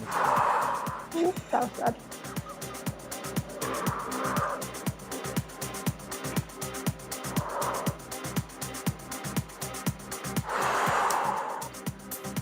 I don't know if my form was right on that. I feel like it wasn't.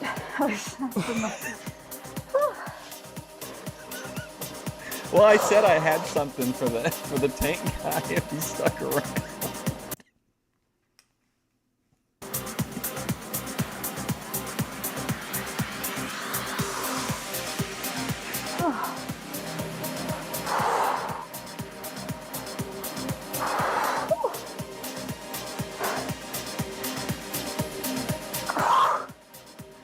I feel like she's got, I don't know, these videos get like, this one got 36,000 views. It's probably like a little bit too big for Boyd Watch, but I thought it was worth mentioning here also. I thought some of you guys might like it. Again, it's Brooke Does Brooke. Ouch, lower body strength training.